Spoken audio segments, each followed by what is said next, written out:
Chapter 605. The Baimang young man who failed to gain any advantage was furious. He couldn't care less about his demeanor and wanted to fight in close quarters to chop this nameless soldier into pieces. He was a warrior trained by a top master after all. He paid the painful price of a spear piercing through his shoulder in exchange for a chance to get close.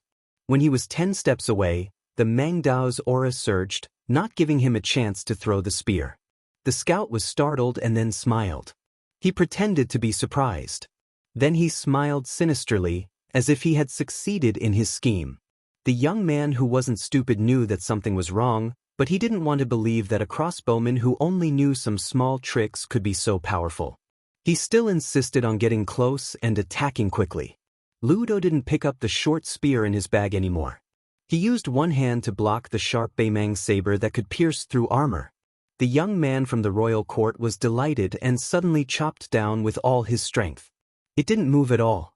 Ludo twisted his wrist and broke the carefully crafted Baimang saber. Then he punched the opponent's abdomen and smashed his intestines. The Baimang young man who was supposed to have a meteoric rise under the protection of his family lost all his fighting power on the spot. Ludo spread out his hands and grabbed the enemy's arms. Then, he tore the unknown young general into two halves. Blood sprayed all over Zhong Tongzi. Ludo kicked the corpse away. He didn't wave his hand to wipe away the blood, nor did he pay attention to the newly dead man. He turned back and continued to enter the battlefield. In this bloody battle, the Biao leader and the deputy Biao leader died together. None of the 200 Baimang cavalry escaped. They didn't have time to send a message. Sergeant Li Hanlin became the temporary leader. Ludo silently picked up all the short spears and buried the Biao leader with Li Shirue. He then stood behind Li Hanlin. Li Hanlin said calmly, "The wounded have returned to the south. The other 36 people and I will pick the horses and continue to the north. If I die, Ludo will lead you to the north." This kind of scout war, where one side was destined to be completely wiped out, happened one after another on the front lines. 3 days later, in Baimang's #1 strategic town in the south, the 18,000 kilowatt army, led by Honggu, a young and strong man who seemed to be on par with Dongzhuo this year, marched out of the city and engaged in a large-scale cavalry battle against the Longxiang army at the vast green tile basin. Honggu was just over 40 years old. He was elegant and had a scholarly air, but he was extremely ruthless and decisive in commanding his troops. He was unwilling to defend the city and wait for reinforcements. He vowed to annihilate the invading enemy in one fell swoop. It was only when the troops were about 30 li away from the tile building did Honggu find out that it was the 10,000-man Longxiang army. However, after this Confucian general finished strategizing, he told the valiant generals under his command to wait respectfully for good news. He then sat on top of the city wall and set up a chessboard, chatting and laughing with a national chess player. The Huazhu army was twice the size of the Longxiang army. How could he not win? Honggu was certain that once they won on the chessboard, they would also win outside the city. It would definitely become a story that would last for all eternity. The green tile basin was extremely advantageous for cavalry to charge. The momentum of both sides was vast. Most of the people who fled north during the spring and autumn period already had children of their own. The old people were all deeply moved by the strength of Baimang's national strength and military strength. They gradually forgot about the sound of the Bailiang cavalry's hooves. Moreover, these new people had never heard of the sound of hooves in recent years. The Bailiang cavalry had once trampled all over the spring and autumn period. However, wasn't that an old debt? When the people in the tile-building city first heard about the battle, they were slightly panicked. However, their fear did not last long. They began to laugh at the Bailiang for daring to come to the tile-building city with a pitiful 10,000-man army. The two armies were like two torrents clashing against each other. The Huazhu army's howls shook the heavens. It seemed that their momentum had far surpassed the Bailiang cavalry, who were still silent during the charge. When they were 500 paces away, the Bailiang army shouted one word at the same time. "Kill!" On top of the city wall, Honggu's eyelids twitched. The chessboard in front of him trembled more and more violently. In the end, the chess pieces were already jumping. A barefooted youth in black ran at the front with a black tiger. They left the elite cavalry of northern Liang far behind them, who were running as fast as thunder. The withered youth tied his hair into a braid. He grabbed the huge black tiger and smashed it at the enemy. Then he bent his knees and jumped into the sky, falling into the enemy ranks.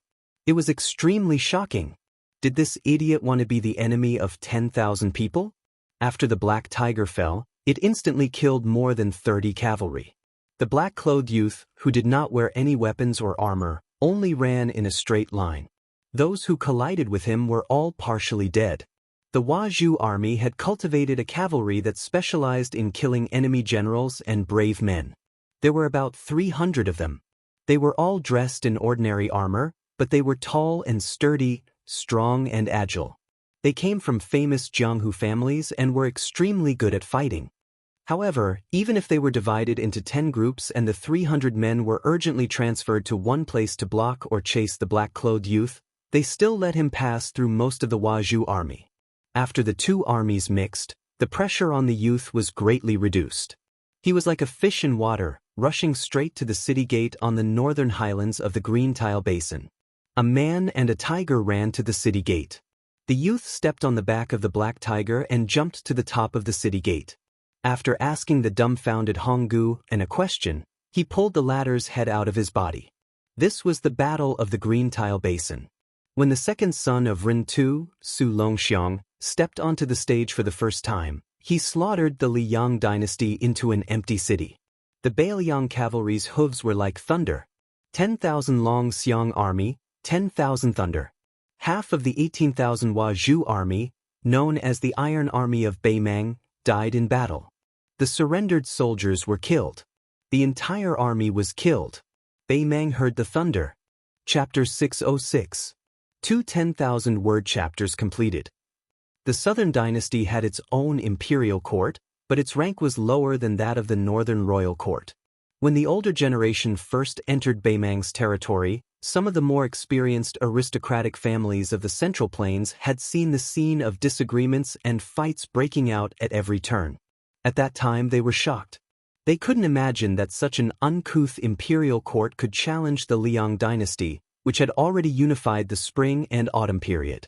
Later, the empress showed mercy, and the Southern dynasty was established. This imperial court was obviously much more cultured and elegant. There were endless disputes in the main hall, and there were bound to be some red faces and ears. However, for more than 10 years, there had never been a quarrel like today, to the point where it was about to turn into a fight.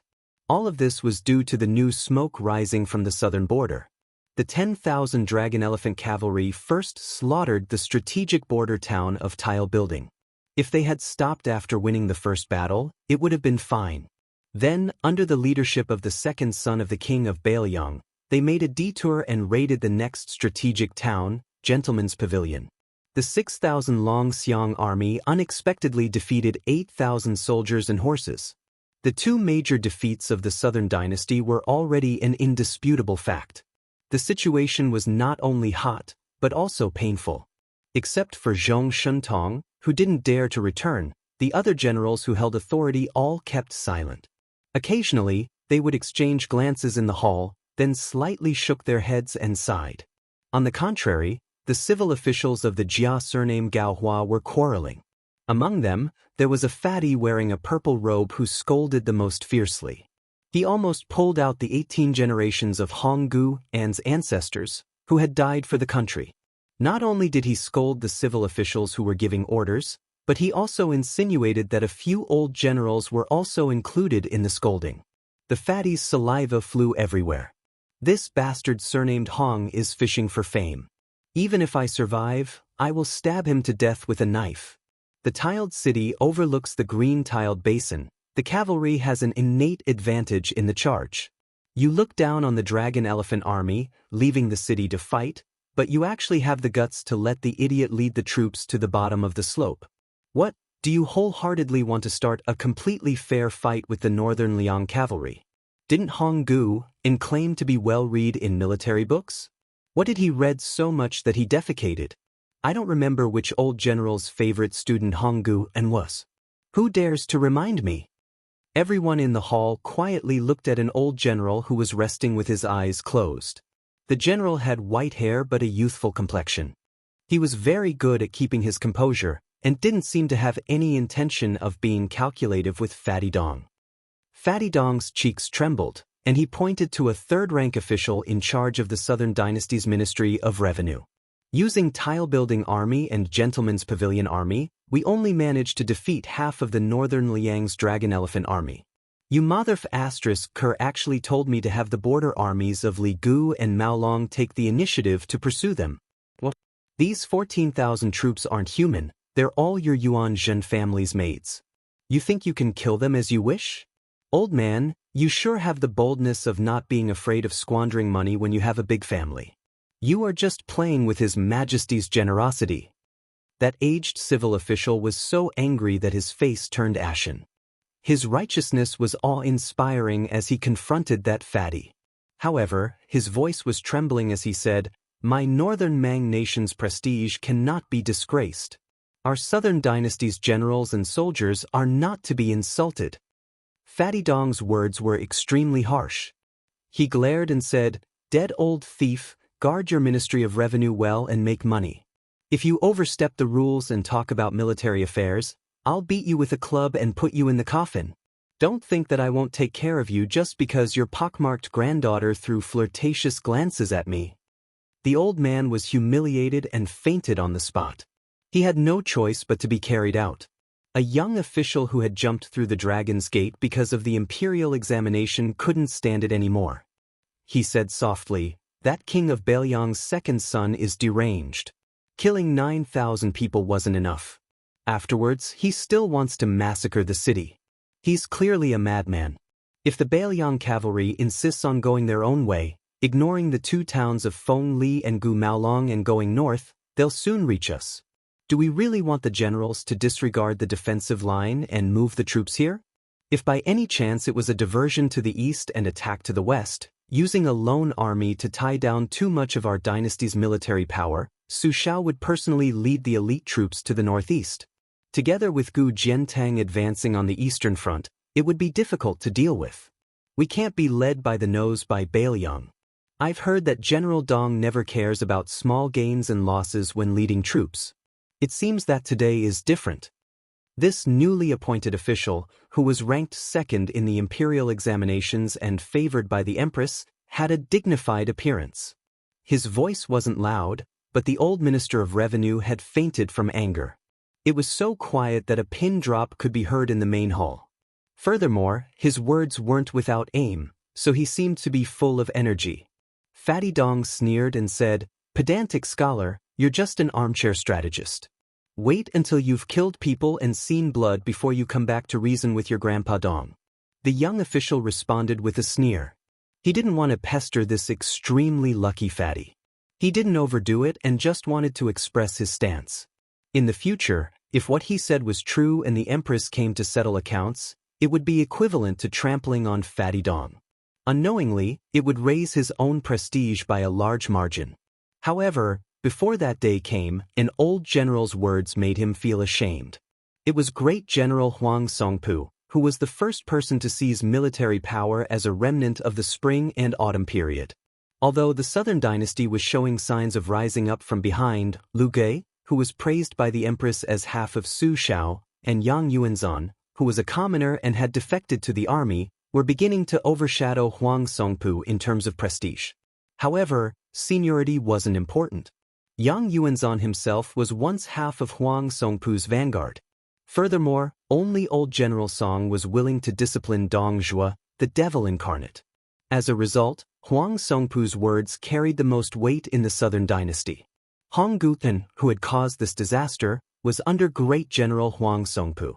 It was difficult for him to escape being scolded by Fatty Dong in the imperial court. Chapter 607. Unexpectedly, this time the old general stood on the same side as Dong Zhuo. Military books are dead, but the person leading the troops is alive.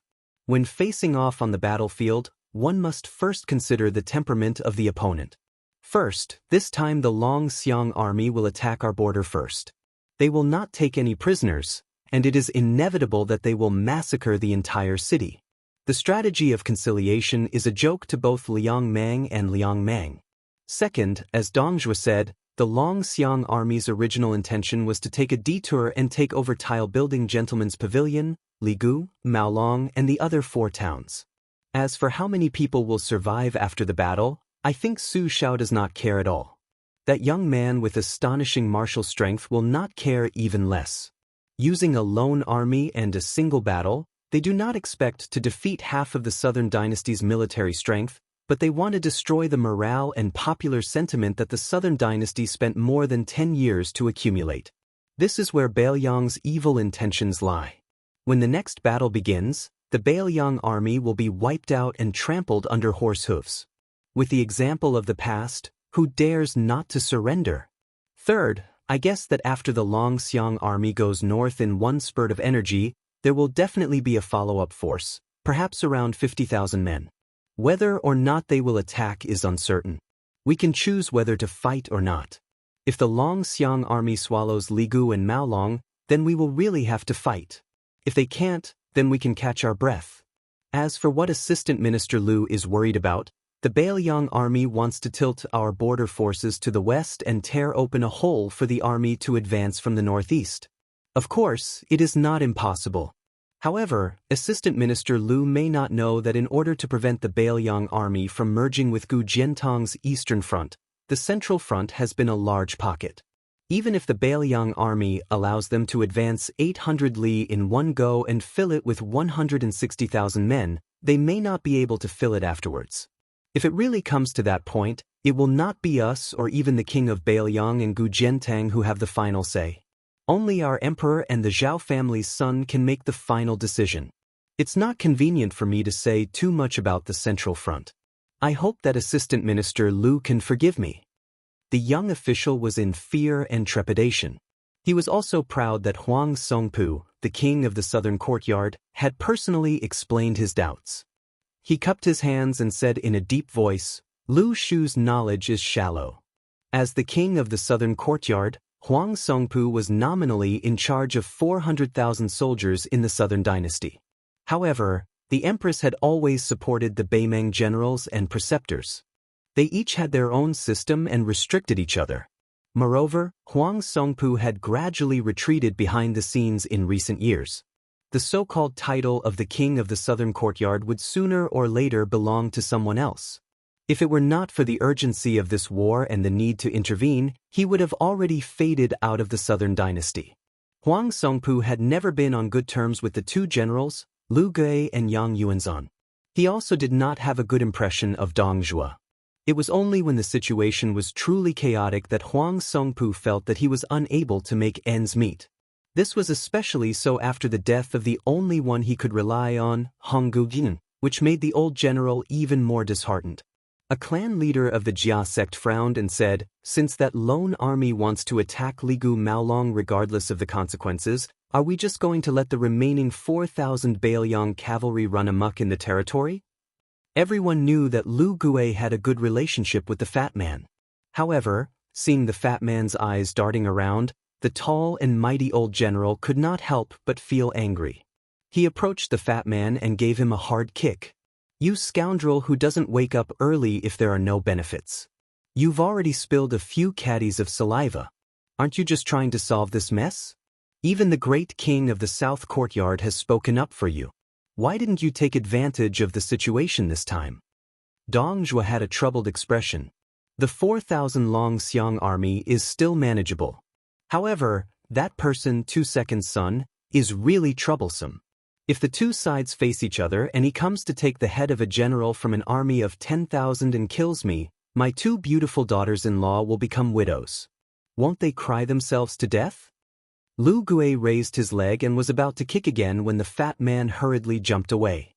The old general laughed and scolded, "Your family's daughters-in-law are the daughter of the mountain master of Bing Ti Mountain. Do you think you don't have powerful thugs by your side? If you don't dare to go to Bing Ti Mountain and call for help.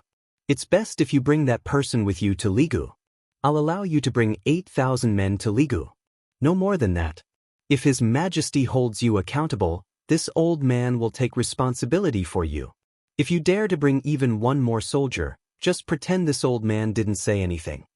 Dong Zhuo said half believingly, really? Don't turn your back on me after this. Right now, all the civil and military officials in the imperial court can hear you. As soon as he finished speaking, Dong Zhuo rolled his eyes and muttered, F***ck, it seems that when the time comes, no one will be willing to stand up and prove my innocence. The pillars of the southern dynasty all smiled knowingly. This Dong Zhuo was sinister, but he never lacked self-awareness. Lu Gui said angrily, this old man's fart is more useful than your oath. Dong Zhuo rubbed his hands and laughed. If that's the case, then I'll go to Maolong and throw away my life. This kind of strenuous and unrewarding dirty work, I'll do it. As soon as he finished speaking, Dong Zhuo trotted away as if there was oil on the soles of his feet. Lu Gui and Yang Yuanzhan, who had a good personal relationship, also left one after another. Huang Songpu still had to stay in the imperial court. Lu Gui waited outside the hall until Yang Yuanzhan came down the stone steps. The latter was known for being a man of few words. He calmly asked, Dong Zhuo is going to Maolong and not Ligu? Lu Gui laughed and said, it's obvious that the Long Xiang army will slaughter Ligu. This bastard is lazy to the bone. If he can sit, he won't stand. If he can lie down, he won't sit. Yang Yuanzhan smiled old-fashioned.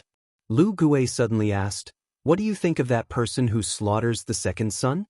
Yang Yuanzhan said indifferently, on the battlefield, there is no immortal enemy. Dong Zhuo ran out like a wisp of smoke and did not forget to look back at the hall. He dug his ears and sighed, it's so F***king noisy.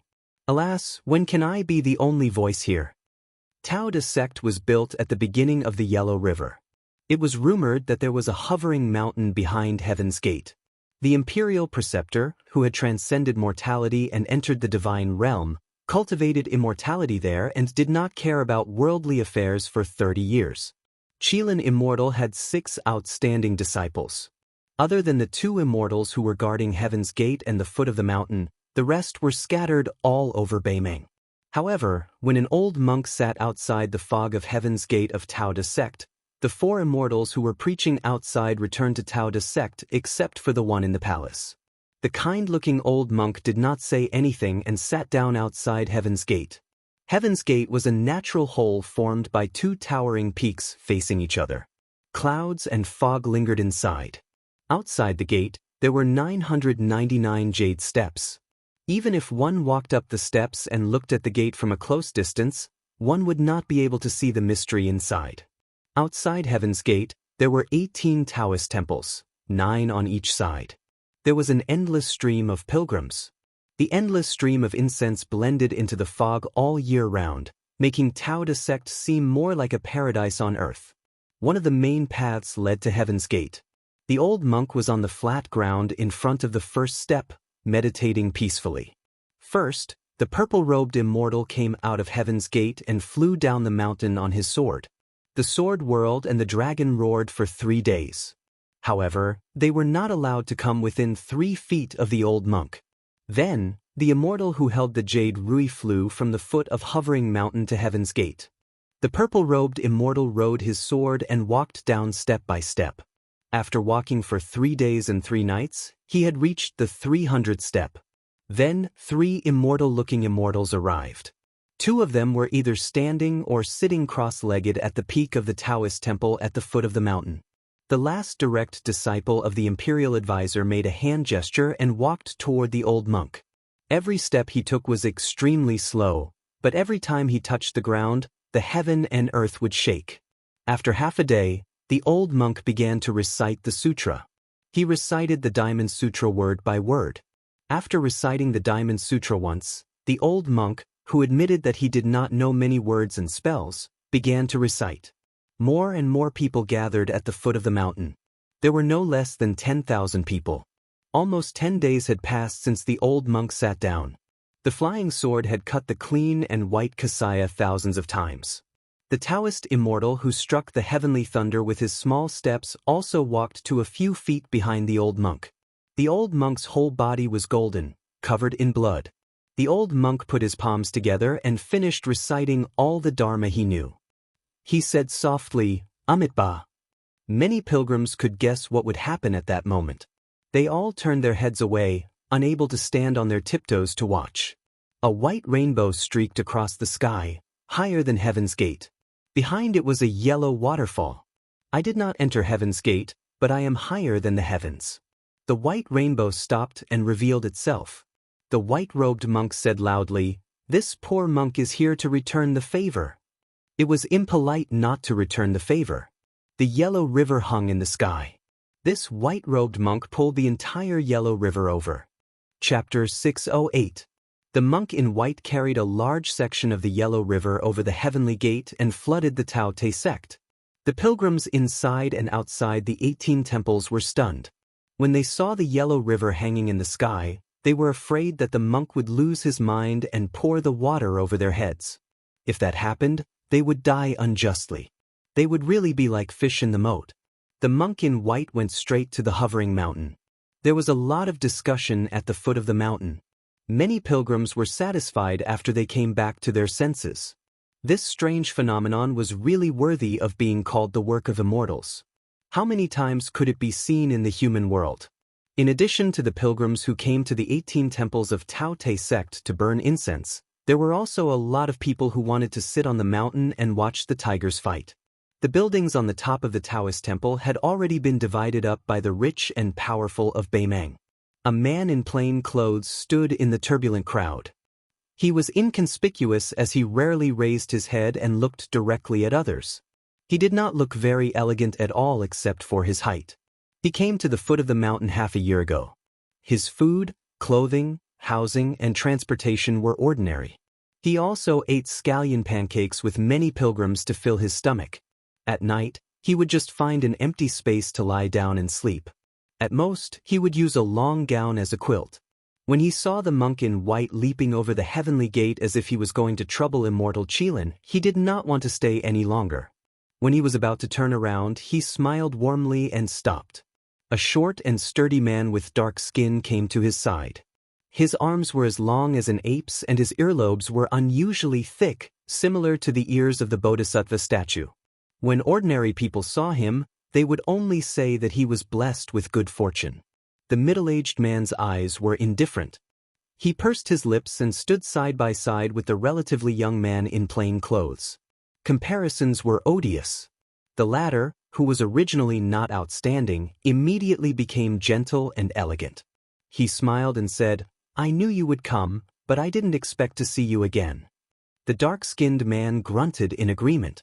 The man in long clothes raised his hand and put it in front of his eyes. He looked into the distance. The two immortals of Tao Te sect stayed behind to guard the old monk in two Zen temples. The three immortals entered the heavenly gate one after another to stop the monk in white.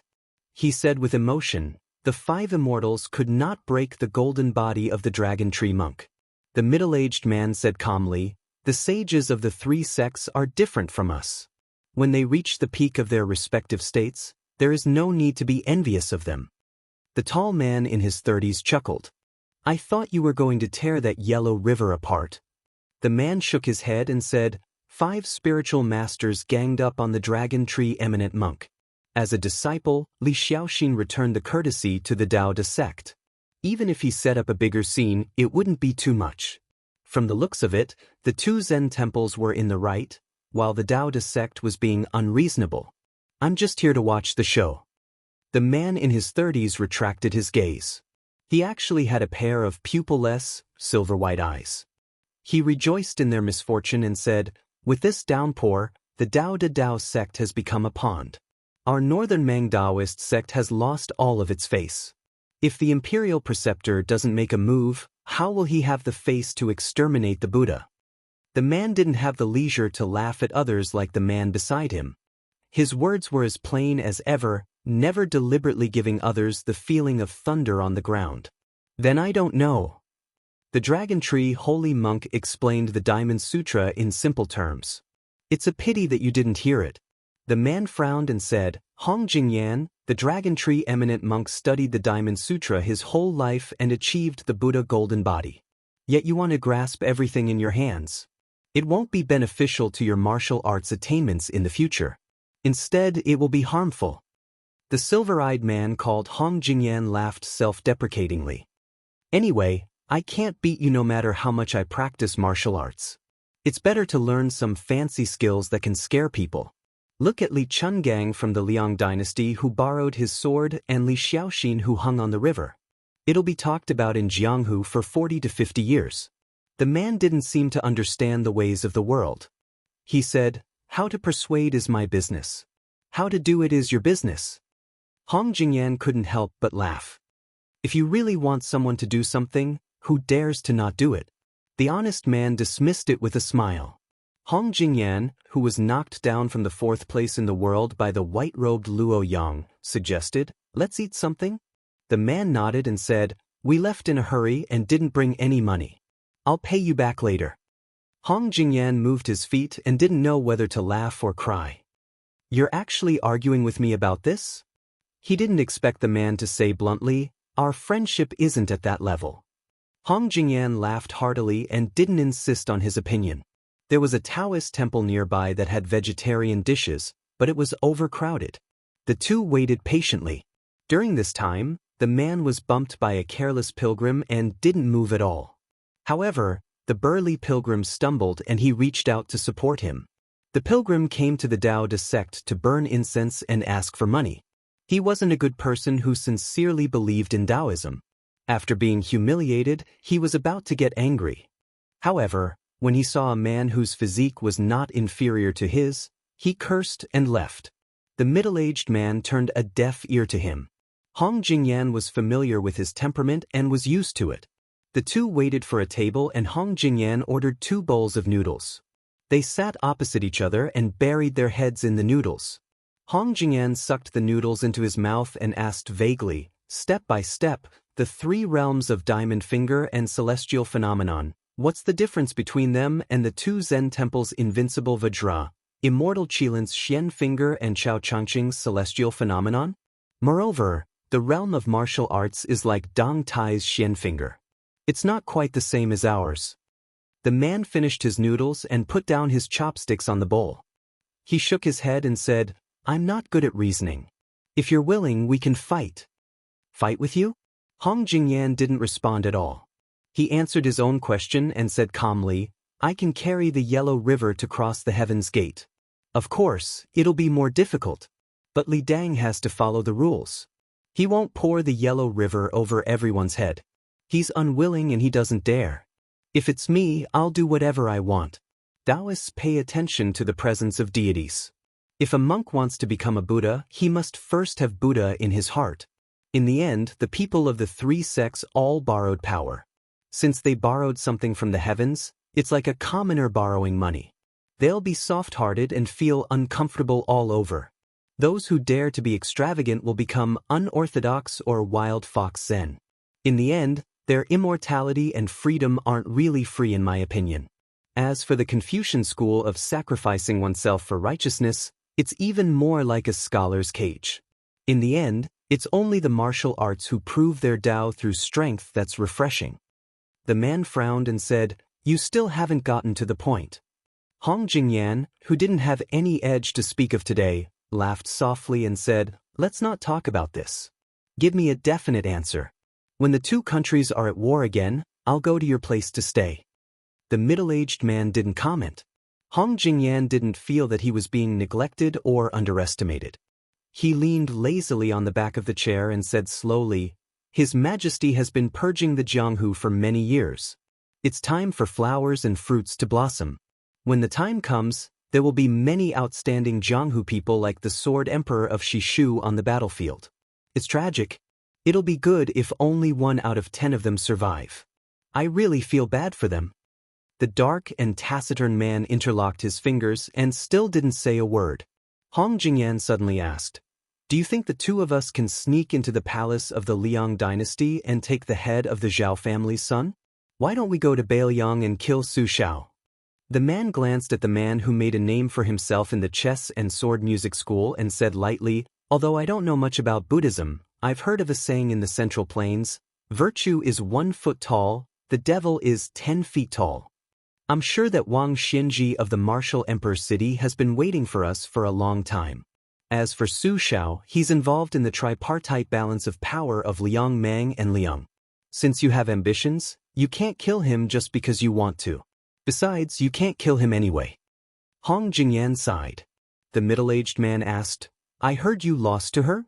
The chair under Hong Jingyan's feet left the ground as it swayed. This man, who had once watched the devil grow up in Luoyang, said with a calm expression, I lost. She paid a big price. She destroyed 126 acupoints and was heartless. She was a living dead. Later, she was shattered by Dong Tai's sword aura. She won't live for long. The man was a little regretful. He stood up and left the Taoist temple. Hong Jingyan was silent for a long time. Finally, he exhaled a long breath. His whole body was soaked in cold sweat. A woman wearing a veil hat and holding a pipa walked in. She sat quietly beside Hong Jingyan. She lifted the veil hat and revealed half of her face. Hong Jingyan glanced at her and asked for a bowl of vegetarian noodles from the Taoist temple. He said, He can owe me, but you can't. The half-faced woman had a tender face and an old voice. She was as hoarse as an old woman. She's not dead yet. How are you going to settle your debt? Hong Jingyan sneered. Are you and your lover, Zhong Liang, qualified to collect debts from me? The woman pressed a string of the pipa in an instant. Hong Jingyan stretched. Don't be angry with me. You haven't eaten vegetarian noodles and you're already full? Look at how tactful I am. I can't beat that guy, so I'm treating him to a meal. The number of people Hong Jingyan couldn't beat could be counted on one hand. And the Mahabodhisattva who could make Hong Jingyan feel as if he was facing a great enemy had already crossed the Yellow River and headed to the Arctic tundra. Chapter 609. Enjoying happiness together was a rare good thing. Taking a step back, having someone to bear hardships with was not bad either. The supervisor of the Yenyang temple had this kind of mentality. Eating and sleeping in the open with the scholar surnamed Su, it was a fortunate thing for him to have a companion to chat with on this trip. Jiawei Taoist Luo Pingyang was confident in his ability to read people's faces. Although this scholar's face and aura did not match, revealing an unfathomable oddity, no matter how bad he would not be a bad person. Besides, he and his disciple were not worth the effort of others to swindle and cheat them. Even if they made meat buns, it would not be more than 200 caddies of meat. Over time, some small secrets were no longer hidden. Su Fengnian gradually knew that this unknown supervisor of the small Taoist temple was very attentive in teaching. He taught his disciple how to practice qi along the way. About a few times when they stopped at a place to rest, Su Fengnian paid for it out of his own pocket. The old Taoist did not mind him watching and listening. Today, the young disciple followed his master's instructions and sat cross-legged in the shade of a rock by the Ruoshui River.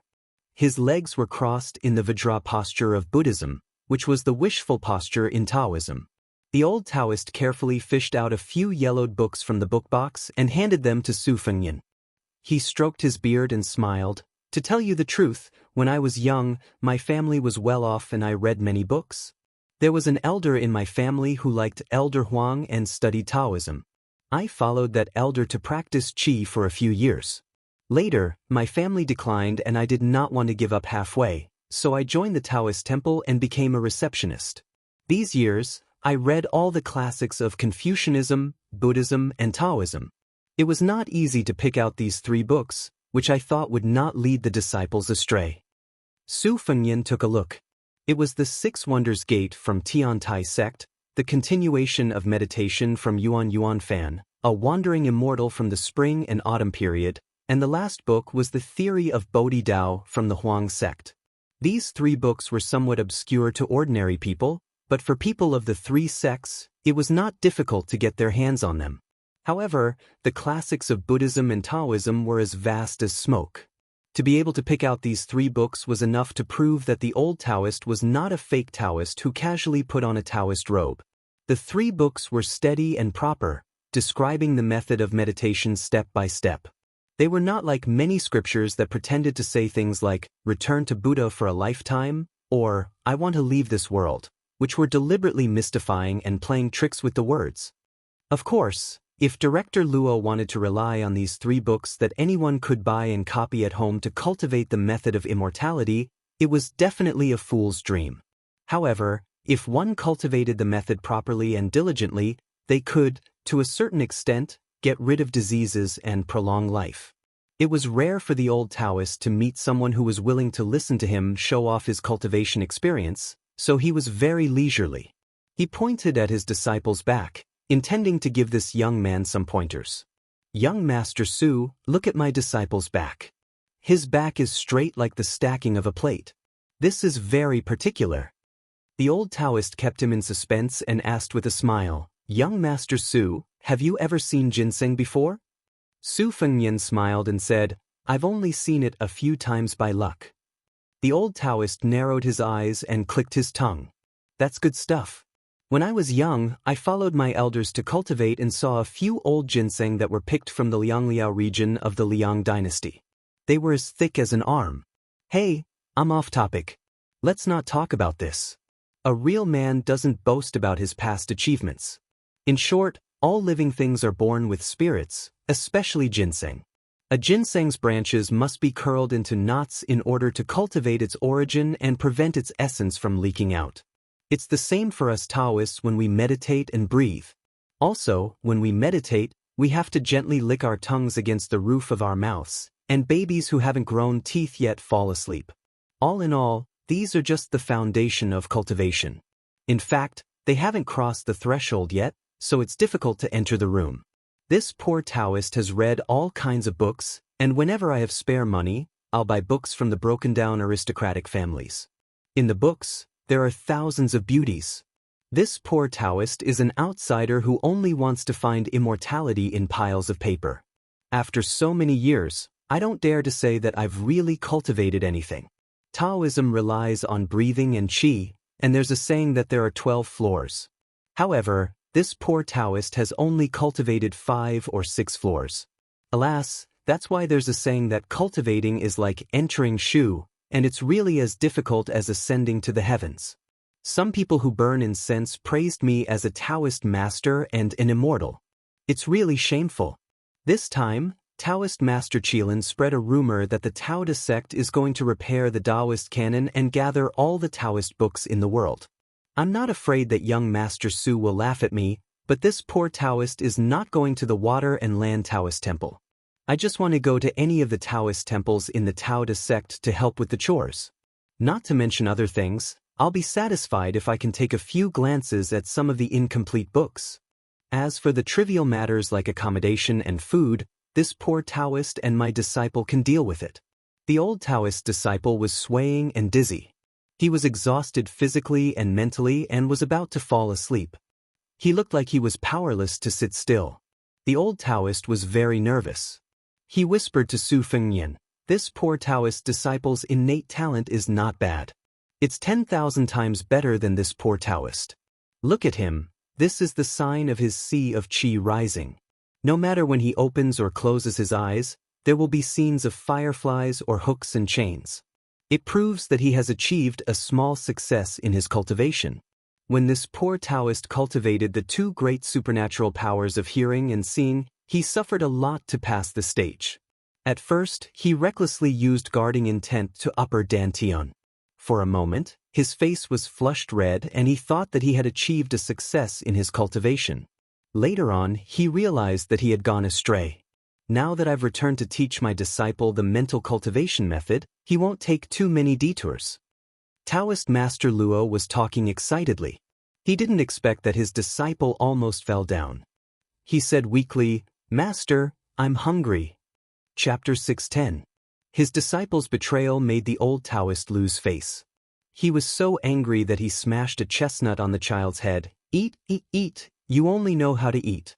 You're such a glutton who doesn't make progress." If there were no outsiders present, the child would not mind being scolded and beaten by his master. However, he did not have a good impression of the young scholar from the moment he met him. Now he felt that he had lost a lot of face and stared at Taoist Luo with red eyes. As the master of the small monastery, he did not have the bearing of an expert. He shouted and stretched out his hand and then hit his disciple's palm more than 10 times. The child could not stand the beating and the old man patted with all his strength.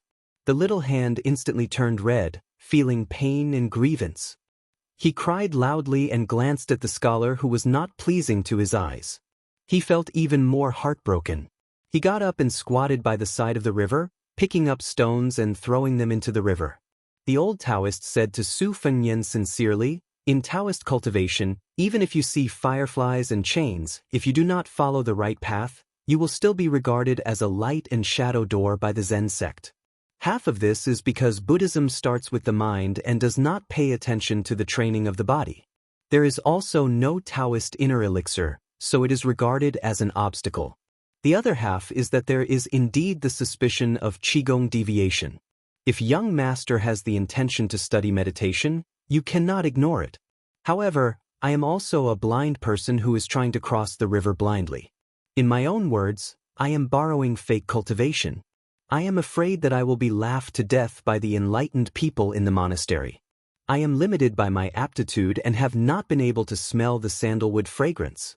Not to mention those who have attained Tao and ascended, even those who have little immortality are out of reach. This disciple of mine is also a child with a hard life. Although he is not sensible, his foundation and mind are not bad. I just want him to suffer less in the future. Young Master Su, please do not blame him for his long face. The child is too young. After walking for thousands of miles, the soles of his feet have changed a few layers of calluses. Since young, he has treated Yenyang Monastery as his home. He can never be happy. Su Fengnian smiled and shook his head. "Supervisor Luo, you are too serious. I am not good with children. Which family's children rarely have a good face when they see me?" Taoist Luo sighed softly. "We are like a cup of muddy water. After it is still, we see the dirt at the bottom of the cup. When one is sick, one will know the suffering of the body. When one is healthy, one will be busy in the midst of chaos." Su Fengnian pondered for a moment, then nodded and said, "An empty room looks clean, but only when the sun shines through the window will one know that there is a myriad of dust. Once a person of Taoism enters the first stage, he will reach the profound realm. I'm afraid that this is the comprehension gained from this movement and stillness." After ascending to the Vajra realm, regardless of whether he was observing waterfalls or rivers, he would still be able to faintly see some kind of trace left behind. If he were to reach the finger profound realm, would he be able to produce a kind of foresight? Su Fengnian was lost in thought. In the Emperor Qin's mausoleum, Luo Yang's painstaking efforts outside the bronze door had given him a great shock. Taoist Luo pondered for a while, then said with a face full of fascination, "First stage, I dare not think about it." The three of them had been walking northwest along the Ruo River. Every time they stopped to rest, they would sleep by the water under the starry sky. The last time they rested, Su Fengnian would be separated from this pair of master and disciple the next day. The latter would rush to the Yellow River and take a boat upstream along the Yellow River to participate in the huge water and land dojo of the Tao Te Dao sect. Su Fengnian, on the other hand, did not need to make a turn. After walking for another half an hour, he would be able to see the final target of this trip to Beimang. On this night, the two seasons of summer and autumn converged. The stars hung in the sky, and the Milky Way shone brightly overhead. The northern sky was so low that it seemed almost within reach. Su Fengnian sat by the Ruo River in a daze. He collected his thoughts and turned his head to look. Taoist Luo's little disciple was standing not far away, hesitating. When he saw Su Fengnian looking at him, he turned around and ran. However, after running for a dozen steps, he stopped and turned back to walk unwillingly toward the river. The child's dislike of Su Fengnian was written all over his face. He did not know why he was willing to take the initiative to talk tonight. After sitting down, the two of them were silent. Finally, the child could not hold it in and asked, "Su, have you heard of the saying, 'Virtue is 1 foot tall, and the devil is 10 feet tall'?" Su Fengnian nodded. The child frowned and asked seriously, 10 feet is always better than 1 foot, right? Every time I ask Master why the devil is 9 feet taller than the Tao, he can't give me an answer and always changes the topic. Do you understand?" Su Fengnian smiled and said, "I don't really understand." The child twisted his mouth and said disdainfully, "You don't have much knowledge. You don't even know how to meditate. You need my master to teach you." Su Fengnian nodded and said, "Your master is very knowledgeable. Otherwise, he wouldn't have become the supervisor of your Yenyang temple. It's not shameful that I can't compare to him." The child said proudly, "Everyone says that my master's fortune-telling is accurate." Su Fengnian looked at the ruo shui that was swaying on the surface of the river under the starlight and did not make a sound. The child told the truth. "Before master went to bed, he told me to come and thank you. I didn't want to at first, but he is my master. I have to listen to him." Su Fengnian said self-mockingly, "You are an honest person." The child was no longer willing to pay attention to this guy. He put his head on his bent knees and looked at the ruo shui in a daze. He turned his head and said slowly, "That day at the crossing of the river, I really did see a female water ghost wearing red robes. Do you believe it?" Su Fengnian smiled and said, "I believe it." As he spoke, a smear of red swam in the ruo shui and disappeared. Su Fengnian thought for a while and took out a stack of straw sandals from the book box. There were 3 pairs. He took out 2 pairs and gave them to the child. "I only made 1 pair. After I saw you guys, I made 2 more pairs. If you don't mind, take it as a parting gift." The child was surprised. He hesitated for a moment but still took the 2 pairs of straw sandals. At this moment he didn't hate the scholar in front of him as much. The child hugged the straw sandals and asked curiously, "You also know how to weave straw sandals? Who are you giving them to?" Su Fengnian looked calmly at the water and said softly, "You have a master. I also have a master." Chapter 611. Taoist Luo opened his eyes early in the morning, but did not find his sleepy disciple. It was strange that this little brat was so angry even when he woke up. He got up and looked over, only to find his disciple holding a tree branch and messing around by the river. Messing around? Taoist Luo quickly changed his mind and walked over with his hands behind his back. He saw his disciple with a good foundation holding a tree branch in his hand. Every time he condensed his qi, his movements were smooth like a dragon or a snake. Taoist Luo's eyes widened. Could this brat really be so talented that he could comprehend swordsmanship by looking at the water and learn it by himself?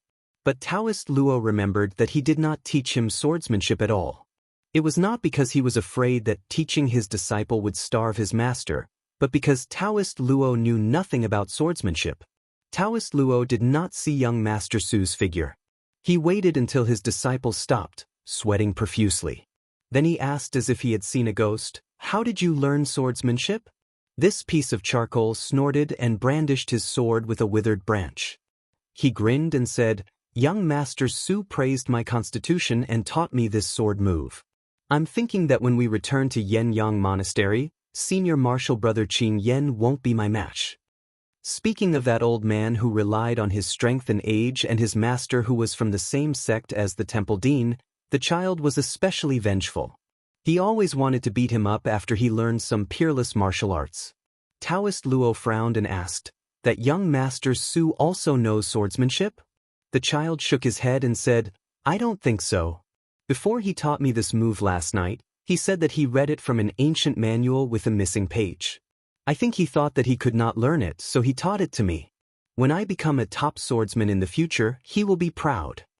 The child remembered something and ran to the river bank. He picked up 2 pairs of straw sandals and said with a smile, "Master, he gave this to us. Before he left, he asked me to pass a message to you. He said that he liked your poem and that it was the words of a benevolent person. He also said that the sword moves the mountains to restore peace.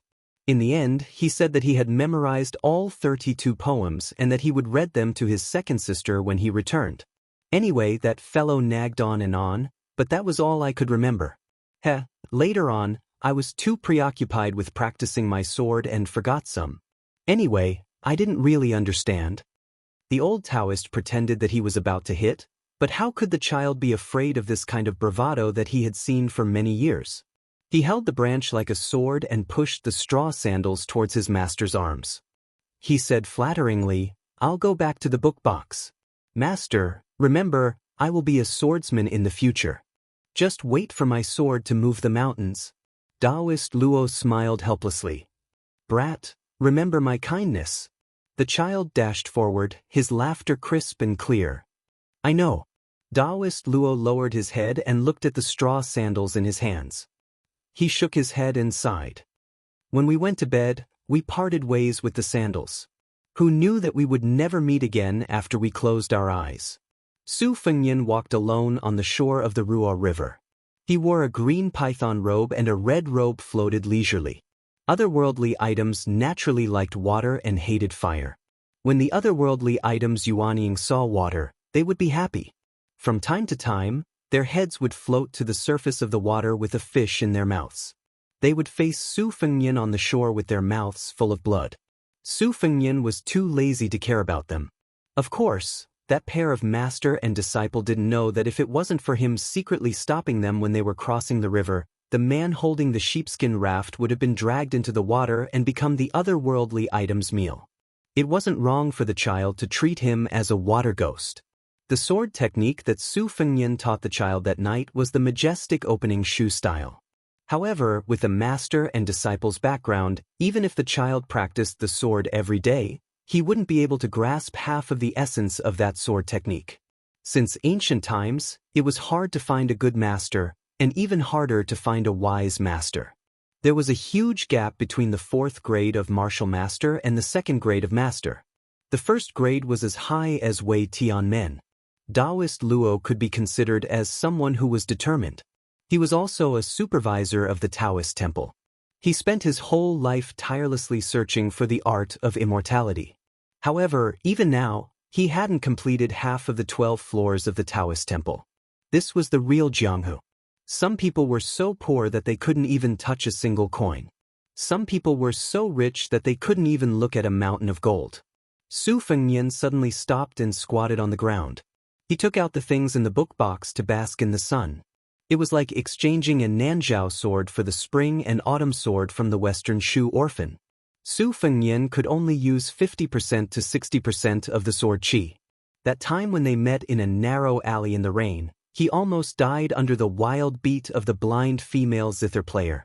The black box containing the 3 ancient swords of the great Qin dynasty was flipped over the dragon wall into the mausoleum of the Emperor Qin. That white robe. A spring thunder.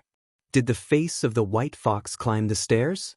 A saber manual stopped at the knot of black hair. The soft armor on his body that he couldn't take off during his last 2 travels. 12 flying swords. The sword embryo of the dewdrop golden thread Taiya sword was completed. A pair of straw sandals that he didn't know if he could give away. This work was learned from old Huang. He remembered the first time the old man with missing front teeth handed over a pair of straw sandals. Su Fengnian stomped his feet and cursed. Were these considered shoes? Later, he felt that straw sandals were better than walking barefoot. He got used to wearing them.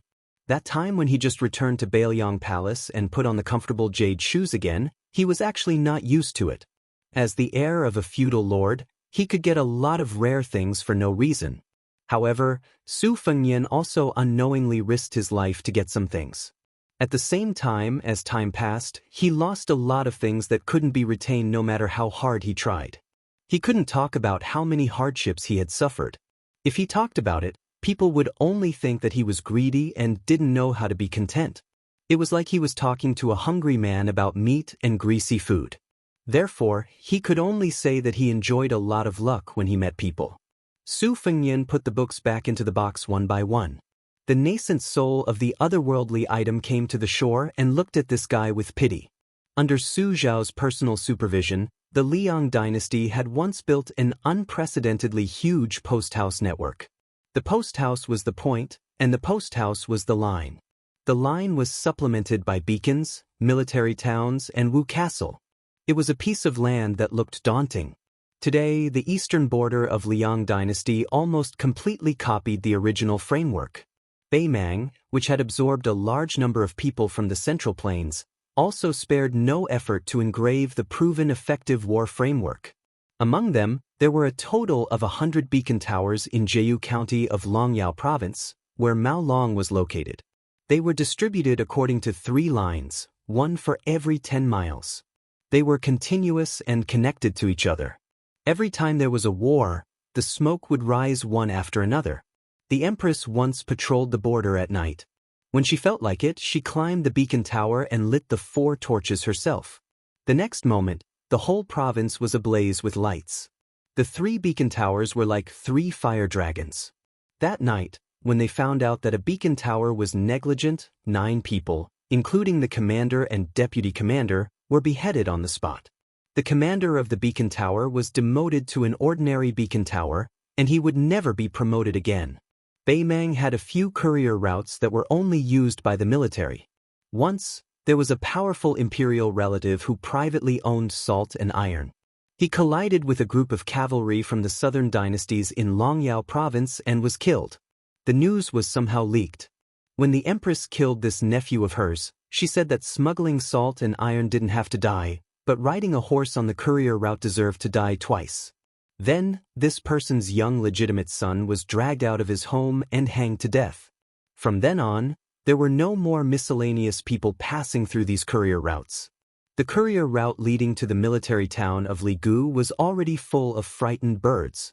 The 4,000 cavalrymen galloped all the way, destroying all the courier stations and beacon towers without exception. Everyone knew that the 6,000 soldiers defending Ligu were like turtles in a jar. They didn't dare to retreat or fight. Tiazhu and Gentleman's Hall were examples of what happened to them. Tiazhu took the initiative to attack. Before Ligu reached Maolong, they had no choice but to take on the cruel mission of sacrificing their lives to wear down the lone army. They could only pray that the great generals of the southern dynasties could quickly come up with a countermeasure. After 2 battles, the once arrogant southern dynasties no longer had any military towns that could match the strength of the elite troops of Bailiang. Ligu was facing a disaster, and everyone was in a state of panic. In addition, the city was sealed. Many of the descendants of the noble families who couldn't leave the city either hugged their heads and cried bitterly. Because of the martial law, the people who were kept in the dark were not as disheartened as the well-informed nobles and gentry. Ligu was uncomfortable, and Maolong was also grieving for the death of the rabbit. Many families in the city took advantage of the fact that the city had not been sealed and fled north with their families. It was like the scene of the scholars fleeing north in the spring and autumn period. It was all because of the Bailiang army and the butchers. Maolong's Ladder Mountain Beacon Tower. Built on the peak of a hill, it was sturdy and rammed with thick red willow branches. The tower was tall and large. Because this mountain was close to the important border town of Maolong, the Ladder Mountain Beacon Tower was equipped with an extra 3 men. There were 12 men in one tower. In the past few years, the Bailiang of the various provinces didn't care about the northern dynasties and only used people from the northern dynasties. People from the southern dynasties were not allowed to be the Bailiang. It was only in the recent 2 years that they were allowed to enter the Bailiang. Then, the 2 sides quickly became equal. Many people complained about this. The 12 men in the Ladder Mountain Beacon Tower were evenly split between the northern and southern dynasties. 2 of the 3 men were from the southern dynasties, and the other one was a rough man. He couldn't compete with the other 2 and was pushed aside. This made the Mang Bailiang very embarrassed. He was getting worse and worse. Previously, he dared to secretly drink a few mouthfuls of wine. Now that he was caught, he was whipped. Chapter 6:12. The 2 sway marshals of the southern dynasty liked to order him around when they had nothing to do. They even threw all the hard work of late-night duty to him. The only time he got angry was when his beautiful daughter came to visit. She was stopped by the sway marshals halfway and was dragged into the forest. The other Fengzi were also curious about how such a good-for-nothing could give birth to such a beautiful daughter. If she was unlucky enough to take after her father, she would be too big and she would never be able to get married. As for whether the deputy sway marshal succeeded or failed, the outsiders could only guess. The Fengzi of the southern dynasty despised him and the Fengzi of the northern court hated him. The Fengzi of the northern court hated him. The Fengzi of the northern court also hated him. The Fengzi of the southern court looked down on him and the Fengzi of the northern court also hated him. The Fengzi of the southern court looked down on him and the Fengzi of the northern court also hated him.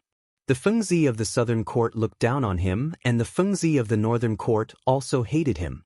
The Fengzi of the southern court was the only one who could talk to the Fengzi of the Ladder Mountain. The new Fengzi was called Yuan Huai. In the southern court, Yuan had the surname Yi. It was also one of the few big surnames. However, no one thought that the son of such a big family would be willing to be a Fengzi who was destined to have no military achievements. Yuan Huai was not on duty during the day. Since the Fengzi of the Fengzi stopped drinking outside the Fengzi, he had nowhere to go. He always stood in the dark inside the Fengzi tower and looked outside. He did not get tired of it even after many years. Yuan Huai was a Fengzi with delicate features and a slim waist like a woman. Everyone in the Ladder Mountain knew that the Sui marshal liked both men and women. They all wondered if this Fengzi of the Yuan Huai exchanged his but for the Fengzi position. Although the Fengzi of the Fengzi was a job with no benefits and no future compared to the regular border army, it was still much more comfortable than many other jobs. At least, they would not starve and they would not fall behind in their monthly salary. Yuan Huai did not look at the Fengzi and asked, "How many Fengzi do you think there are in the Liang dynasty?" The Fengzi of the Fengzi, who was not old but had an old appearance, said with a hoarse voice, "I'm not sure now. There should be 12,000 in the past 5 to 6 years. Yuan Huai touched the green headscarf on his head and asked curiously, "I heard from Marshal Sui that the Liang dynasty's beacons would light a torch every day to announce their safety. Why don't we do the same?" The old beacon master with a bitter expression said softly, "In order to pacify the spring and autumn 8 kingdoms, we must rely on this fire of peace to send messages to Great Peace City." Yuan Huai laughed and said, "That emperor of Liang must be tired. If he doesn't see the Taiping fire one day, he won't be able to sleep. He'll have to summon the civil and military officials to the forbidden area." Old Wind Beacon replied calmly, "Nothing is tiring. The Empress had personally decreed that the entire territory of Beimang would not report the fire of peace. When it's not safe, I'll light up the smoke signal. Zhen will still give you peace." How conceited! Yuan Huai sighed and rubbed his face, which had become much darker and rougher after he became the son of a beacon. The steps of the ancestral hall must be covered with moss. Old Beacon remained silent. Yuan Huai said to himself, "If we were at home, I'd like to catch some candlelight bugs and put them into a bag to make a firefly bag. Then I can study at night without the light." He turned his head and joked, "Old Xiang, your daughter is so beautiful, like a fairy in a painting. Why don't you marry me?" The old man gave a rare smile, but did not say whether it was good or not. Yuan Huai stared and said, "Give me a definite answer. Aren't you a man?" Old Beacon shook his head. Yuan Huai turned his head and muttered, "Petty." Yuan Huai was a rough person. He immediately asked, "Old Xiang, when do you think I can become Marshal Sui?" Old Beacon stared at him for a while, then turned his head and said, "You? No way." Yuan Huai said anxiously, "Why can't I?" Old Beacon said softly, "Being an official requires you to hide your abilities, like a woman's chest."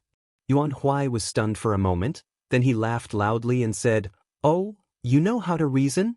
Old Beacon said calmly, "As long as you're a man, you'll understand a few things, especially an old man like me." Yuan Huai rolled his eyes and said, "Talking to you is boring." A young beacon walked in and ordered the old man arrogantly, "Old Xiang, go with me to the market and bring a few jugs of wine. I'll owe you the wine money first."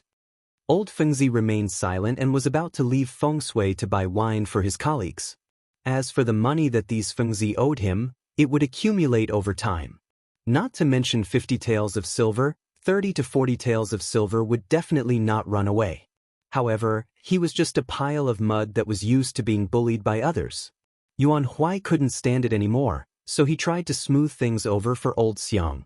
Old Beacon glared at Yuan Huai angrily. Yuan Huai's palm-sized face, sharp chin, and soft skin made him look like a woman. His anger dissipated, but he also felt a fire burning in his lower abdomen. However, this Yuan Huai was most likely Marshal Sui's plaything, so he didn't dare to be presumptuous no matter how bold he was. However, it was good to have some fun. He said he was a good brother and was about to put his arm around Yuan Huai's shoulder, but Yuan Huai nimbly dodged him and slipped away. Fengzi, who was waiting for his death on the Ladder Mountain, was greatly disappointed.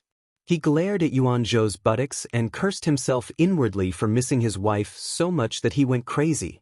Then he turned around and looked at that wretched old bastard, spat out a mouthful of thick phlegm, and walked out swaggeringly. Feng Sui of the latter mountain had 2 horses. One of them was given to Marshal Sui to ride to the military town of Maolong. The wine market was about 20 miles away. Yuan Huai told Feng Zi, who was guarding the horses, that he was going to treat all his brothers to a drink so he could ride down the mountain. Chapter 6:13. When they went down the mountain, Yuan Huai passed by a small group of cavaliers from the border town.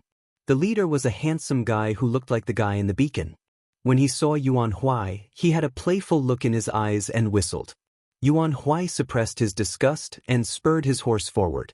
There were a total of 6 riders in the group. A rider who was half a horse's length away from the leader asked softly, "Aren't we going to kill them?" The leader, who was still frivolous a moment ago, narrowed his eyes and shook his head slightly. "We'll kill them later. Remember, there may be more than 9 beacon princes near the important town." The handsome rider snorted. "Brother Hanlin, we've killed our way here. We've already destroyed 7 beacon princes. We're well aware of the situation." Li Hanlin, who had become colder in silence, exhaled. "It's never a bad thing to be careful. We can't lose our lives in Baimang again. Once we get rid of this beacon, we won't have anything else to do. After we go back." Li Hanlin did not continue. How many of them could go back? Li Shiyue bit his cracked lips. His eyes were cold as he nodded heavily. There was a checkpoint about half a li away from the latter mountain Fengyi. A Fengzi was dozing off under the shade of a tree. He did not even wake up from the sound of hooves that were not wrapped in a soft cloth. Fortunately, a crossbow arrow pierced through his head and nailed into the tree trunk. The Fengzi did not die in pain. His head only shook slightly. The rider deliberately stopped at the checkpoint and then slowly went up the mountain. There were 2 beacon princes from the southern dynasty who were joking around outside the beacon. They were waiting for Yuan Huai to buy wine to satisfy their cravings. When they saw the rider in Maolong light armor lazily appear in their field of vision, they thought he was a soldier looking for an acquaintance. They squeezed out a smile and went forward to flatter him. The 6 riders dismounted at the same time. Li Hanlin smiled and put his arm around one of the beacon prince's shoulders as he walked towards the beacon. He asked casually, "Is your Marshal Sui here? I finally got the chance to sneak out to take a breather. We agreed to go to Maolong to drink wine tonight. Don't stand me up. If the Bailiang really attacks, I don't even know if I'll be dead or alive. I'd better find some women and have some fun." Feng Zi was drooling with envy in his heart, but he smiled and said, "Yes, yes, yes. Sir, you're right. If you trust me, this humble one will be bold enough to lead the way for you. I am very familiar with the brothels in Maolong." Stepping into the shadow of the fire beacon, Li Hanlin laughed heartily. "You're smart. I like it." He was on the right track. He was really on the path to the underworld. At the same time, October Li broke the neck of another first wind beacon. Li Hanlin signaled Lu Do with his eyes. Lu Do held a dagger in his mouth and a spear pouch hanging from his waist. He leaped high and hooked his hands into the sway wall. He climbed up swiftly and quietly. There were 50 crossbowmen, but there were only 6 of them left. Corporal Li Hanlin, Corporal Lu Do, October Li, and 3 other elite crossbowmen who had swapped their cold sabers for Mang sabers. Among them, Lu Do was no longer equipped with a saber. Inside the sway wall, Li Hanlin was in a killing frenzy. He thought that everything had been settled, except for the female first wind beacon who rode down the mountain. He ordered Lu Do and October Li to search the sway wall for a secret room. Unexpectedly, an old first wind beacon ambushed Li Hanlin from a hidden spot. At that time, Li Hanlin was about to retrieve some records of the sway wall. In the end, Ma Zhenjai blocked the sinister saber for him. The sharp saber stabbed a Bailiang man through the heart. The first wind beacon was obviously a master. When he pulled out his saber, it drew an arc and tore open the man's heart. Before he died, Ma Zhenjai said that he wanted to return to Bailiang and take some money to give to the parents, wives, and children of his fallen brothers. The first wind beacon struck his saber swiftly and fiercely. Li Hanlin struggled to parry and was hit in the shoulder by the first wind beacon. Fortunately, before he could exert his strength, The first wind beacon was punched in the back by Lu Do, who had rushed over after hearing the sound. As if that wasn't enough, Lu Do pressed the first wind beacon's head and smashed it against the wall. The first wind beacon's head was like a watermelon when it fell to the ground. Lu Do looked at Li Hanlin, who shook his head and said that he was fine. Li Hanlin walked over to Ma Jinzhai's corpse and squatted down to help him close his eyes. Li October's lips moved, but he still did not make a sound. Li Hanlin calmly said, "Lu Do, you are good at tracking. Ride my horse with the best legs and go after that Feng Zi who went down the mountain. Remember, you only have to chase for 20 li. If you can't catch him, immediately turn back and meet us at the first beacon." Lu Do silently walked out of the beacon. Li October's fist pounded on the wall. Li Hanlin raised his head and said, "Our Longxiang army has no intention of eating Li Gu. Let's see who will fall into the trap of Li Gu Maolong." Dong Zhuo personally led 8,000 cavalrymen to gallop day and night toward Maolong. From the very beginning, he was prepared to abandon Li Gu. Fatso Dong only looked fat, but in fact, he was the kind of sturdy man who was not the least bit bloated. He rode at the front. There was a constant stream of cavalry coming to report the military situation.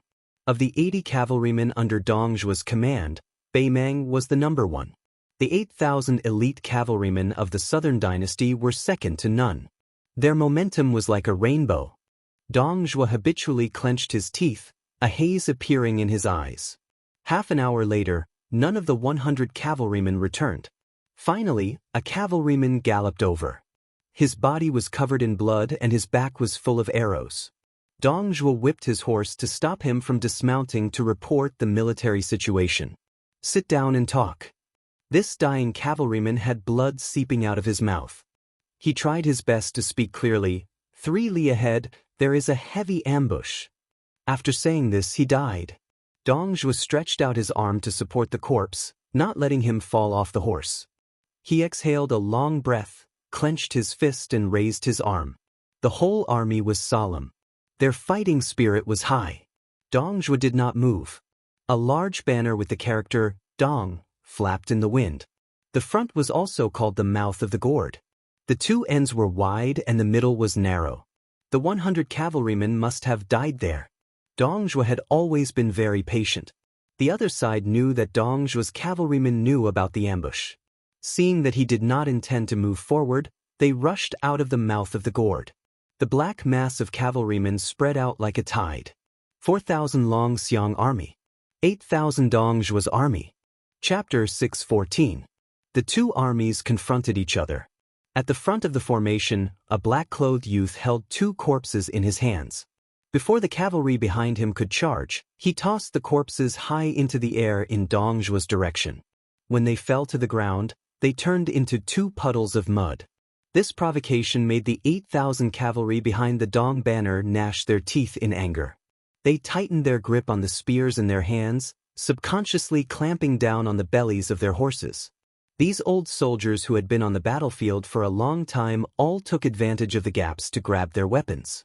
Once they were embedded in the formation, they would have a higher chance of killing and survival if they grabbed onto their machetes earlier. A large banner with red characters on a black background fluttered in the wind.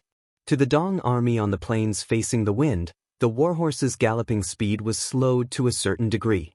However, when the old soldiers raised their heads to look at the scarlet Dong character, they immediately cleared their minds of distracting thoughts. As soon as General Dong gave the order, they would crush this weary army that was barely half their size into ashes. Many of the cavalry silently chanted a simple ballad in their hearts. The sons of the Dong family rode their swords, mounted their spears, and died beside their horses. Dong Zhuo held a green spring spear in his hand. It was once the treasure of Mount Carrying. After Dong Zhuo became his son-in-law, he was given away as a dowry by the Mount Carrying Mountain's mountain lord. There were 18 cavalry behind Dong Zhuo. Their armor were all normal, but unlike the Dong cavalry, they all held spears in their hands and saddles. Their weapons were in their hands, and more than half of them had swords hanging from their waists. The 18 cavalry didn't have the austere aura unique to old soldiers either. Their attitudes were relatively relaxed, but the commanding officers who were known for their arrogance didn't look down on them in the slightest. In particular, when they looked at the thin old man sitting on horseback empty-handed, they all felt a bit of reverence. After all, not everyone had the ability to sit on the second seat of Mount Caring. The youth began to run with a terrifyingly large black tiger. The green spring spear in Dong's hand was originally pointed to the ground, but it suddenly rose up and pointed forward. The two armies charged at almost the same time. When the distance between the two cavalry armies was large enough, it didn't mean that whoever charged first would have the advantage. If the distance was too large, after a spurt of energy, morale would begin to decline, and the penetrative power of the first spear would also be damaged. However, in this battle, the distance between the two sides before the collision was enough to ensure that the speed and impact of the horses would be raised to the maximum. The ground trembled under the hooves of the horses, and yellow sand filled the air. The two streams of water moved forward at lightning speed. In normal cavalry battles, regardless of whether it was whistling or shouting, the cavalry liked to make noises to strengthen their momentum when charging. In order to prevent the warhorses from retreating and damaging their speed, some of the cavalry troops who were skilled in horsemanship would throw out a cloth to cover the warhorses' eyes. However, the 4,000 Longxiang army and 8,000 Dongjua army were particularly abnormal. They did not make any unnecessary movements. The riders and warhorses rose and fell at the same time, filling the air with a silent rhythm of iron and blood. Led by 18 riders, more than 60 Bubeng mountain martial artists, along with 4,000 war riders, had already charged out. Dongjua stopped his horse and stood still. Behind him were 2,000 roaming riders, while the other 2,000 roaming riders circled around in an arc, avoiding the front. From the left and right, in an all formation, they pierced toward the relatively weak Longxiang army. Dongjua waited quietly for the final decision. The first time the two sides came into contact, both sides penetrated the flesh and bones. A dragon elephant rider and a Dong family cavalryman pierced through their breastplates at almost the same time. Their warhorses continued to charge forward, abandoning their spears and pulling out their blades. When the two passed by, they each hacked out with their blades. The dragon elephant rider chopped off the northern barbarian's head with his blade, ignoring the heavy injury. He tilted his head to avoid the spear. Just as he was about to risk his life to hack out with his blade, the Dong family cavalryman behind him knocked him down with a spear. The spear was squeezed out in an arc in the air. Before the Bailiang cavalryman died, he threw out his cold blade with one hand and grabbed the spear with the other, not allowing the spear tip to be pulled out of his body. The enemy cavalryman let go of his blade, flicking away the cold blade that was flying towards him, and continued to charge forward silently. There were two cavalrymen who collided with their horses. The warhorses' skulls were smashed on the spot. The cavalrymen leaped up from their horses and used the momentum to stab their enemies in the chest. Both sides fell back at the same time, but they still held onto their spears. Before they could fight on foot, the cavalrymen from both sides were ready to pierce their skulls with their spears. Cavalry with astonishing strength could pierce the enemy's cavalrymen down with their spears. They used the remaining momentum of the warhorses' charge to pull out their spears and kill again. A dragon elephant rider ruthlessly pierced through the chests of two northern barbarians. When the two corpses fell from their horses, they still scuttled together like candied haws. He clamped a sharp spear under his armpit and twisted the Dong family cavalryman who didn't decisively throw away his spear at the first moment off his horse. He then chopped off half of his head and his entire shoulder. There were also Baimeng cavalrymen who fell off their horses and were seriously injured but didn't die. They still chopped off the legs of Bailiang's horses before they died. The two armies strangled each other. In an instant, victory and defeat were decided.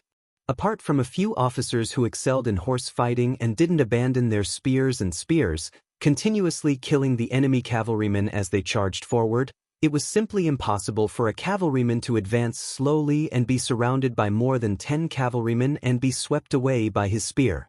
It was even more impossible for a cavalryman to turn around and fight another several dozen rounds just because he ran into an evenly matched enemy general. There was only one exception. In the middle of this long battle line, there was still a huge hollow circle that defied common sense. Previously, when the black-clothed youth leaped into the air, he was slapped in the chest by a thin old man who didn't have any weapons in his hands. He fell to the ground with a loud bang. Then he was entangled by 18 cavalrymen, either on horseback or off their horses. As long as a general personally entered the enemy's line, he was always a striking figure who was destined to be attacked by tides in the spring and autumn period. This kind of character would become a big chopping board nearby, with layers of flesh and blood stacked on top of each other. After the black-clothed and barefoot Su Longxiang led his army into Baimang, even though he had been deliberately intercepted at the tiled building, it was still not until today that he was truly stopped in his tracks. The green-clothed old man was Gong Pu, who was second only to one person in Mount Bubang. His internal force was vigorous, and he practiced martial arts with the master of Mount Bubang all year round. The other 17 cavalrymen were all brave men of Mount Bubang, not to mention there were more than 40 Penglai cauldron-carrying slaves of Mount Bubang. Each of them was 10 feet tall and born with the strength of an ox. After practicing martial arts, they soaked themselves in medicine vats and tempered themselves to the realm of fake Vajra. Unfortunately, they encountered Su Longxiang, who was born with Vajra. As long as they were torn apart by the youth, they would end up being dismembered. In the big circle, there were already more than a dozen Penglai slaves with missing arms and legs lying on the ground. At this time, Su Longxiang ignored the sword of a Mount Bubang swordsman who stabbed him in the back and punched a cauldron-carrying slave in the chest. He slowly pulled out the heart and threw it on the ground. The middle-aged swordsman was shocked when the sharp sword pierced the youth's back. He clearly did not rely on the Qi to resist the sharp weapon. He immersed himself in the sword for 30 years and was quite conceited. He stabbed the youth's back with the sword in his hand, but no matter how much sword qi he added, it could not penetrate the youth's flesh. The black-clothed youth was slow at times and fast at times. He thought that the green sword was not sharp enough, so he leaned back and took the initiative to move closer to the green light lingering on the tip of the sword. Before the swordsman could let go of the sword, the slightly famous sharp sword in Jianghu was bent in an instant and then broke. The youth leaned back too fast. Not only did the swordsman's sword break, but his whole body was knocked away. His chest was shattered into a mess. He floated backward and fell into the yellow soil, dead. The black tiger looked up to the sky and roared. Under its claws, it clasped the blurred corpse of a Penglai giant. With a light hook, the corpse was smashed and blood soaked the yellow sand. The black tiger pounced on the next burly giant that was closest to it. Gong Pu, who was not in a hurry to fight with the black-clothed youth in close combat, saw this and shouted angrily, "Evil beast!" The black tiger was hit by Gong Pu's palm and flew to the side. After landing, it still slid for 50 or 60 feet. When it stood up, shaking its head, a warrior of Mount Bibing stabbed it with a spear. The spear stabbed into the black tiger's back for a foot. The black tiger did not feel the pain at all. It sank into the ground on all fours. After accumulating strength, it pounced on both the man and the horse. The spear-wielding knight's waist was bitten by the black tiger under Qi Xuanzhen's mount. It was a shocking sight. The divine beast, who was beaten down on the demon-slaying platform and recognized the black-clothed youth as its master, swung its tail as hard as iron. The Penglai slave on the back had a bloody wound from head to chest. It pounced on another giant that was not afraid of death. The latter's face was flushed red. He held the black tiger's mouth and did not let it bite him. The black tiger's whole head smashed down, breaking the giant's arm and smashing his head into the soil. Gong Pu, with a face full of anger, rushed over and kicked the black tiger again. More than a dozen of Liang Mang's cavalry rolled down. Chapter 6:15. Su Longxiang didn't care about the battle at Black Tiger's side at all. With a seemingly casual sweep of his arm, he cut off the waist of a swordsman from Mount Tibing. Pulling the upper body, he spun in an arc and smashed the chest of a giant man carrying a tripod into pieces. A wooden-faced old swordsman's sword was like pear blossom rain. Every time his sword pierced the barefoot youth's body, he would use the rebound of the sword tip to retreat a few feet. Back and forth, it was dazzling. In an instant, he had struck more than 90 swords. His hands, feet, head, face, cheeks, heart, and abdomen were all missing. A series of crisp and clear sounds of metal and stone hitting each other were extraordinary. The old swordsman tried to find the crazy youth's Achilles heel when his sword touched his glabella. The young swordsman, who had a fierce reputation after Bei Mang and Luo Yang, grinned and was about to take advantage of the slightly bent sword to move. The swordsman, who had integrated the Taoist's gang-stepping footwork into his body movement, had just taken a step when the youth in front of him punched the side of his left ear.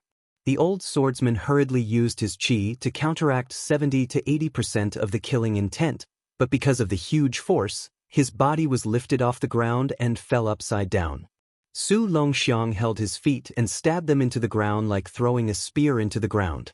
The swordsman, who had been famous for a long time, was squeezed until his chest was level with the yellow sand. Su Longxiang gently kicked the swordsman's legs and saw the ownerless sword. After hesitating for a moment, he bent down to pick it up and gently threw it up. His palms pressed against the hilt and the tip of the sword. The sword was broken into countless pieces by his palms. Holding the pieces of the sword with both hands, he looked up and saw the two remaining swordsmen. His figure suddenly jumped up and scared the two swordsmen out of their wits. They didn't care about the famous sword and ran away. One of them didn't run fast enough and was hit in the cheek by the black-clothed youth. His mouth was full of fragments and his face was unrecognizable. The other swordsman escaped because of the Penglai giant who sacrificed his life to stop him. However, he was already scared out of his wits. He no longer had any desire to fight. Regardless of whether he would be severely punished by Bingbing Mountain or not, he retreated and disappeared into the cavalry. Su Longxiang was addicted to killing. After tearing apart a giant man, he was about to look for his next target when Gong Pu used a shoulder slam to knock him back a few steps.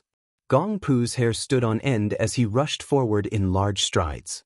His two fists tore through the air, wrapping up the wind and sand as he gave the young man a brazen blow. Su Longxiang's feet left the ground, and he kicked Gong Pu's shoulder. Both of them were pushed back, and after sliding a distance of more than 100 feet, they both stopped at the same time. The two of them were like two armies of cavalry, and they collided. Gong Pu's fist landed on the young man's forehead, and the young man's fist landed on his chest. With the two of them as the center, a large circle of yellow sand wildly drifted outwards. Su Longxiang spat out a mouthful of blood. He smashed his right fist into the palm of his left hand and smiled sinisterly. Blood oozed out of Gong Pu's nostrils, and he gently wiped it away. Once the number of troops exceeded 10,000, and then the whole army fought to the death without a single soldier surrendering, there was no historical record before the spring and autumn period. In the spring and autumn period, there was only the battle of the imperial concubine's tomb. In that battle, Yuan Zhuozong, who was ranked second, was the only one left. He used 16,000 light cavalry to hold back the most elite and majestic 40,000 heavy cavalry of West Chu. This allowed the Su family army, which was not called the Bailiang army at that time, to complete the strategic siege of West Chu, forcing the West Chu army to completely withdraw. Finally, it led to the Battle of the Western Barrier Wall, which was known as the decisive battle of the spring and autumn period. In that battle, on top of the imperial concubine's tomb, there were 16 soldiers around Yuan Zhuozong who were protecting the White Bear. All of them were ordinary soldiers, because more than 30 generals had already died. At the beginning of that battle, Yuan Zhuozong took the lead. From the cavalry battle to the infantry battle, he killed 16 enemy generals. With one silver spear, he killed more than 170 enemy cavalry. If Chen Zhibao did not disobey the order and led the troops to rescue him, Yuan Zhuozong was doomed to die in the imperial concubine's tomb. When the white-robed Chen Zhibao walked to the tomb, Yuan Zhuozong stood with his hands on his spear. His whole body was covered in blood, and his face could not be seen. Generally speaking, when 1/3 of the military strength was lost, the morale of the army would begin to collapse. In the spring and autumn period, there were countless ambitious and ruthless people who took advantage of the chaotic times to rise up. When they had a little bit of momentum, they hurriedly proclaimed themselves as kings and emperors. However, when these mixed-up armies met the elite regular army, they often collapsed at the first touch. There was no lack of absurd battles where 50 to 60,000 rebels were chased by thousands of cavalry for hundreds of miles, let alone fighting to the death. The powerful officials of the Liang dynasty all had their own ulterior motives. They said that if Gu Jiantang sat in the position of Su Shao, he could also stabilize the spring and autumn period. However, they never thought that Gu Jiantang could bring out such a valiant general like Yuan Zhuozong. After the spring and autumn period was stabilized, the morale of the Bailiang army was still high. The battle at the mouth of the gorge was tragic.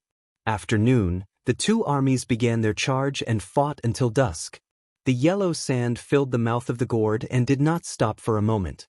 The 4,000 Longxiang army and the 6,000 Dongjua army almost changed from a cavalry battle to an infantry battle.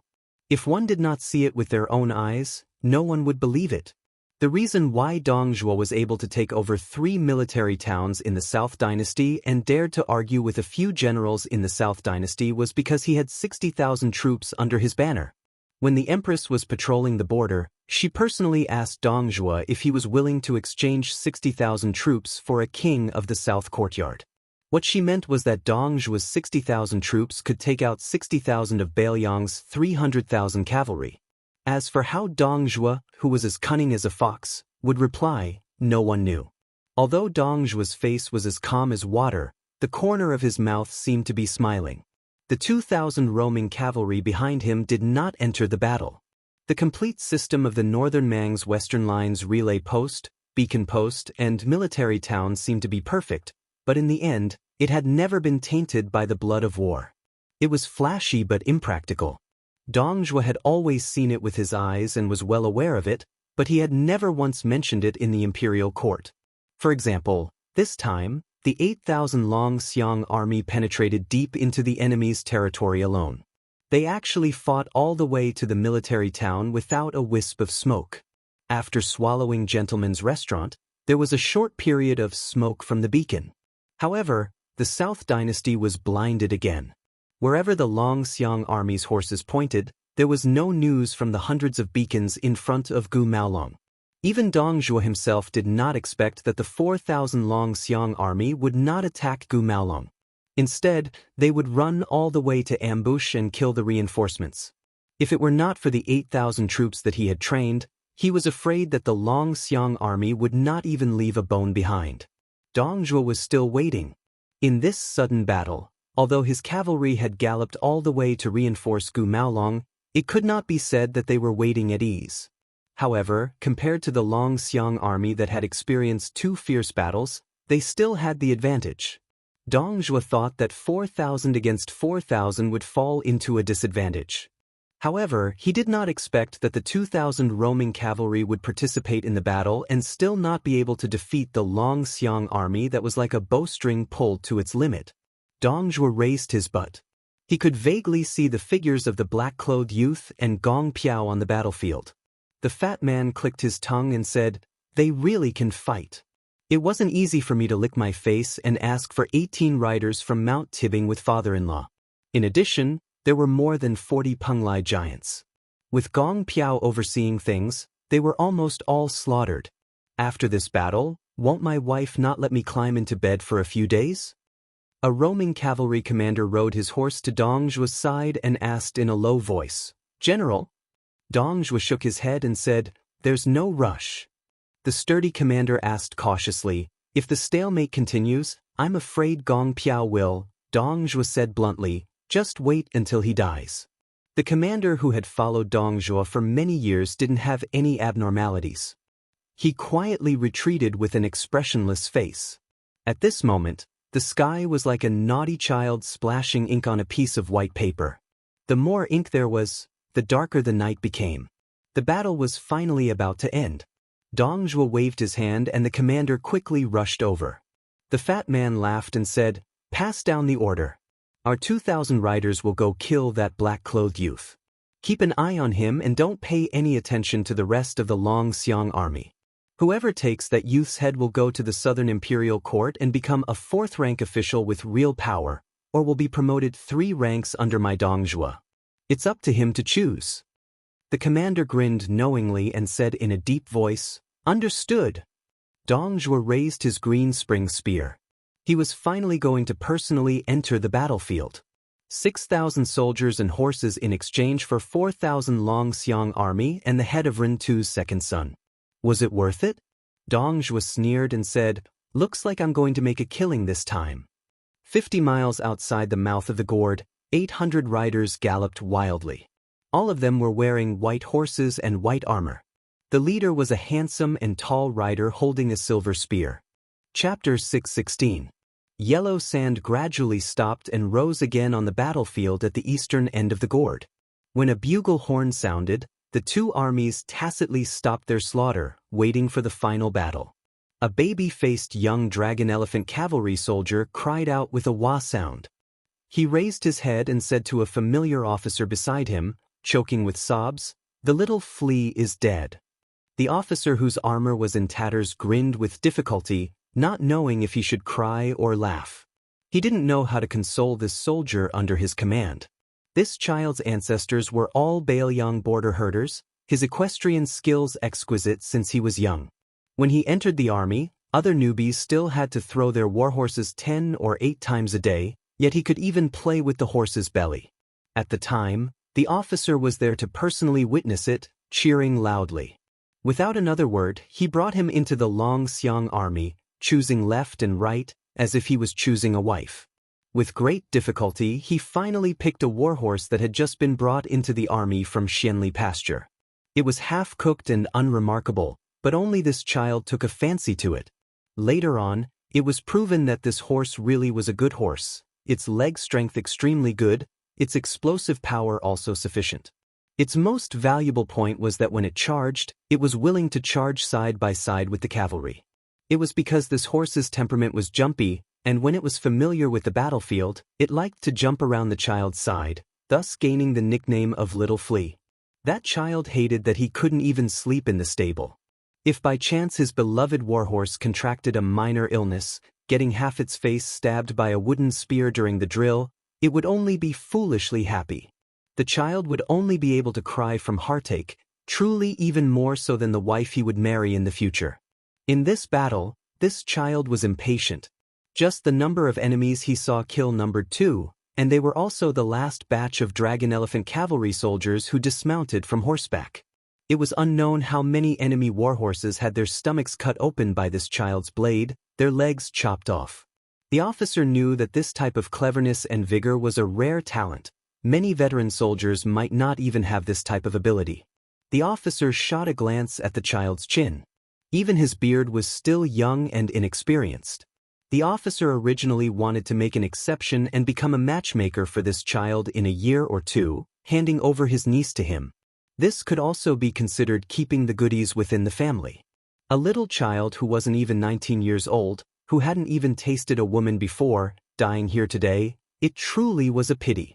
Patting the child's shoulder, he said softly, "When we reach the battlefield, compete with your brothers to see who can kill more. If we die early, we might still be able to catch up to them on the road to hell. If we die later, we kill a few more barbarians." The baby-faced soldier wiped his tears and nodded with a smile. The officer glanced at the youth in black clothes. A group of top-notch Jianghu experts appeared out of nowhere and fought endlessly with their lives on the line. 5 or 6 swordsmen who could actually produce sword aura and 40 or so impenetrable giant men were all cleaned up by the young general like slaughtering chickens and dogs. The enemy's viciousness didn't stop here. First, there was an unkillable old man in green who fought with the young general for half a day. Behind him, there was a young swordsman who was sneakily hiding among the cavalry, pretending to be a grandson for a long time. Unexpectedly, a sword actually pierced through the right side of the young general's chest. After this treacherous sword strike, he disappeared without a trace, completely withdrawing from the battlefield. The officer was a veteran. If he said he was completely unafraid of death, he would be deceiving himself and others. With his official position and experience, he had long passed the hot-blooded age of youth. Moreover, he still had a family to feed. It wasn't as if the officer's head was kicked by a donkey for him to calmly face death for no reason. However, to be able to enter Baoyang's Longxiang army, which was ranked among the best in terms of military strength, The officers of the same rank as the officers of the Baelyang were more valiant and good at fighting compared to many of the other Baelyang generals. They didn't have many cunning guts, and the soldiers they brought out were also relatively simple-minded. To the entire Longxiang army, as long as their superiors dared to charge and die, they would dare to fight. Training an army for 1,000 days to use it for an hour. If they were afraid of death, they wouldn't enter the Longxiang army. The officer also started as a small soldier, who hadn't heard of those soul-stirring battles from the old soldiers. Chu Lushan's 1,000 light cavalry opened the Shu Road. Concubine Tomb's 16,000 cavalry fought to the death to the last man. Chen Jibao's battle at the Western Wall rampart brought peace to the world. There were too many battles between Xiang and Fan. The officer knew that after the battle at the Calabash Gate, his acquaintances and friends would definitely talk about it. When his name was mentioned, they would all give him a thumbs up. These words would be passed along with the compensation money back to his hometown. It could be considered that he didn't let down those memorial tablets in the ancestral hall that he had knelt to when he was a child. In the future, when his children grew up, they would also be able to straighten their backs and be upright people. The Red Armor Dongjua army only had less than 600 soldiers left. What kept them from retreating was the 2,000 mounted soldiers personally led by the general behind them, as well as the Dong clan's military law that would immediately execute anyone who retreated without permission. When they turned their heads to look, they saw a bright red torrent rushing toward them. A large banner was particularly eye-catching. These Dong clan cavalry, who were so exhausted that they could sleep for 3 days as soon as they sat down, felt as if a heavy burden had been lifted off their shoulders. But then they felt a little desolate. The invincible Dong clan elite cavalry, 6,000 against 4,000, unexpectedly lost. Around their feet were the corpses of their former comrades, piled up on top of the corpses of the Baelyang people. Many times they fought on foot, stepping into the sticky blood. Every time they raised their feet, it was more strenuous than stepping on the gravel. Many armored soldiers were careless and fell down, and were hacked to death by their opponents. The battle was so fierce that it was hard to tell whether they died under the Baelyang saber or their own Mang saber. Chapter 617. Because Baimang rarely had any danger zones to rely on, Baimang's military had always been on the offensive. This caused most of the Baimang army to mistake the Baelyang army for the Baelyang army. The 300,000 cavalrymen were nothing but old news. The military strength of the 8 kingdoms was uneven. How could they be compared to Baimang? Therefore, when the Baelyang army was mentioned, even the most conservative of generals would only think that the 2 armies of Liang Mang were equal in strength. The problem for Baimang was not whether they could defeat Baelyang, but when they could go down south. The Dong cavalry was publicly recognized as an elite force on the front line with To'oba's 180,000 personal troops. The Dong cavalry was especially good at returning spears. In several fierce battles on the Eastern Front, the Dong cavalry could guarantee that they could retreat for 100 miles without dispersing. This time, when they came to rescue Maolong military town, it was said that the enemy only had 4,000 cavalrymen. Who wouldn't see this as an easy military achievement? A cavalryman of the Dong family heaved a sigh of relief. He adjusted his helmet and lowered his head. He recalled a ballad that had become popular in the army at some point in time. The Dong family's young men rode on horseback with swords and spears, dying on the backs of their horses. Don't cry your heart out for your wives, and your children will be Dong family's men again. The 2 armies had 600 men against 900 men. There were no longer any horses to ride, so they could only fight on foot. The black-clothed youth was stabbed in the chest. The assassin retreated after the successful attack and didn't even retrieve his sword. He didn't manage to pull out that sword during the fierce battle with Gong Pu afterward. The deputy mountain master of Bingbing Mountain's tendons and veins had long been severed, turning him into a boneless corpse. The youth touched his body and turned into a completely scarlet black tiger. He looked around and pulled out a blade from the abdomen of a dead cavalryman by his feet. The cavalryman was a dragon elephant cavalryman, and the blade was actually the northern cold blade. It could be seen how chaotic this bloody battle was. Su Longxiang chopped off Gong Pu's head and bent down to pick it up. He grabbed it by the hair and raised it high. The 900 Long Xiang army immediately roared together, "Fight to the death!" One of the captains saw that many of the cavalrymen were holding Beimeng's swords and said in a deep voice, "Change your swords." There were no horses, only 900 Beiliang sabers. The 600 Dongzhuo cavalrymen also changed their sabers at the same time. Dongzhuo wasn't a general who liked to personally charge and break through enemy lines, but now that the battle had reached this point, he had no choice but to fight. In his heart, he also wanted to personally chop down several dozen dragon elephant cavalry. No matter how much the Southern dynasty despised the fatty's character, they did not dare to deny Dongzhuo's talent as a commander. General Lu Gui even raised this stubborn young man who talked back from time to time to the height of Gu Jiantang and Chen Zhibao. He believed that Dongzhuo would continue to rise in the war between Beimeng and the Liang dynasty, which was destined to be a great war, and become another military pillar of Beimeng after Tuoba. With the green spring spear in hand, Dongzhuo took the lead and charged forward. He stared fixedly at the object in the bag that was gradually becoming an arrow at the end of its flight, Ren Tu's second son, Su Longxiang. Everyone knew that Dongzhuo was greedy for life and afraid of death, but this did not mean that Dongzhuo's battle strength was mediocre. This time, for his son-in-law, Mount Tibing had paid a heavy price. The Prenglai cauldron-carrying slaves took out more than half, the guest officials took out a third, and even the Beimeng's number 1 Vajra elder, Gong Pu, was moved out of the mountain. Such a group of death warriors actually couldn't exhaust the black-clothed youth to death. Moreover, there was also a Zhuyan chief assassin helping out. Dongzhuo had no choice but to accept. If it were any other Finger Xian realm expert, they would have to obediently die more than twice.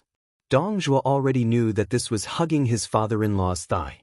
He made a scene and begged his father-in-law to personally take action. At this point, it was useless to think too much. Dongzhuo was also not the kind of person who could not let go of things. His bottom line was that he was willing to sacrifice another 1,000 cavalry lives to kill that Su Longxiang.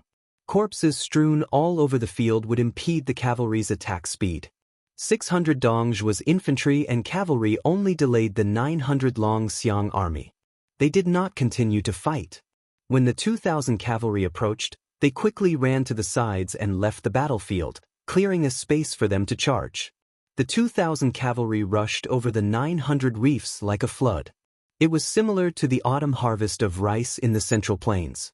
This kind of rude and unreasonable waiting for an exhausted enemy to arrive at a leisurely pace achieved a huge result.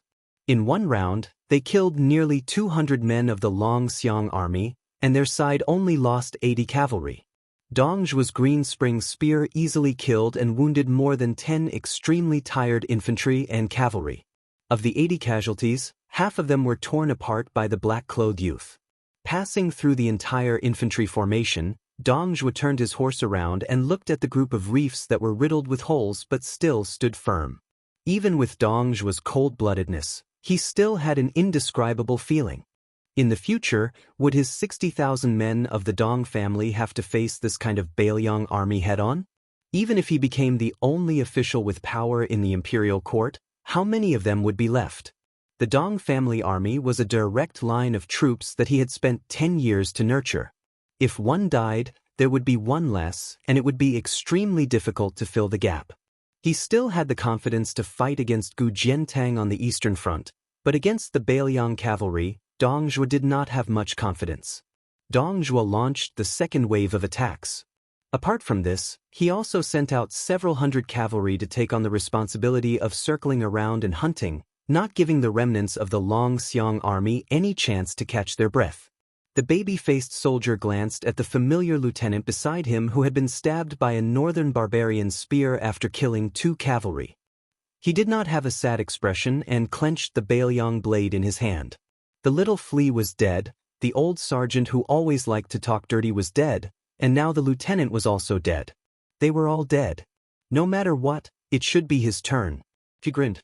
After the second wave of attacks, another 300 men of the 600 Long Xiang army had died.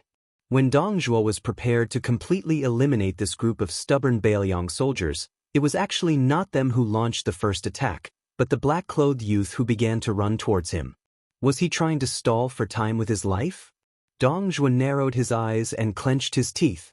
If nothing unexpected happened, Li Gujuan should have already rushed over to clean up the battlefield. Yellow sand suddenly rose from the mouth of the gourd. Only white horses and white armor could be seen between heaven and earth. Dong Zhuo fiercely spat out a mouthful of saliva, staring and cursing, F***CKU Huang Songpu, Lu Ge, Yang Yunzhen, these old bastards 18 generations of ancestors, tricked me into fighting to the death with the great snow dragon cavalry. Dong Zhuo roared without hesitation, "Sergeant, get off your horse and give it to the infantry soldiers. Retreat!"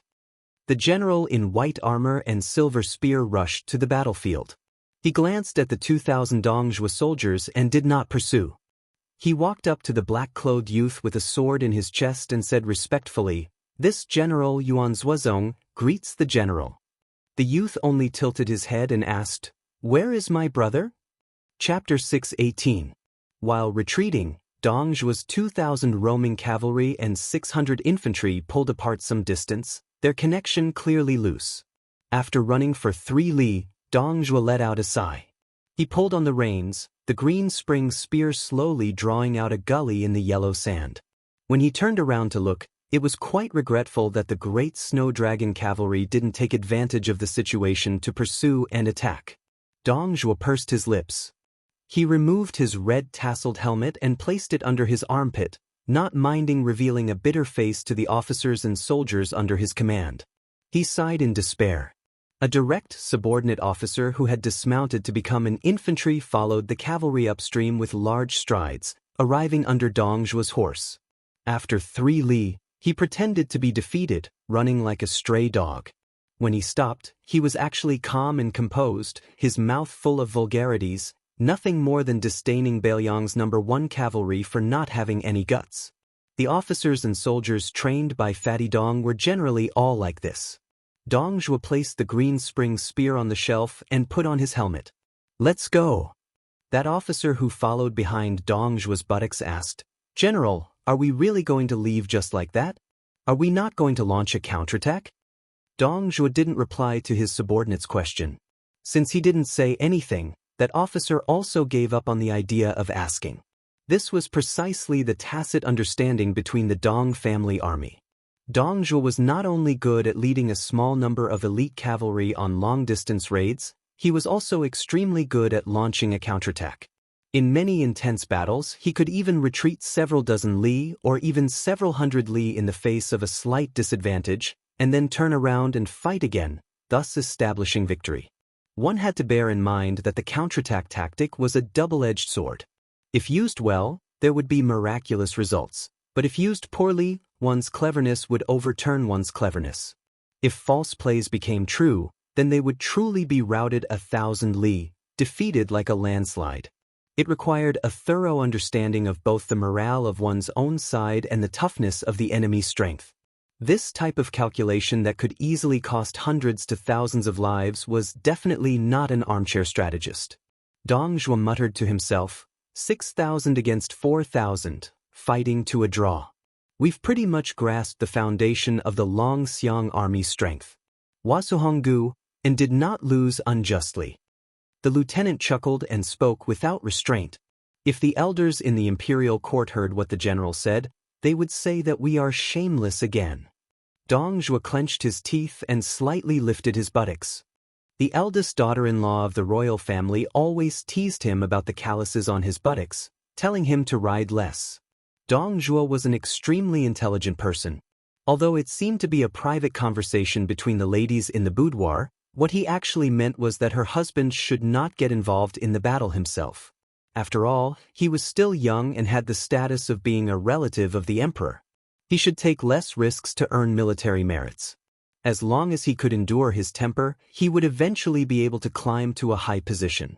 However, this time, the reinforcement of Ligu Maolong was in imminent danger. If he did not personally lead the troops, he would not be at ease. It would be a lie to say that he did not feel heartache after losing 6,000 of his personal soldiers to the Longxiang army. However, Dong Zhuo had always been cold-blooded and heartless in name and in reality. As long as he did not calculate the losses in his heart, he would be too lazy to deliberately pretend to be heartbroken. However, Dong Zhuo's 60,000 elite troops were not the cavalry, but the 12,000 infantrymen. If the latter had lost 6,000, Dong Zhuo would have long gone to the southern courts Huang Songpu and the other great generals to block the door and curse their mothers. After advancing for several li, they saw another 500 cavalry of the Dong family army. This elite troop silently merged into the army.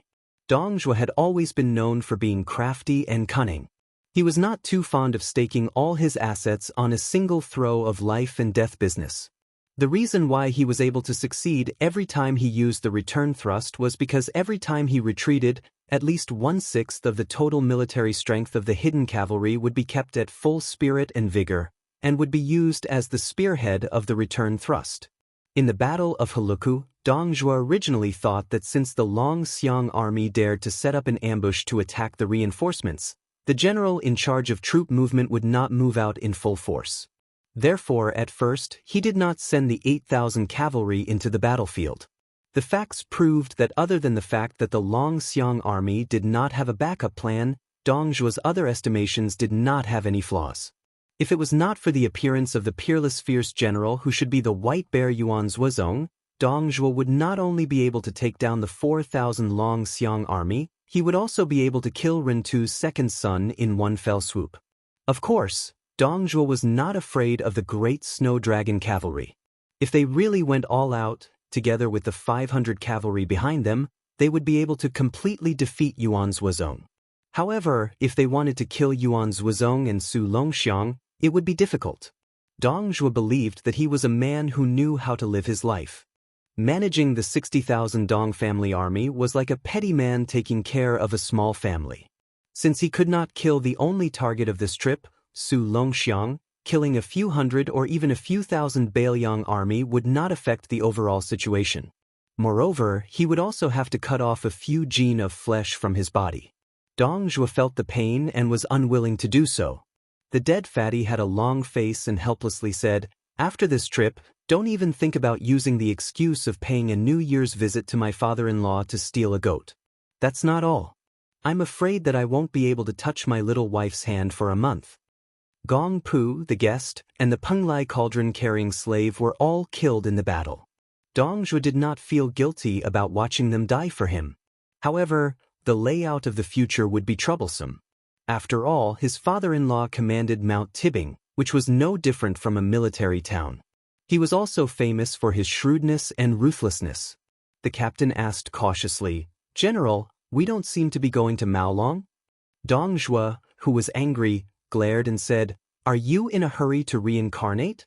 Don't you see that the king of Bailiang's great snow dragon cavalry has appeared? Only 800 cavalry came. What about the rest? Aren't they going to Maolong? Otherwise, why would the 4,000 Long Xiang army appear at the mouth of the calabash and wait for us to enter their crotch?" The captain scratched his head and secretly rolled his eyes. "My sister told you not to take the hot potato, but you didn't listen." Dong Zhuo squeezed out a bright smile and waved his hand. "Yelu Chukai, come here, come here." The captain was horrified and slowed down his running speed. The general's call went in one ear and out the other. Dong Zhuo smiled and said, "Brother-in-law."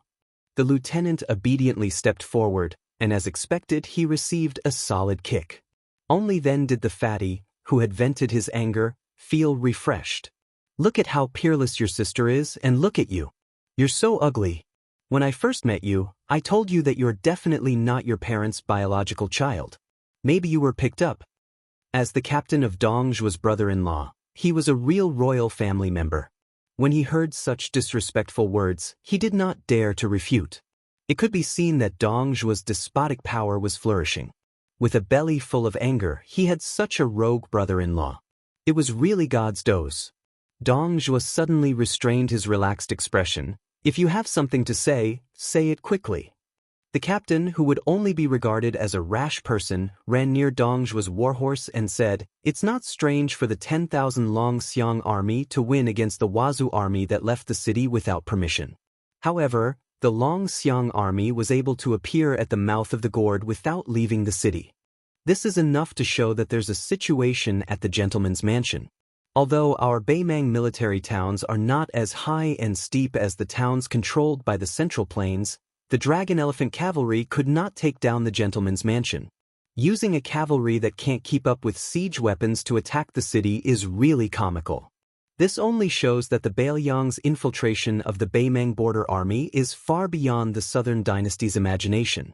Perhaps Honggu was hot-headed and went out of the city to resist the enemy because there were spies causing mischief. Dong Zhuo didn't nod or shake his head. He continued to ask, "Then tell me. Look at the Long Xiang army penetrating deep into the city alone. There were only 400 soldiers left at the mouth of the gorge. Adding on the injuries from before, there were less than 2,000 of the 10,000 Bailiang elites left. What was the point of paying such a high price?" The captain, who was often teased by Dong Zhuo as a golden branch and jade leaf, thought for a moment and said, "The Wazhu gentleman's mansion is near the 4 towns of Gugu, Maolong, and Long. In the end, it is a military town that is easy to defend and easy to attack. Apart from the military strength, it doesn't have much value. Unless the Bailiang army is stupid, they would not leave soldiers to defend it and wait for the old generals of the southern dynasties to seek revenge. To tell the truth, I can't figure out what was fought in this battle. Was the king of Bailiang muddle-headed? Or was he in a hurry to send his second son to the Bailiang army as a general?" Chapter 619. Dong Zhuo kicked him, but his brother-in-law dodged quickly. The fat man laughed angrily and said, "After talking for so long, you still haven't gotten to the point. Your sister is right. You've been reading military books to death. You don't know how to explore things other than military books." The captain was used to his brother-in-law's beating and scolding as a sign of affection. He smiled shamelessly and said, "General is wise and powerful. Please help me to explain it clearly." Dong Zhuo smiled casually. At first, all the military towns near the border of northern Liang were quite conceited in terms of combat ability. They thought that they could fight the cavalry of northern Liang in a one-on-one battle openly without being at a disadvantage. Not only did the generals such as Hongguan think so, but the survivors of the central plateaus, the old and the young, also wanted to go back home to pay homage to their ancestors, or to miss the rich and comfortable environment in the south. Therefore, they secretly added fuel to the fire. When people gather firewood, the fire will burn brightly. First, the southern army looked down on the Bailiang army. Then the entire southern imperial court became impetuous. It was inevitable that it affected the northern imperial court and Her Majesty's mentality. More or less, Her Majesty hurriedly attacked Bailiang because she felt that she could conquer Bailiang in one fell swoop. The captain hesitated for a moment and said, "Then let's fight. Since the Bailiang army can cause chaos in Longyao province with only the Long Xiang army, we can obviously fight to the death. Our southern imperial court is so arrogant. If we really fight, we will definitely be at a disadvantage. Why did the Bailiang send troops at this time? Could it be that I was right? Is the king of Bailiang really muddle-headed? Now that this battle has started, Longyao province is almost powerless to fight back. The Empress is so proud of the Suiwu fortress network that she created for the courier route has been smashed into a sieve. In the end, when the battle really started, we realized that we have encountered the ancestor of the courier route system, the king of Bailiang. There is no way we can play. In this way, our northern Mang will be even more cautious in the way we deploy our troops.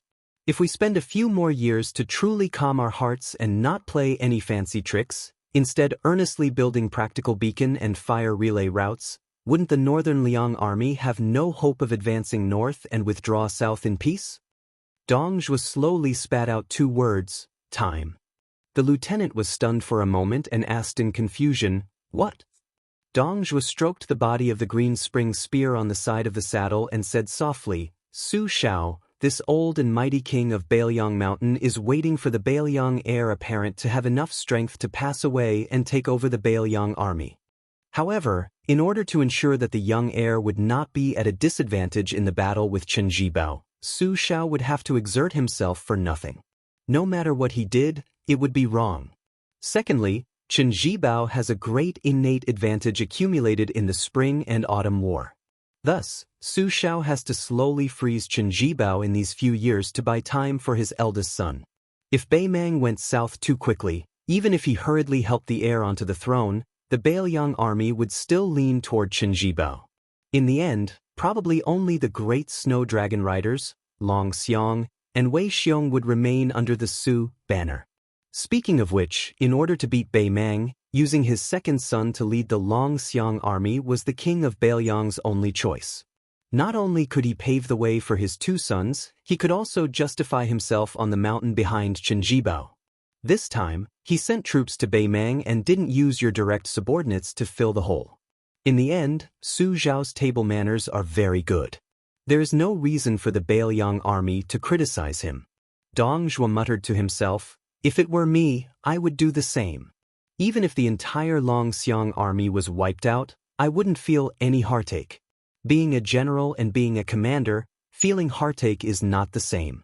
Besides, the Long Xiong army still has 2,000 soldiers left. After the war, when they are reorganized, they can casually pull out 8,000 strong cavalry. The strength of the Long Xiong army won't be reduced by too much. Even if I use my butt to step on it, I know that these 8,000 soldiers are definitely some or a few of the people who will remain neutral when the king of Beiliang changes. They are the old elite soldiers in their hands.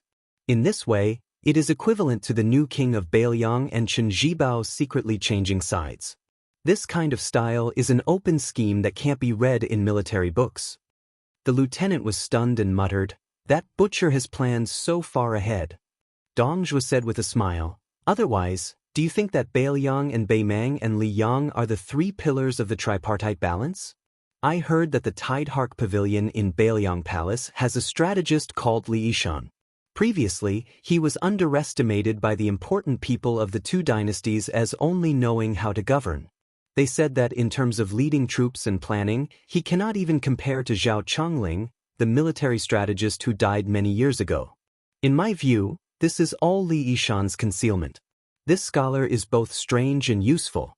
He is someone worthy of my, Dong Zhuo's, respect. Most of the credit for the 300,000 cavalry of the Beiliang army being able to maintain their strength for more than a decade and remain strong in a corner of the land is due to Li Yishan. If he dies, I am very curious who has the qualifications and ability to strategize for the new king of Beiliang." The lieutenant snickered and said, "Can't we have Zhu Li assassinate this person?" Dong Zhuo slapped the Bei Mang scabbard hard on his brother-in-law's helmet. "I just told you the importance of open schemes, and you are thinking of such crooked ideas. You are really a stone in the latrine, I can't teach you." The lieutenant said in grievance, "General, aren't you famous in Bei Mang for your cunning?" For the first time, Dong Zhuo did not say much. He mocked himself inside, "I am doing what I can." The lieutenant could not stand his brother-in-law's silence and asked curiously, "General, do you think that butcher's second son will die after being stabbed in the heart? That person has the title of heart stealer in Zhu Li." Fatty Dong thought of the sword of the chief assassin of Zhu Li and said regretfully, "The style of that sword is terrible, but it is not enough to kill Su Longxiang." On the battlefield at the mouth of the gourd, White Bear Yuan Zhuozong looked at the sword in Su Longxiang's chest and was furious. He was one of the top 3 generals in the army of the Liang dynasty. He knew the fierceness of this sword and could not pull it out. The sword was stabbed in the heart at first, but because of Su Longxiang's qi, it slid to the left side of his chest and stabbed in. Not only did the tip of the sword penetrate his chest, but when the sword left his hand, it was like a rootless willow branch that could be casually used as a shade. The sword aura grew luxuriantly in the black-clothed youth's body and continued to flourish. Even with Su Longxiang's physique, the blood in his chest only showed signs of stopping. Although Yuan Zhuozong was furious, he was good at maintaining his composure. He gently gritted his teeth and remembered this assassin, the chief assassin of Zhu Li, who was known as the Heart Stealer. Su Longxiang asked the second question, "Do I have to go north to find my brother?" Yuan Zhuozong felt sad and shook his head with a smile. "My foster father said he could go home when he reached the mouth of the gourd. His Royal Highness will soon return to Beiliang." Su Longxiang said, "Then I'll wait here." Yuan Zhuozong said, "No need. My foster father told me that His Highness would not pass by here." Yuan Zhuozong thought he could not persuade the young prince who was born with closed apertures. He did not expect that the young man in black only thought for a moment and nodded. Yuan Zhuozong looked at the bloody battlefield and for the first time looked forward to the return of the eldest son of the general. Only then did he remember that Su Fengnian had actually gone out to travel 3 times. On the post-house road in Bailiang, willows rustled. A scholar was holding a little girl's hand. They had no horse to ride on, let alone hire a carriage. However, they were not in a hurry. The willows on the post-house road were thick and strong. They could withstand the sun while walking in the shade of the trees. They depended on each other for survival. They were happy for more than a year. They were born with a hard life and were not afraid of hardship. Brother Qin, are we going to see young Master Su? Not necessarily. I have to travel all over Bailiang to know if I miss him or not. Of course, I don't know if he will see me or not. After all, he is the hereditary crown prince of Bailiang. He is not an ordinary person. Young Master Su is a good man. He helped me pick up money in the wishing pond. Later, he gave us a watermelon and stir-fried it with its skin. Brother Qin, didn't you say it was delicious? Good people can do bad things and bad people can do good things. It's hard to say. The little girl didn't understand either. She just smiled and said, "Oh." The scholar saw that no one was around. He secretly broke off a long willow branch and weaved it into a garland to put on the little girl's head. He once said that he would die as a civil official. He once gave General Su Gong the 6 matters of submission. He once shocked the world in Gangnam-do Baogua Temple's Tsushui Tan Wangba. This was the poor scholar Chen Liangshi who had taken the little beggar to travel the north and south of the river. Back then, when Zhao Chongling saw the butcher Su Xiao for the first time, he took 600 servant girls and family servants with him. Yin Talently Ishan was alone, and he was also in dire straits. Chapter 620. The second chapter is around 12 o'clock. There is a third chapter before dawn. More than 50 camels formed a line and moved forward with difficulty on the Gobi Desert. The members of the caravan wore silk masks and most of them were leading the camels. Only a slender figure was riding on a young camel. The person leading the camel was an old but still burly man. His attire was simple and refreshing. He was obviously the leader of the caravan. A large water sack made of lamb skin was hanging on his waist. The person riding on the delicate soft saddle between the 2 camels always had some kind of question. Most of them were bold and unrestrained. Even the experienced old man was caught off guard and did not know how to answer. Along the way, they actually encountered 2 mirages that were hard to come by in a lifetime. Both mirages were rare scenes of an isolated island on the sea. Perhaps only the legendary hovering mountain of the Taoist sect could be comparable. The person riding the camel asked about the origin and authenticity of the mirages. The old man who cared about his reputation could only stammer. He was pestered until there was no way out. He had no choice but to change the topic and said some anecdotes of wild fox spirits that he heard. The person riding the camel said softly, "Grandpa Hong, will we reach the big city in the north after crossing the Gobi Desert?" The old man smiled and said, "Miss, there is still a way to go in this Gobi Desert. Remember the flaming mountain last time? It looked close but it took us half a day to walk. The ancients said that a mountain would run a horse to death." The person on the camelback was actually a woman. She reached out and removed some of the silk scarves that blocked the yellow sand from entering her mouth. A pair of watery eyes that made people feel refreshed was revealed. She asked curiously, "Grandpa Hong, we don't have much water. Why did you give that scholar a sack of water? He said that he would give you money but you didn't accept it." The sturdy old man with the surname Hong said softly, "When you're outside, it's always a good thing to be able to form good karma, no matter how big or small. Back then, when I was in trouble in the desert, it was Mrs. Grandfather who helped me. Otherwise, Hong Bai would be a skeleton under the yellow sand today. Besides, we don't have many water sacks with us. If we are really in trouble, we can still kill the camel to get water. At most, we will have 1 less camel's goods. Money is dead after all. It can't be compared to living people." The woman nodded and smiled. The old man praised sincerely, "Miss has a bodhisattva's heart since young. Good people will be rewarded. In the future, she will definitely be able to find a good match for her. This time, the woman who had snuck into the camel caravan asked again, "Grandpa Hong, I've read those novels about scholars and beauties that were printed in Jiangnan. Young ladies from noble families all fall in love with down-and-out scholars at first sight. I've never seen any woman go looking for a husband of equal social status. Why is that?" The old man felt a headache coming on. After holding it in for a long time, he said, "Young miss, you see, most of those scholars will also pass the imperial examination, return home in glory, and then grow old together with women. Young miss, when you read this kind of forbidden book, you can't only see the absurdity of the noble young ladies. Those young ladies have good taste. Tens of thousands of scholars go to the capital to take the imperial examination, like carps jumping over the dragon's gate, but only a few can jump over the dragon's gate, yet they have taken a fancy to them.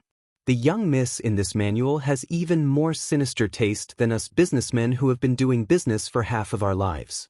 If the young miss unfortunately makes an error in judgment and gets on the wrong sedan chair to marry the wrong man, the author won't be happy to write the book." The young woman suddenly understood.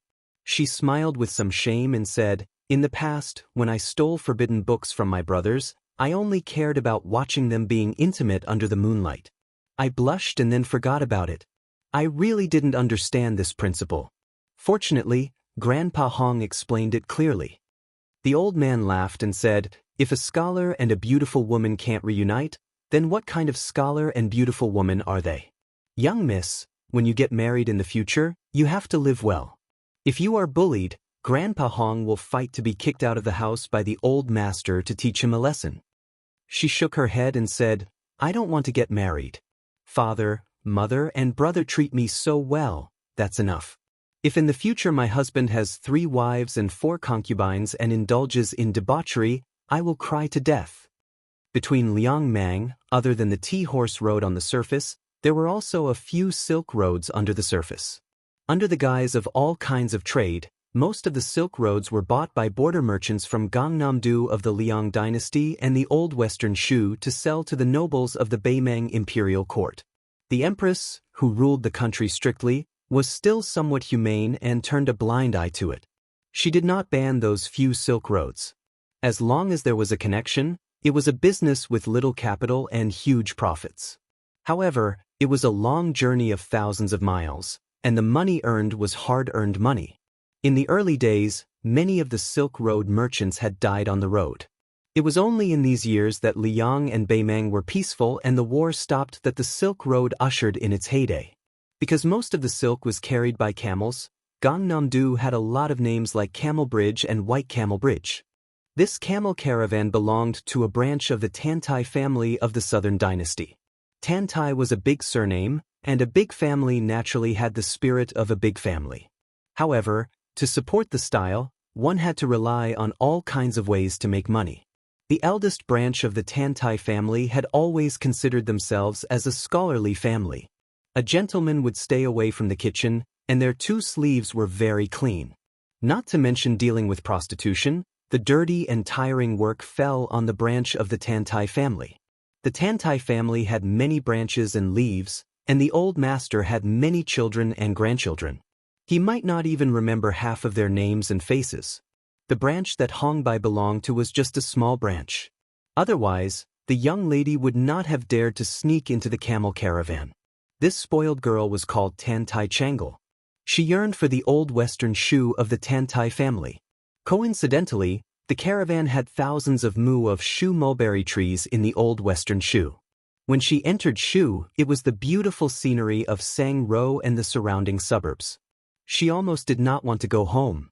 After passing the border of Liangmang and going north along the Silk Road, it became more and more desolate and difficult to travel. Fortunately, she could bear the hardship and always found joy in the hardship, which made Hongbai's burden much less. This Miss Tantai, who grew up in the Vermilion Gate building, always had inexplicable questions. This time, Hongbai almost emptied his stomach of ink when he went south to the old Shu and north to the palace. In less than half a day, he would pass through the Gobi Desert and reach the edge of the imperial tent. When he returned home, the young lady probably would not have the time to ask why. At this time, Hongbai was telling her about the origin of the Silk Road to Bailiang. He talked about the official robes of the Liang dynasty and then the robes of the titled madams. When he talked about this, the old man who had experienced many hardships also had a deep feeling. The official robes of the southern dynasty evolved from the central plains during the spring and autumn period. For example, the madam's robes at the celebration court meeting were the fourth rank of the secondary class. It was true that a woman's status depended on her husband. Of course, there were also many women who obtained wealth because of their sons, especially those concubines in the imperial palace during the spring and autumn period. She tilted her head and asked, "But my father is a military general, why is my mother's robe a bird's robe?" Hongbai smiled and said, "Miss, this is particular. A woman's elegance is beautiful, she worships literature and does not worship martial arts. However, there really is a woman's official robe in the world. Perhaps it has never been seen before and will never be seen again." She opened her eyes wide and asked, "Whose is it?" Hongbai led the camel and walked on the scorching saline alkali Gobi Desert. He smiled and said, "The king of Bailiang's imperial concubine's robe is a first-rank lion's robe. It is rumored that it is extremely gorgeous and can be said to be flawless. Even if it is hung together with the king of Bailiang's official robe, it does not lose the least bit of elegance." Chapter 621. Tantai Changle lived in the boudoir for a long time. In the end, she only liked women who were picturesque. She never asked about the change of dynasties. As for the concubines of the king of Bailiang, she only heard that they died early and did not enjoy a few years of happiness. Hongbai, on the other hand, was born in the marketplace and had traveled extensively. He had also encountered several opportunities that made ordinary people envious. When he was in the prime of his life, he had also made quite a name for himself in the Jianghu of the Central Plains. As for why he was wrapped up in the flood of scholars rushing north and why he was sheltered under someone else's roof in Tantai, it was probably some bitter story that could not be joked about. After he became docile, he stopped playing with swords and spears. Instead, he picked up the books that he hated when he was young and cultivated his mind. When the old man mentioned this princess, he spontaneously felt respect for her. He said softly, "This princess was the only female sword immortal in 300 years. She asked naturally, "What is a sword immortal? Can one step on a sword and fly around?" Hongbai, who had not entered the second rank, did not know the profoundness of the land immortal realm. His straightforward personality did not allow the old man to make up nonsense.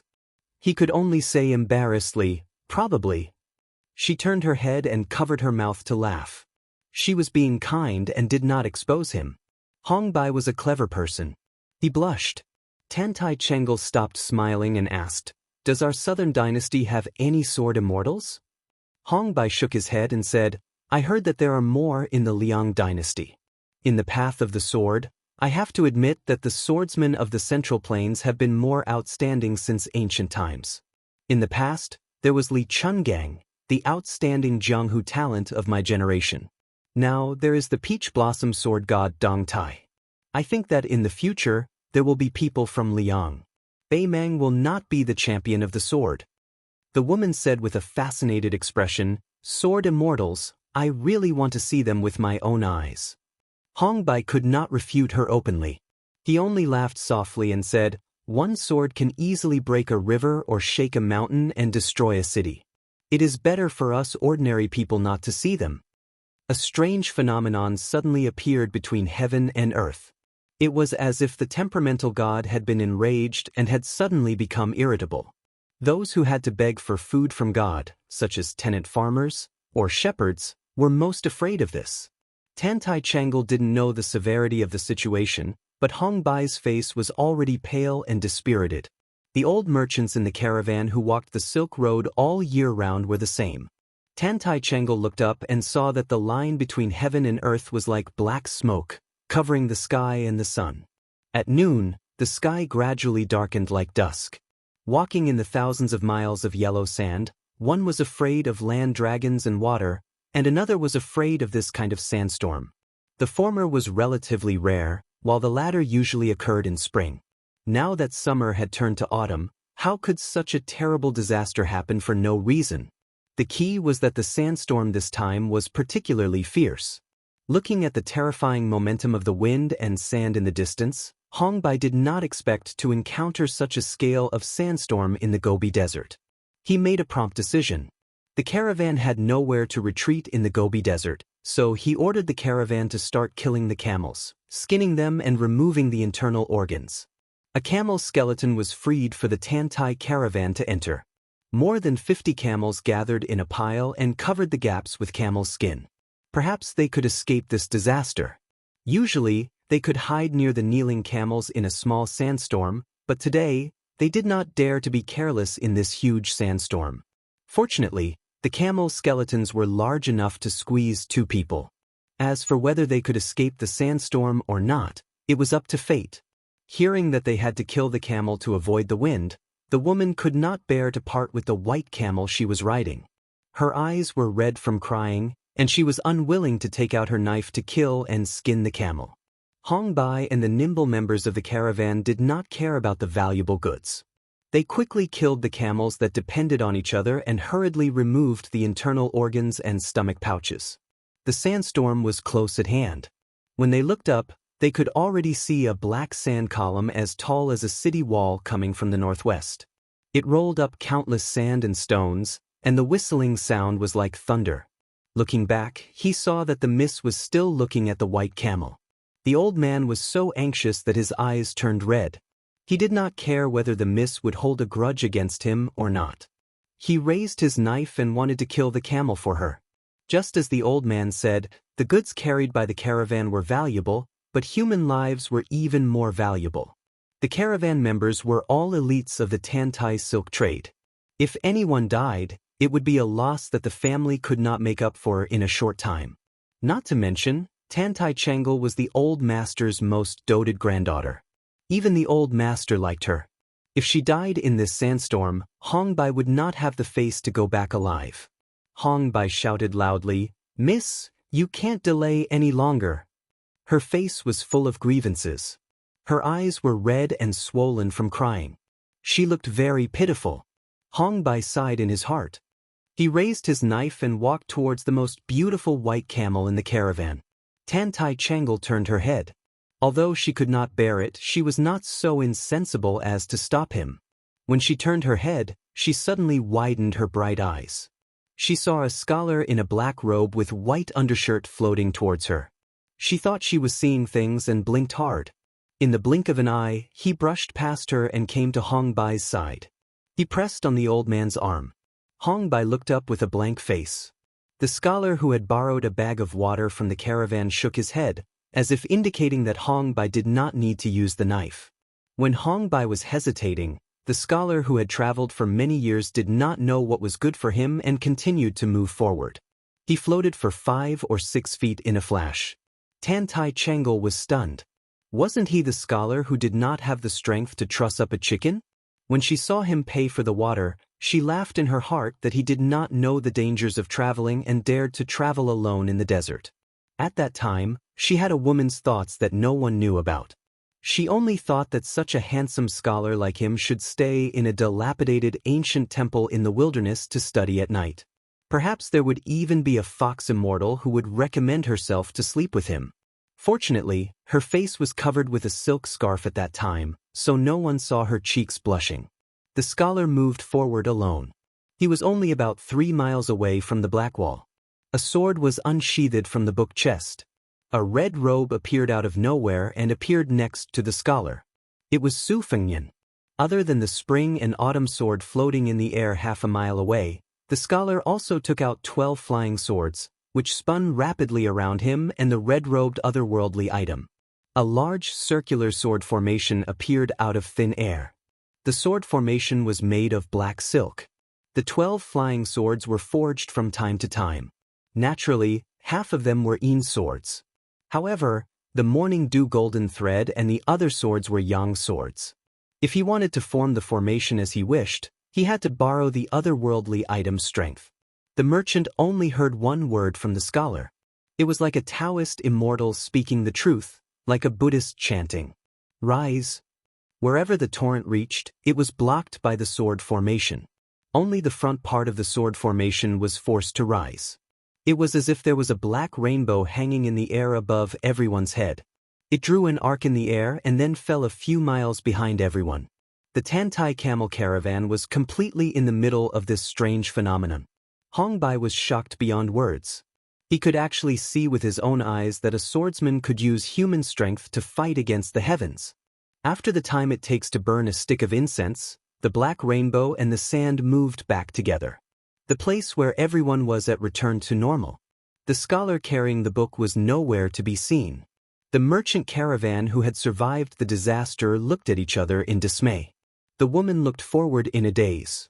In Hong Bai's eyes, he vaguely remembered that in the Jianghu 50 years ago, there were also many women who looked at the sword-wielding green robe in a daze. When the sword was unsheathed, there was no injustice in the world. Hong Bai sighed softly. He's really like Li Chungang. Chapter 622. 2 chapters are already 8,000 words. The next chapter is before 4 a.m. At dusk, Su Fengnian finally arrived at the source of the weak water at the border of Aquarius State. It was a verdant oasis, like a green pearl embedded in a yellow sand disk. It was a delightful sight. Su Fengnian washed his face by the green river at the edge of the oasis. The otherworldly item in the red robe was playing in the water like a koi. Before leaving Bailiang, he was informed that this place was heavily guarded.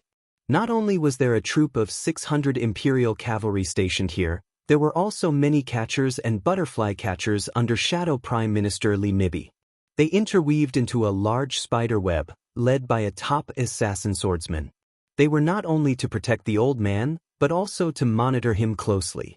Whether it was the route he took to enjoy the scenery or the dishes he ate, everything had to be reported to his master Li Mibi. In addition to the old man's own forces, the two sides confronted each other and cooperated to resist the endless revenge assassination. However, in Su Fengnian's opinion, it was inconsistent with the information he received. The hidden forces were sparse, and the troop of 600 men stationed 10 miles away had been reduced to only 200. Su Fengnian washed his face with cold water and immediately felt relieved. No matter how stubborn the old man was in the eyes of Beimang, he had completely given up for 5 or 6 years and lived behind the scenes. His reputation was naturally not as feared as before. The situation in Beimang and Liang was the same. At first, it was mostly the south facing the north. If it was said that the king of the southern court, Huang Songpu, had made a good start as a general in the southern court, there was actually someone who had occupied a high position in the northern court as a remnant of the spring and autumn period. He could be said to be second only to one and above all. Back then, every time the empress went on a hunt and had a discussion with the officials, only this person could make the unruly nobles willingly submit to her. It could be said that it was this old man's credit that Beimang was able to smoothly implement the scholarly rule. The purpose of Su Fengnian's trip was to meet this old man who was regarded as the pillar of Beimang by the empress. Who would believe that the crown prince of Beimang, who was destined to be irreconcilable with the Bailiang, would walk thousands of miles just to throw himself into a trap? Su Fengnian chose this secluded spot near the water and was not in a hurry to enter the interior of the oasis. It was obvious that this was a Chimen Dun Jia formation. If he stepped in carelessly, he might be arrested as an assassin. Su Fengnian waited until dusk, but the otherworldly item in the red robe was still indifferent, as if it had nothing to worry about. Su Fengnian held his breath like an old monk in meditation. He remembered the camel-riding woman he met in the Gobi Desert half a year ago. He did not need to look at her face to know that she was a dragon lady. Otherwise, with Su Fengnian's current cultivation, he would not have shown himself to borrow water. As for the help he gave later, he did not think too much about it. It was nothing more than the kindness of the water, and he would repay it with a gushing spring. According to ancient books, every time this kind of mirage woman entered the ocean or the desert, a mirage would appear. The only difference was that she was a sea serpent or a sand serpent. The sea serpent belonged to the flood dragon, and its breath could form a building.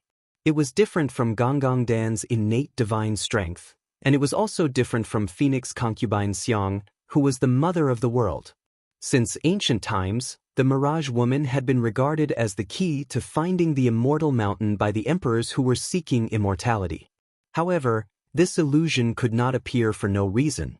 After all, it had to have something to rely on. In previous dynasties, when the emperors sent necromancers out to sea to find the immortal mountain, there must be a dragon lady in the team. However, it was not known whether the dragon lady would become the key to becoming the emperor in the future. Su Fengnian was indifferent to it. It was not something that he, a prince whose position was in danger, could decide. How many people in the world could be as straightforward as the old man in the sheepskin fur coat when he was young? Most of the martial artists in Jianghu believed in the principle of observing more and doing less after suffering losses. One was Su Shao, who was famous in Jianghu, and the other was the Empress of Beimeng, who was his lackey. They easily made all the Jianghu people in the two Jianghu helpless. Su Fengnian suddenly opened his eyes and looked at the small path by the water. At the end of the path, there was an old man and a young boy coming together. The young boy had rosy lips and white teeth. He came riding a bamboo horse, looking naive and cute. He used a bamboo pole as his hip to dismount the horse and called out softly. The child was wearing a wide-sleeved Taoist robe. He looked natural, making people forget the vulgarity when they saw him. The old man beside the child had white hair and a beard. He was tall and had a scholar's head and a green robe. He had a natural air of elegance. The old man held the young boy's bamboo horse in one hand and two scriptures in the other. When he saw Su Fengnian, who did not hide his whereabouts, he did not seem surprised. He let go of the young boy's hand and waved at Su Fengnian with a smile as if they were old friends who had not seen each other for a long time. Su Fengnian did not hide because he guessed the old man's identity. The former most powerful minister in Beimeng's royal court, Su Huainan, was born in Liaodong. After careful consideration, he was actually a distant relative who was one generation older than Su Shao. However, this kind of relationship was so distant that it could be ignored. Su Huainan had already arrived in Beimeng before the scholars fled to the north. He became the chief strategist and meritorious official of the Murong clan's empress who usurped the throne. He was very knowledgeable and devoted all his life's learning to the Beimeng court. When Liang first settled down, it attacked Beimeng with great momentum. It was he who urged the empress, who had yet to sit firmly on the dragon throne, to go south and personally lead the troops. That was how the world was divided into the north and the south today. Liang's second expedition to the north was also because he, who had already retired from his post, came out of his thatched cottage and formulated a strategy that allowed the upstart Tuoba to defeat Liang's three fronts. He had been living in seclusion by the Ruoshui all these years. Nominally, he was a double-faced spy who sold military intelligence to both his left and right hands, which angered the empress. He had no choice but to resign from his post and leave the royal court. In reality, he was fully deserving of his title as a meritorious elder. Su Huainan's attitude towards the Murong clan differed greatly from the empress's and was disheartened. The so-called spy case that shocked the imperial court was just a way for both sides to take a step back. Looking at this old man who had once climbed to the top step by step and then slowly walked down the stairs, Su Fengnian couldn't help but have mixed feelings. The person in front of him was a powerful official who could be compared with Su Shao in terms of fame and achievements. Su Fengnian respectfully bowed with his hands folded in front. The old man, who was in high spirits, walked closer and helped the Su family's descendant who had risked his life to stand up. After scrutinizing him for a while, he smiled with gratification and said, "This old man never thought that it would be you who would come to visit me. I even thought that it might be Su Shao who came to visit me personally. This is really a big surprise. You're indeed a member of the Su family. I've said it a long time ago, souls without courage and insight wouldn't dare to enter the womb of the Su family's daughter-in-law." Chapter 623. Su Fengnian smiled bitterly. Su Huainan touched the head of the young boy beside him and looked at the rippling river. He said softly, "Don't worry, there is a big movement at the border of Liangmang. I took away a very important Zhu Wang swordsman because I guessed that you would come, so I took the opportunity to transfer away most of the imperial cavalry. This place looks the most dangerous, but it is also the safest." During the Qingming festival, he killed Tao Qianji in the city of Lingqing. Later on, he had a fight with Tuoba Chunsun, making that little general who did not know the immensity of heaven and earth suffer in silence. Along the way, he conveniently killed the heart-sucking devil Xieling. In the city of Dunhuang, he attracted Deng Tea to draw his sword. It seems that he even had a grudge with the Princess Tomb on the other side of the Yellow River. Young man, you have really opened this old man's eyes. At that time, I said that as long as you can reach Ruoxue alive, I will meet you no matter what. Come, let's sit down and talk. Su Huainan and Su Fengyan sat on the grass beside the river. The naive child suddenly became angry. He lifted his bamboo horse and was about to chop it into the water. The strong qi made Su Fengyan suffocate for a moment. The red-robed otherworldly item jumped out of the water and also looked like it was about to overturn the river and the sea. Fortunately, Su Huainan held onto the green bamboo pole and shook his head. Only then did the child withdraw his qi and return to his naive and innocent expression. Seeing Su Fengyan's strange expression, the old man revealed some heavenly secrets. However, he did not reveal too much and smiled warmly. I can't tell if it is the supreme supernatural power of Taoism's I Chi San Qing or the obscure method of severing 3 corpses on 10 continents. However, the one beside me must be a poor child. In these few years, the cottage has been deserted. The smart people who know how to cultivate in the public way like the cold stove have gradually lost their temper. Fortunately, I have this child to accompany me, so I don't feel old and boring. To the orthodox Taoism, the golden elixir of dragon and tiger had always been regarded as the only right way to achieve immortality. Talisman and external elixir were unorthodox, not to mention severing 3 corpses, a heretical method that was not recorded in any ancient books. Furthermore, Su Fengyan was not in the mood to get to the bottom of this small matter. It was only a little Taoist child, yet he was able to make the otherworldly item full of yin qi feel as if it was facing a great enemy.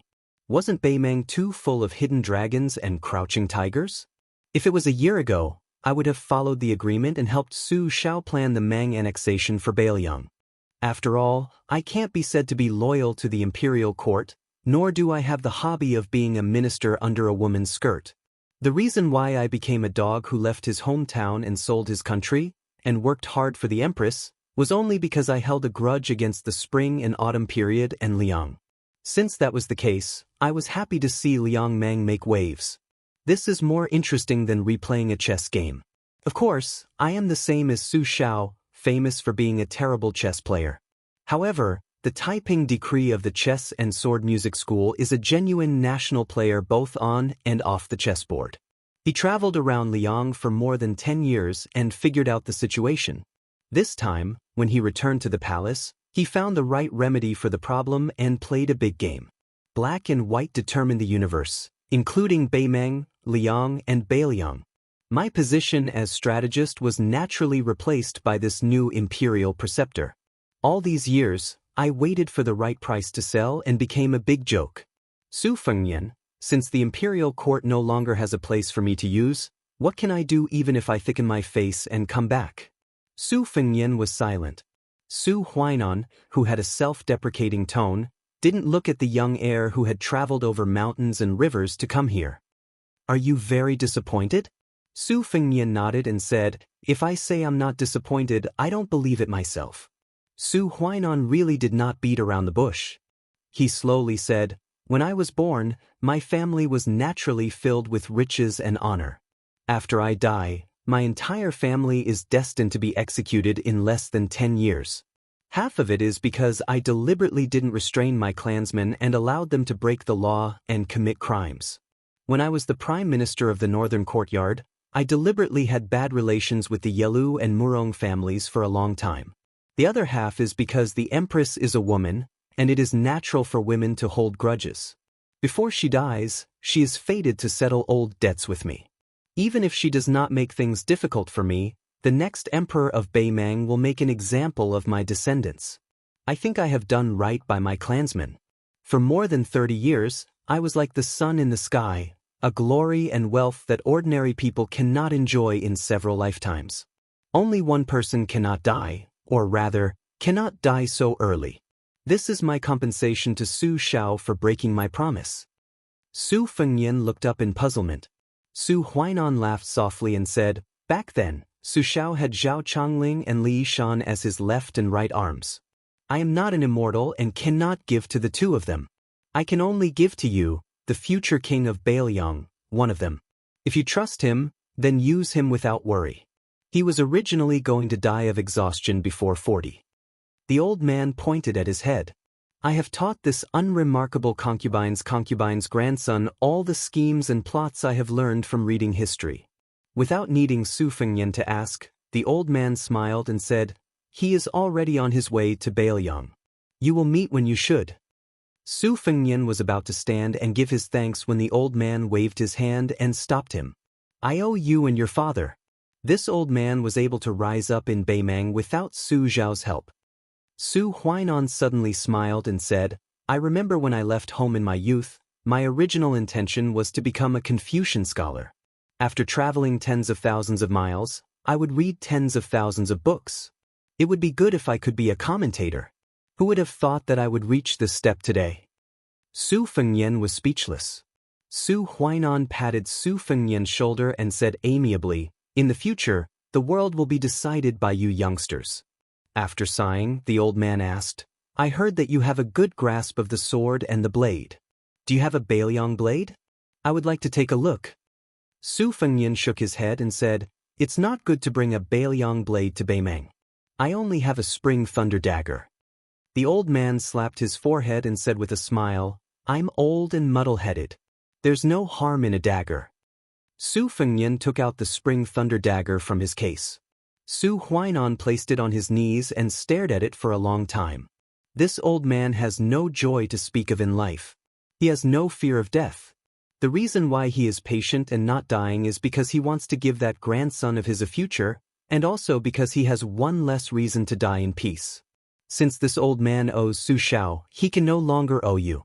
Moreover, this old man has also thought of a method that will not let anyone down. Su Huainan took out the spring thunder dagger and handed it to Su Fengnian. The smile on his weathered face was incomparably open-minded. "Come. Cut off Su Huainan's head, put it in a bag, and return to Bailiang to be the king of Bailiang."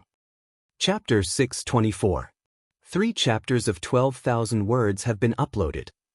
It could not be said that they had come in high spirits, but it was also hard to say that they had returned in disappointment. Su Fengnian was still dressed as a traveler with a backpack on his back.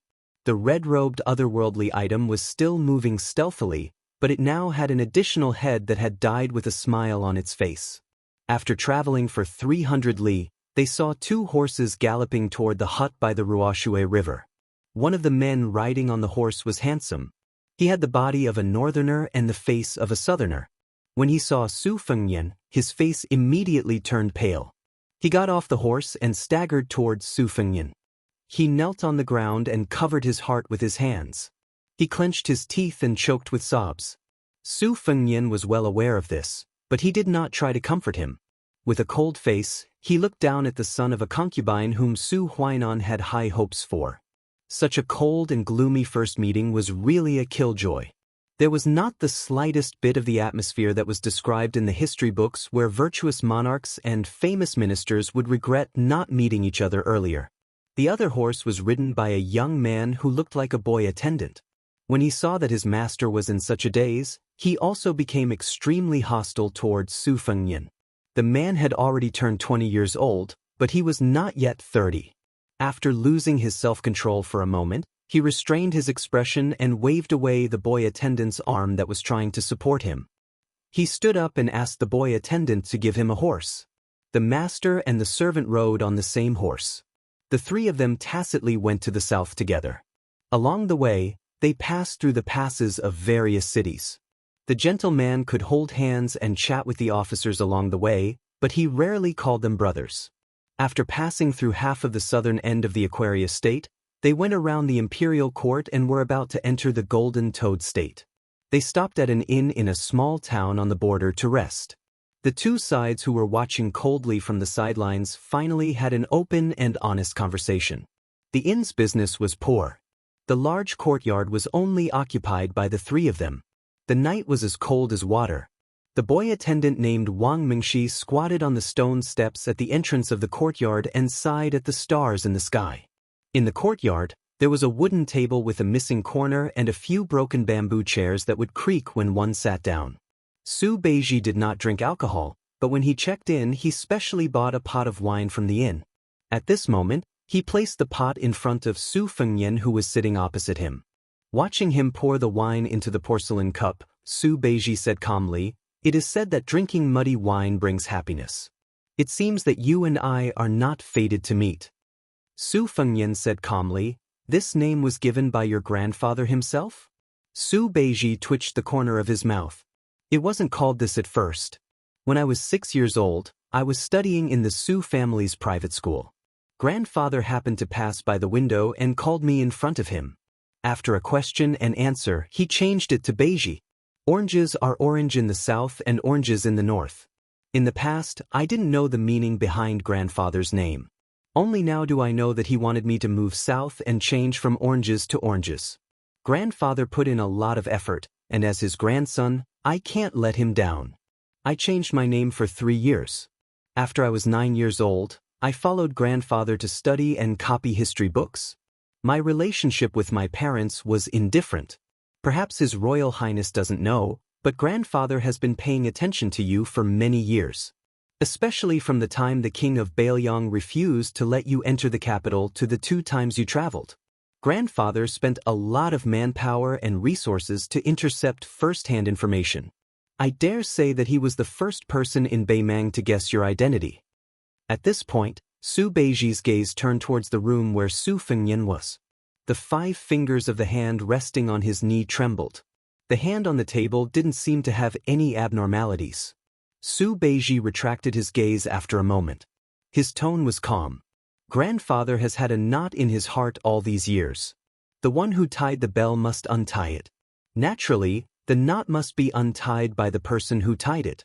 Compared to the king of Bailiang, heir apparent personally going to Baimang is even more inconceivable.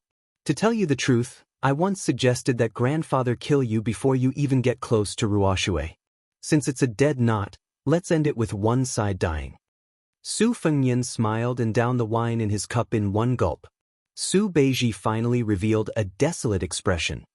He lowered his head to look at the empty table in front of him. "I just didn't expect that the dead knot would be replaced by his death. Grandfather said that even if he met you, there was a 50-50 chance of who would live and who would die." Su Fengnian lowered his head to drink his second cup of wine. He furrowed his brows without leaving a trace. Su Beiji pursed his lips and stared at Su Fengnian, who was slowly drinking his wine. He went straight to the point, almost interrogating him. "Since you don't want to be the emperor, why did you come to Baimang? Why did you come to see my grandfather who didn't care about worldly affairs for many years?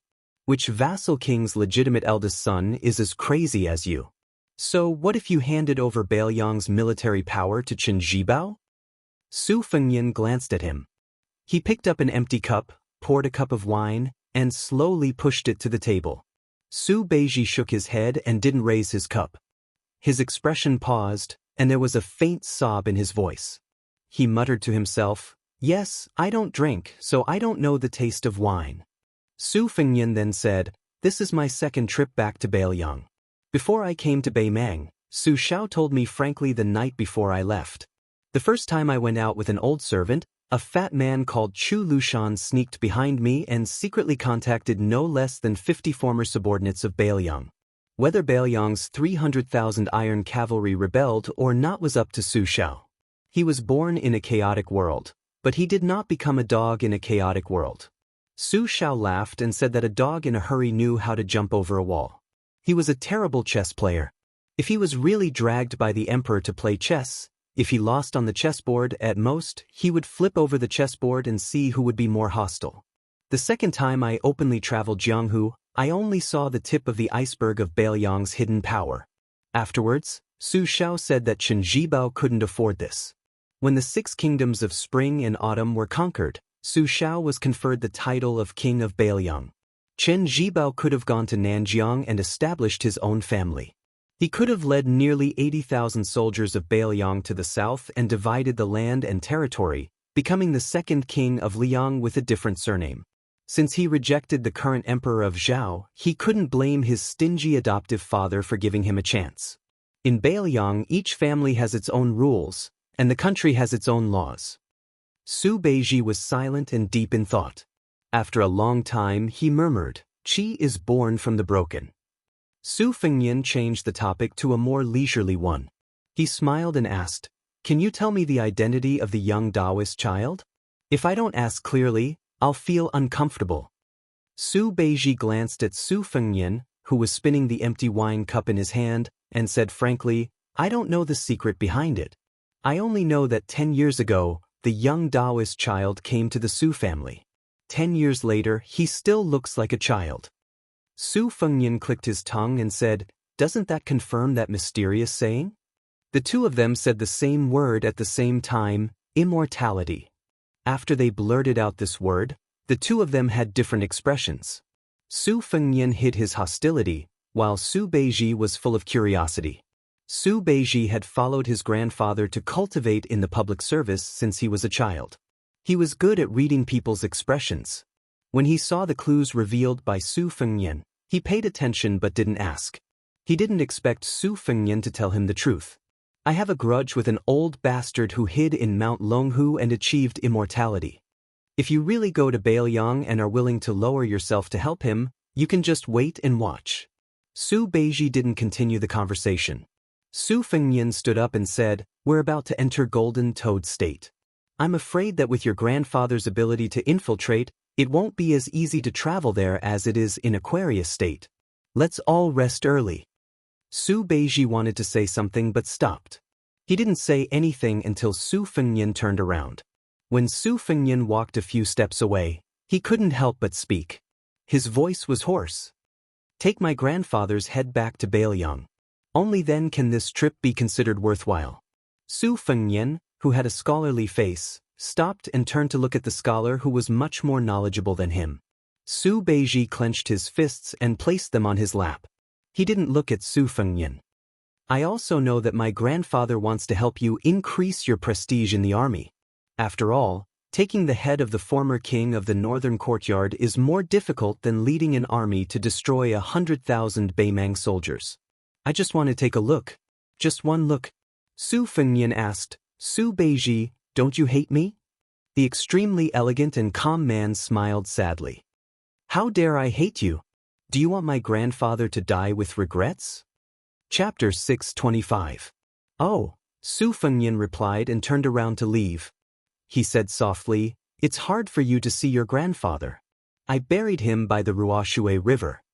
Su Beiji was stunned. In the dead of the night, the servant boy who had warmed up the steps with his buttocks was bored to death. When he heard the noise, he turned his head with a face full of disbelief. Not only did his master, who did not drink a drop of wine, not only raised his cup and drank all the wine in it, but he also seemed to be crying and smiling. He raised his head and picked up the remaining wine pot and poured it all down his throat. The middle-aged man whose hands were longer than his knees had once made the arrogant chess and sword music school's headmasters sweat profusely outside the gate of heaven of Tao Te sect. However, after such an ambitious and ruthless person left the Taoist temple for the Arctic tundra and crossed the Yellow River, there were no disturbances along the way. When he was near the upper reaches of the Yellow River, he didn't make any shocking moves like jumping across the river. He paid the boatman money and crossed the river on a raft. He was like a clay bodhisattva without any temper. It should be known that among all the martial artists in the world, Wang Xinji, he could stand shoulder to shoulder with. When she left the martial emperor city for the first time in almost 50 years, the Liang dynasty sent thousands of cavalrymen to keep an eye on her, fearing that this old guy who liked to call himself the second in the world would cause trouble. 2 dynasties and 2 Jianghu people believed that as long as this man and Wang Xinji joined hands, they could easily kill the remaining 8 of the 10 people in the world. It was enough to show how powerful this Beimang military god with the surname Tuoba was. If one thought that as long as one was a top martial artist, he would be the kind of fledgling in Jianghu who could shock the world with a fart, even if he met Tuoba face to face, he would probably be regarded as a layman in front of a real Buddha. Everyone in Beimang knew that Tuoba didn't believe in Buddhism, but he was close to Buddhism and far away from Taoism. Especially when he assisted the empress in the same dynasty as the state preceptor immortal Qilin, they didn't even meet once in the past 20 years. It was like the vassal of the Liang dynasty, the archenemy of the Liang dynasty, was not allowed to see the other vassal. It was a calm day. Tuoba, who had been extremely valiant when he was young, walked down from the raft. His feet had barely touched the ferry when the surface of the Yellow River shook violently. It was as if there was a dragon at the bottom of the river. Frightened, the boatman tied the raft tightly and jumped ashore. He did not dare to fight for this small amount of money. The people waiting at the ferry only saw a blink of an eye before they realized that the previously living middle-aged man had disappeared without a trace. In the open space, the stern bodhisattva Tuoba saw an old Taoist. His hair and beard were as white as snow, and his Taoist robe fluttered in the absence of wind. He was truly like an immortal, possessing a rare immortal aura. Tuoba said calmly, "Imperial tutor, do you know that those who block me will die?" The old Taoist waved his horsetail whisk and smiled. "I am the imperial preceptor. The imperial preceptor is not me. It doesn't matter if I die or not." Tuoba said with disgust, "Stop pretending." The next moment, it was as if thunder had exploded all over Tuoba's body. The originally short man had grown to 9 feet tall. His pair of ape-like long arms no longer appeared abrupt.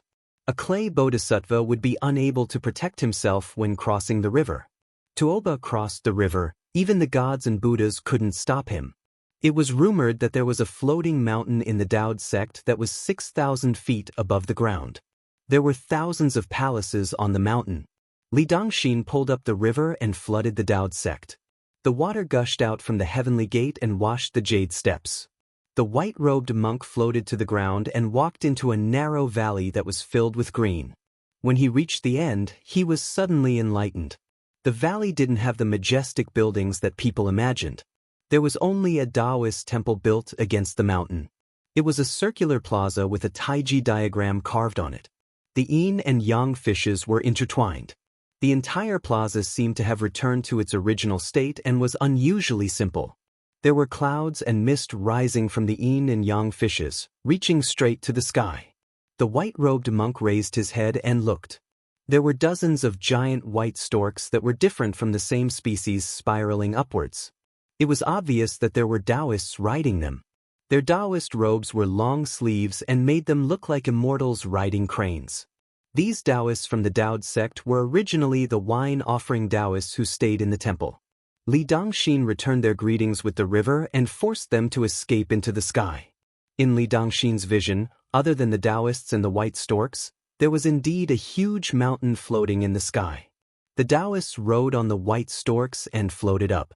A young Taoist floated down from the floating mountain that reached the clouds.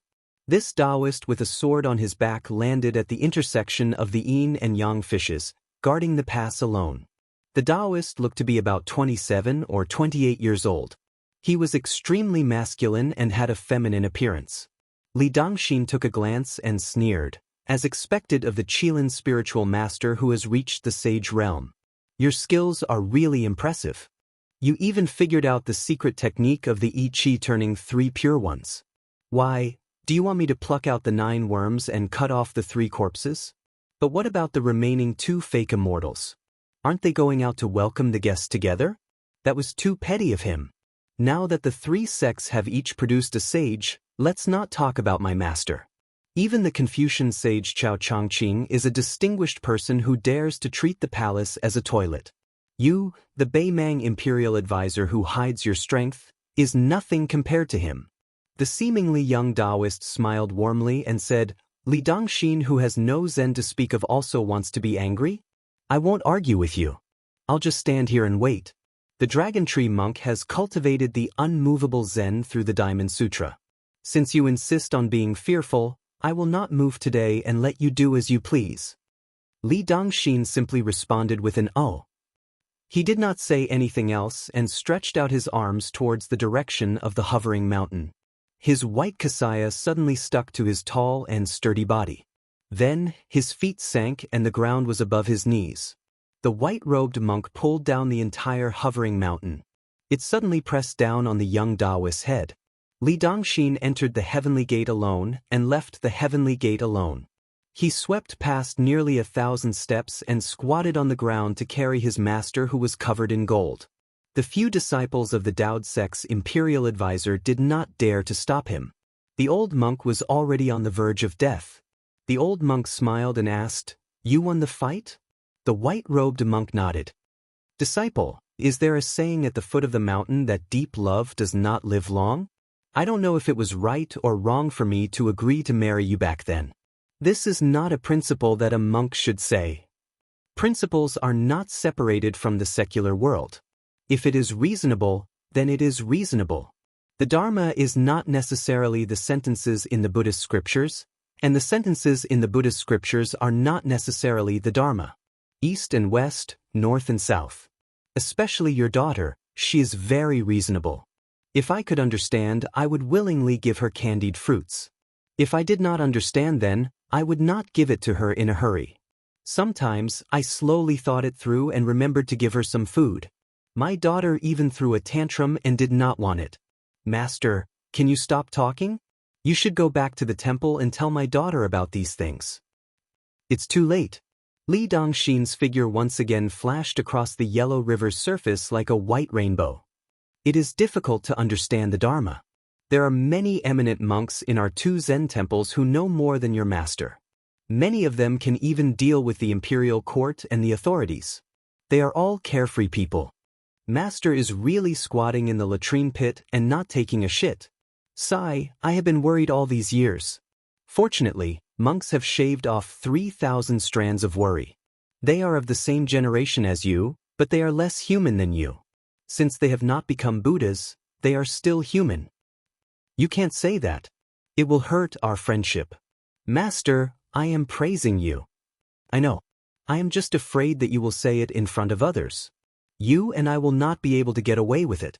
Master, it is rare for you to be so muddle-headed. Both North and South learned from you. Actually, to be honest, I am not afraid of annihilating Buddhism. I am not afraid of how many temples and scriptures are burned, or how many monks are chased away. What I am afraid of is that the Buddha's heart and Dharma will not last forever. Every Zen is still at Hinayana. Whether or not Hinayana can enter Mahayana in the future, I will not be able to see it. Master, I do not wish to see that day. As the master of North and South's master, I do not wish to see that day either. However, I can only say this to you. After saying this, the monk of the dragon tree, who was covered in dried gold, chanted Amitabha once before becoming silent. The white-robed monk, Li Dongxin, stopped. He tore off a section of his kasaya and tied it around his master. He closed his eyes and put his palms together before heading up to the 9 heavens. On this day, hundreds of Taoists and close to 10,000 devotees of the Tao Virtue sect looked up at the boundless Buddha's light. They all heard the chanting of the Diamond Sutra descending from the sky. On this day, thousands of devotees became devout Buddhists. Chapter 626. A rare guest visited the small village of Jingtu Mountain. As the owner, a man in white stood at the entrance of the village. When he saw the hunchbacked old man coming down from the carriage, he showed a rare smile of understanding. He quickly walked forward and respectfully called out, "Foster father?" The old man nodded and looked around. He clicked his tongue and said, "I just found out that there is such a beautiful place on the border of Bailiang." If the old man's eldest son was here, he would definitely refute him by saying, "What beautiful scenery? There isn't even half a stream. What kind of pretense is that?" In the eyes of outsiders, such a pair of tepid adopted father and son really couldn't be associated with the title of the Prince of Northern Liang and the Little Butcher. Those old people in the streets and alleys always mistakenly thought that once these 2 kings of hell met, they would always eat human flesh and drink human blood, shouting that they would kill tens of thousands of people the next day and so on. However, at this time, Su Shao only asked about whether the supply of meat and vegetables in the manor was troublesome or not, and how to avoid the heat in the hot summer. Chen Zhibao also smiled and answered one by one. This was the first time Su Shao set foot in the small village. The servants in the village were used to living a short, stable and comfortable life under the protection of Chen Zhibao. Few people recognized Su Xiao's identity. Fortunately, Su Xiao was not the kind of person who liked to play with his identity.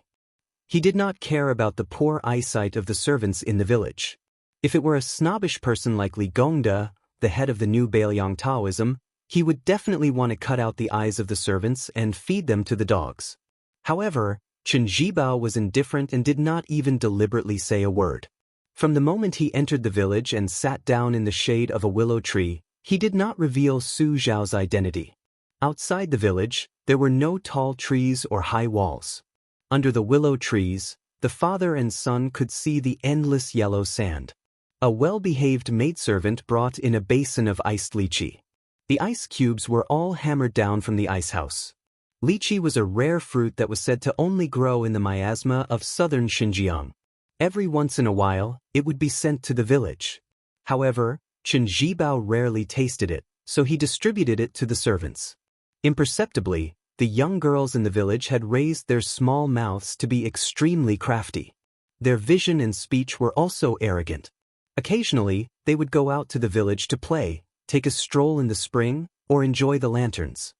Not to mention the daughters of small families in the nearby provinces and counties, even the daughters of noble families would feel ashamed of their inferiority when they bumped into these maidservants, who were supposed to have a lowly status. It was not as if the old steward of the village had never mentioned to the general that he had to worry about the trifles of the village. However, his good-natured master dismissed it with a laugh every time, so the matter was left unsettled. When the old steward privately chatted with the young men and girls in the village, he would never forget to remind them that their general was extremely strict in his management of the army. They had good fortune. If they had gone to the Bailiang army, they would have been skinned alive a long time ago. They had never seen the general angry, especially the young girls, who would always laugh and say that they were willing to be beaten to death by the general. The old steward who had retired from the Bailiang army felt helpless, but at the same time, he was gratified and happy. After lecturing them with a stern face, he turned around and smiled brightly, thinking that it was the great fortune of the servants. Su Xiao picked up a lychee, peeled it, and put it in his mouth. He asked the delicate servant girl who was unwilling to leave immediately, "Young girl, how old are you?" The servant girl had been peeking at the general with all her might, but she was startled by the old man's question. The village rarely had guests, and she could not guess the identity of this old man. She could not guess whether he was a current general in the Bailiang army or a provincial official. She only felt that he looked amiable and amiable. Besides, no matter how high the official's hat was, he would not dare to behave atrociously in the village under the general's name. She did not have any stage fright, and quickly smiled and said, "In response to Uncle's question after the new year, I will be 16. Su Xiao swallowed the lychee and did not spit out the seed. He laughed loudly and said, "Then do you have a sweetheart? If you do, have your General Qin be the matchmaker."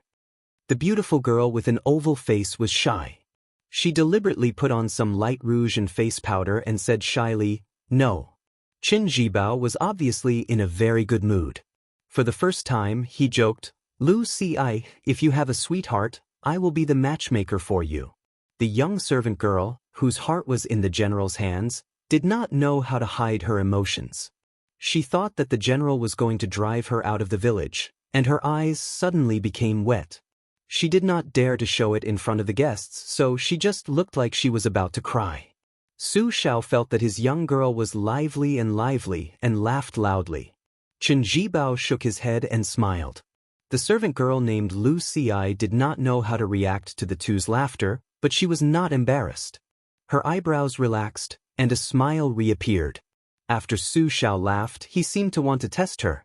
He picked up a plump lychee and asked, "Lu Si, do you know what this is?"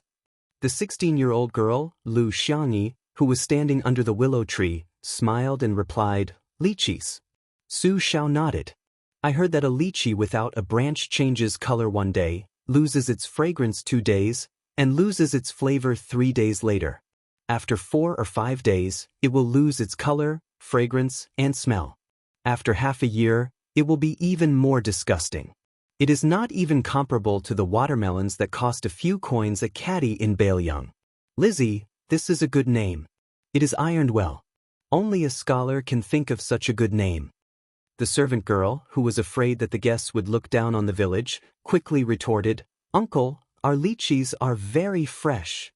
Qin Jibao did not say a word. He waved his hand, and the servant girl did not dare to act rashly.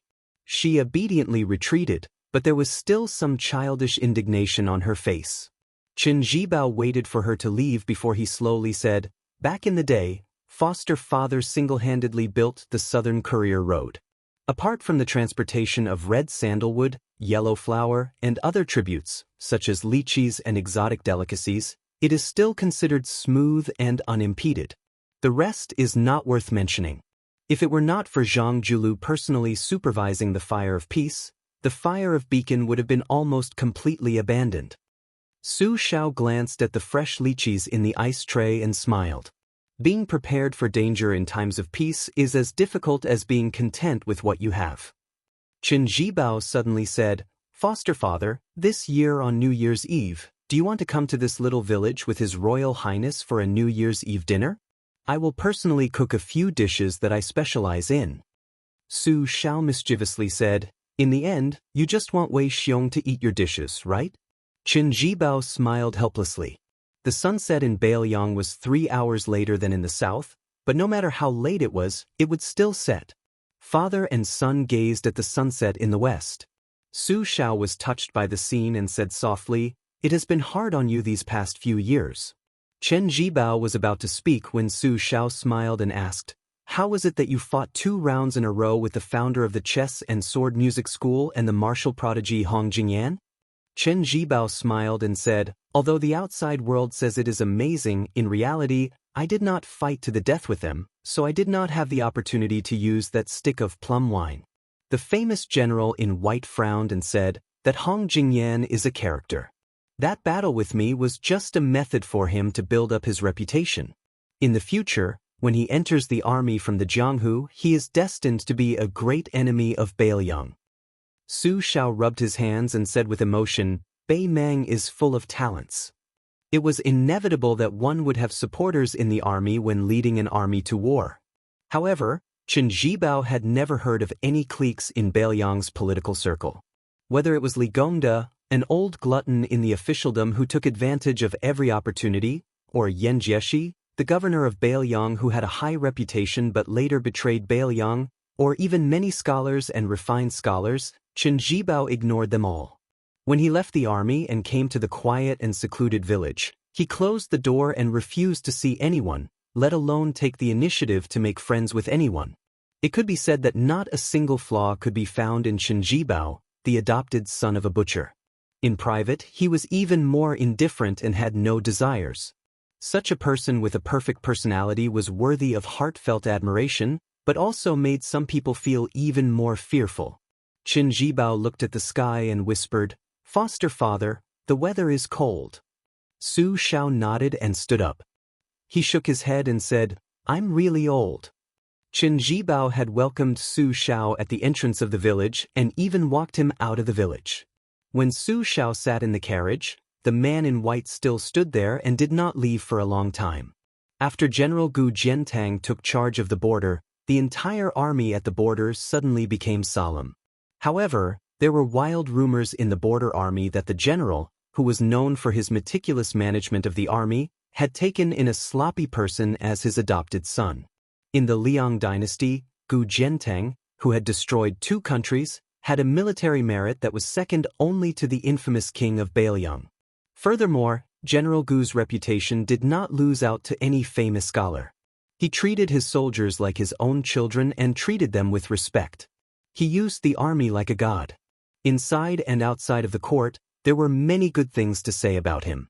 Even Gu Jiantang's many wives and concubines, who were as beautiful as fairies, became a fairy tale. His eldest son, Gu Donghai, and his second son, Gu Shishan, both joined the army at a young age and did not bring disgrace to the great General Gu's reputation. Their military exploits were outstanding, and their achievements far surpassed those of their peers. What was not easy was that they drew a clear line with the capital's playboys. They did not interact with each other and never once drank wine together. Compared to the king of Bailiang, this general only had a disadvantage in terms of age. In the future, his advantage would also be age. How could he let a slut surnamed Yuan into his family? This puzzled many people. Yuan Tingshan, who was used to being a stray dog and a rat crossing the street, believed more than anyone else that he would have a meteoric rise. Therefore, even though he had become the half-adopted son of Gu Jiantang, the head of the world's machete men, he only felt that it was natural and had no awareness that he should be extremely lucky. He had almost lost his life in the Baogua Temple in Gangnam-do. Under the sword chi of the young martial granduncle, he fled to the northern region in one breath. Although he still had some lingering fear when he thought about it, he often woke up from nightmares and was so scared that he was covered in cold sweat as if he had fallen into a water tank. He held the knife that was used as a pillow and was about to kill someone. However, this fear not only did not make this low-ranking foreign minister of Mount Hui discouraged, but he also became more and more desperate to practice martial arts. After receiving the secret manuals from the old immortals in Longhu Mountain, his realm skyrocketed. It was not an exaggeration to say that he had traveled 1,000 miles a day. Chapter 627. He recklessly went to challenge Gu Jiantang to a duel. After killing 80 people, he was captured by the hundreds of elite soldiers under the Grand General's command. However, it was a blessing in disguise. Gu Jiantang agreed to spar with him on the training field. The Grand General was barehanded, while Yuan Tingshan used his saber. In the end, the Grand General was holding the saber with only 2 fingers. Yuan Tingshan exerted all of his strength, but was still unable to pull the saber out from between his fingers. He was even kicked in the stomach by Gu Jiantang. He was treated like a dog that only knew how to bark and not bite and was thrown out of the camp. Unexpectedly, after 10 days, Yuan Tingshan, who had been on the verge of death, once again charged into the camp. This time, Gu Jiantang did not personally make a move. He only let his second son, Gu Shishan, and Yuan Tingshan both fight barehanded. As a result, Gu Shishan was almost strangled to death by Yuan Tingshan, who did not know how to control his strength. Gu Donghai took off his saber and picked up 2 ordinary standard sabers from the weapon rack before walking into the training field. He kept one for himself and threw the other to Yuan Tingshan. The 2 of them fought fiercely for more than 100 rounds. One of Yuan Tingshan's arms was almost chopped off. He grinned and said that he admitted defeat. After the battle, he did not forget to shake his arm and take away the military saber that was very good for him. A month later, Yuan Tingshan began to charge into the camp for the 3rd time. This time, he received the nickname of Mangy Dog. This time, Yuan Tingshan slashed Gu Donghai's body more than 10 times. Fortunately, he did not kill him this time.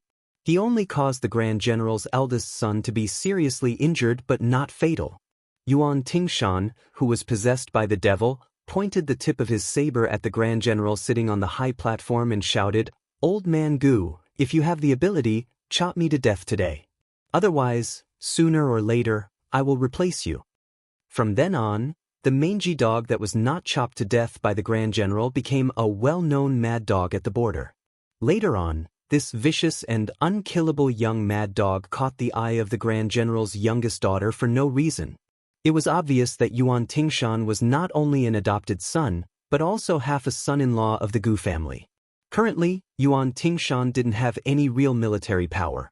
He was only a secondary-class 6th rank official.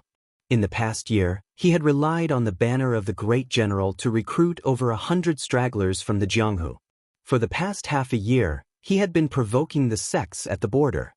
He had a domineering attitude of, "Those who submit to me will prosper, and those who resist me will perish." Great General Gu didn't pay any attention to this.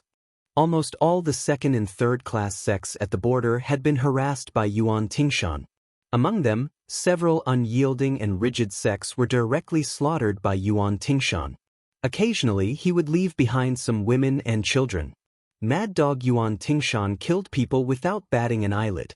He didn't do anything despicable like kidnapping women and occupying women. This time, Yuan Tingshan once again wiped out a small sect of 100 that didn't know when to advance or retreat. Just like before, he didn't leave even a chicken or a dog alive. During this time, there was a valiant henchman who couldn't hold back his thirst. When he saw a beautiful woman, he took off his pants and pressed her on the table. Just as he wanted to have sex with her, he was seen by Yuan Tingshan. With a single slash, he ended the lives of both the unlucky man and the innocent woman. There was a woman who secretly followed Yuan Tingshan through the Jianghu in high spirits. When they rode back to the military town, she turned around to look at the playful man lying on the back of the horse. She asked softly, "You should have just killed that pervert. Why did you kill that woman as well?"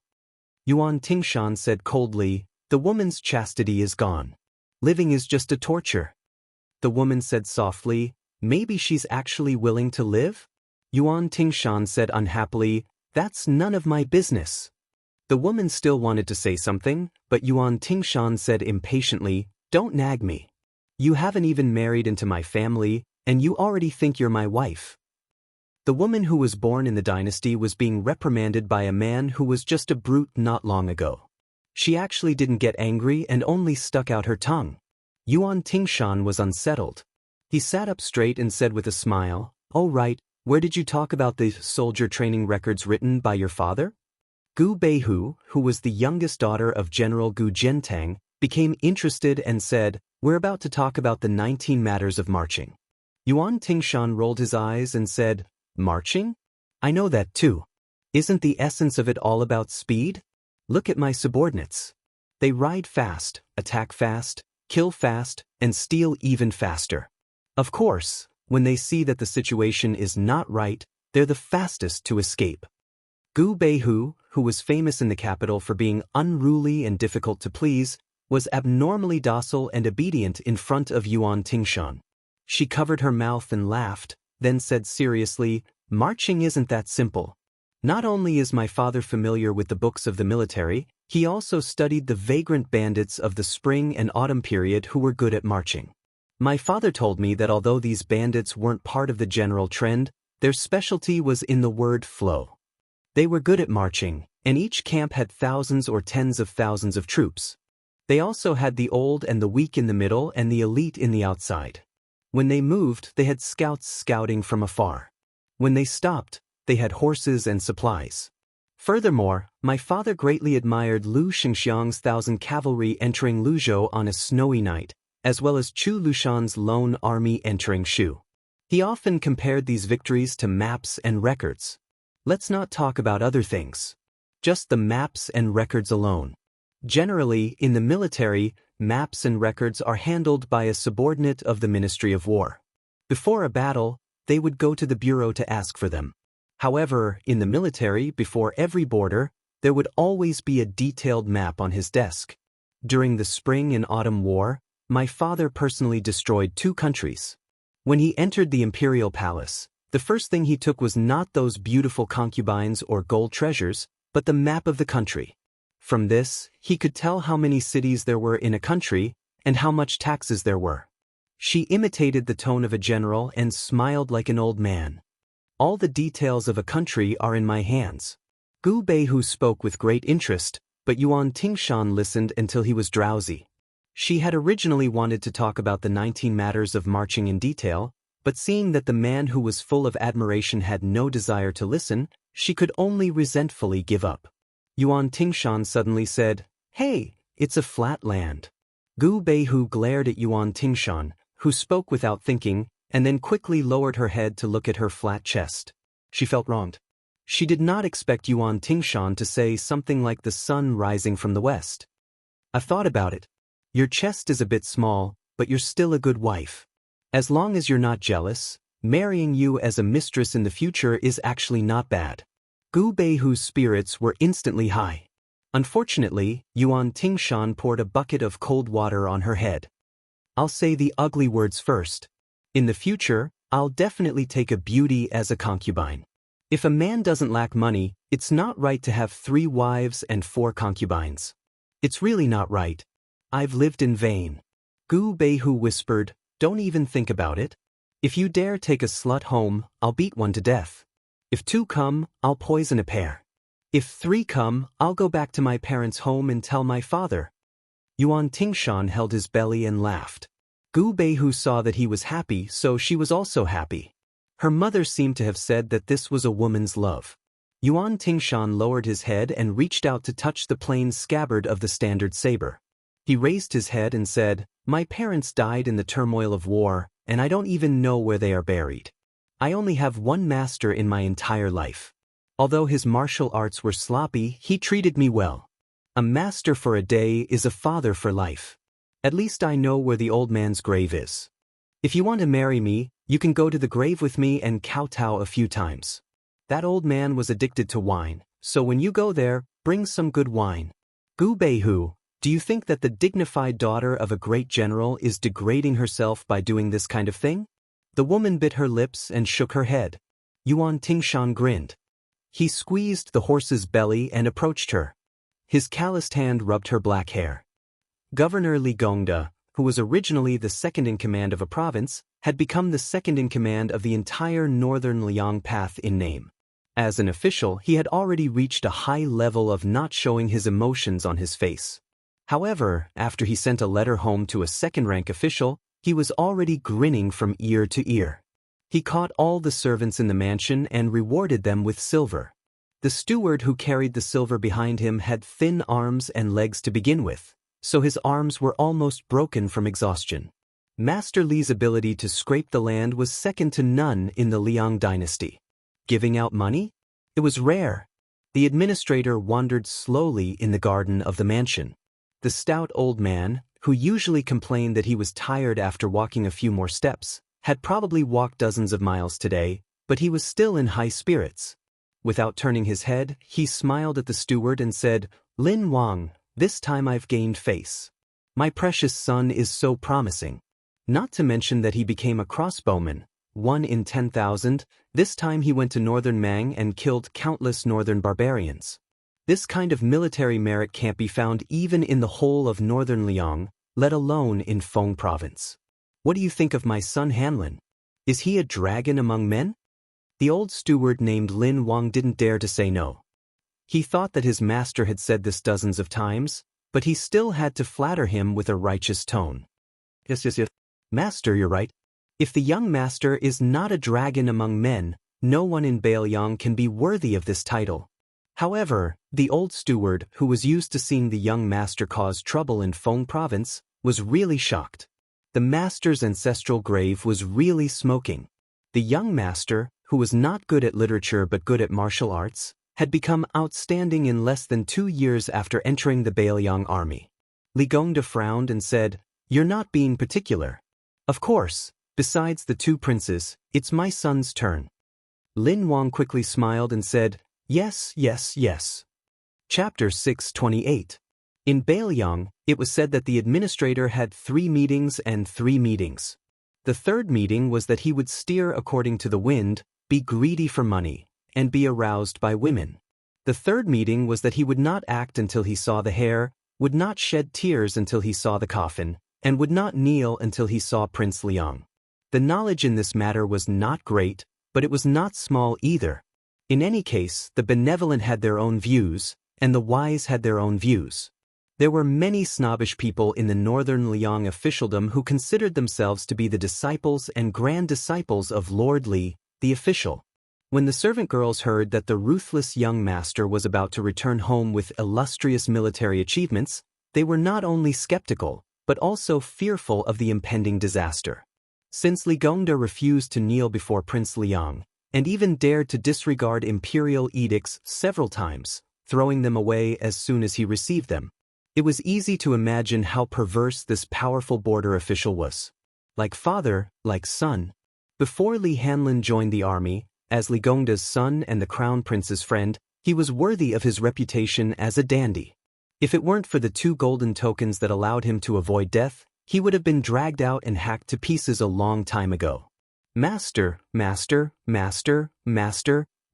has ridden into the city. A gatekeeper hurriedly ran into the garden, shouting. Coincidentally, he fell flat on his face, which made his loyalty even more commendable. The chief steward behind the administrator saw this and curled his lips in disdain. Li Gongda's old face was full of smiles. He coughed a few times and ordered the chief steward, Lin Wang, go and inform the mistress. 4 riders entered the city, and after entering the city, They reined in their horses and moved slowly. They were led by Li Hanlin, followed by Lu Do, Li Shiyue, and an ordinary crossbowman named Fong Hutu. He had the back of a tiger and the waist of a bear. He looked fierce, but his temperament was the most gentle of the four. Before the four riders entered the city, they first went to Ma Zhenjai, who had died in the battle at the Ladder Mountain. They personally delivered the compensation to his family. Ma Zhenjai was not the only one. Almost 80 to 90% of the 50 men who had died in Beimang had died.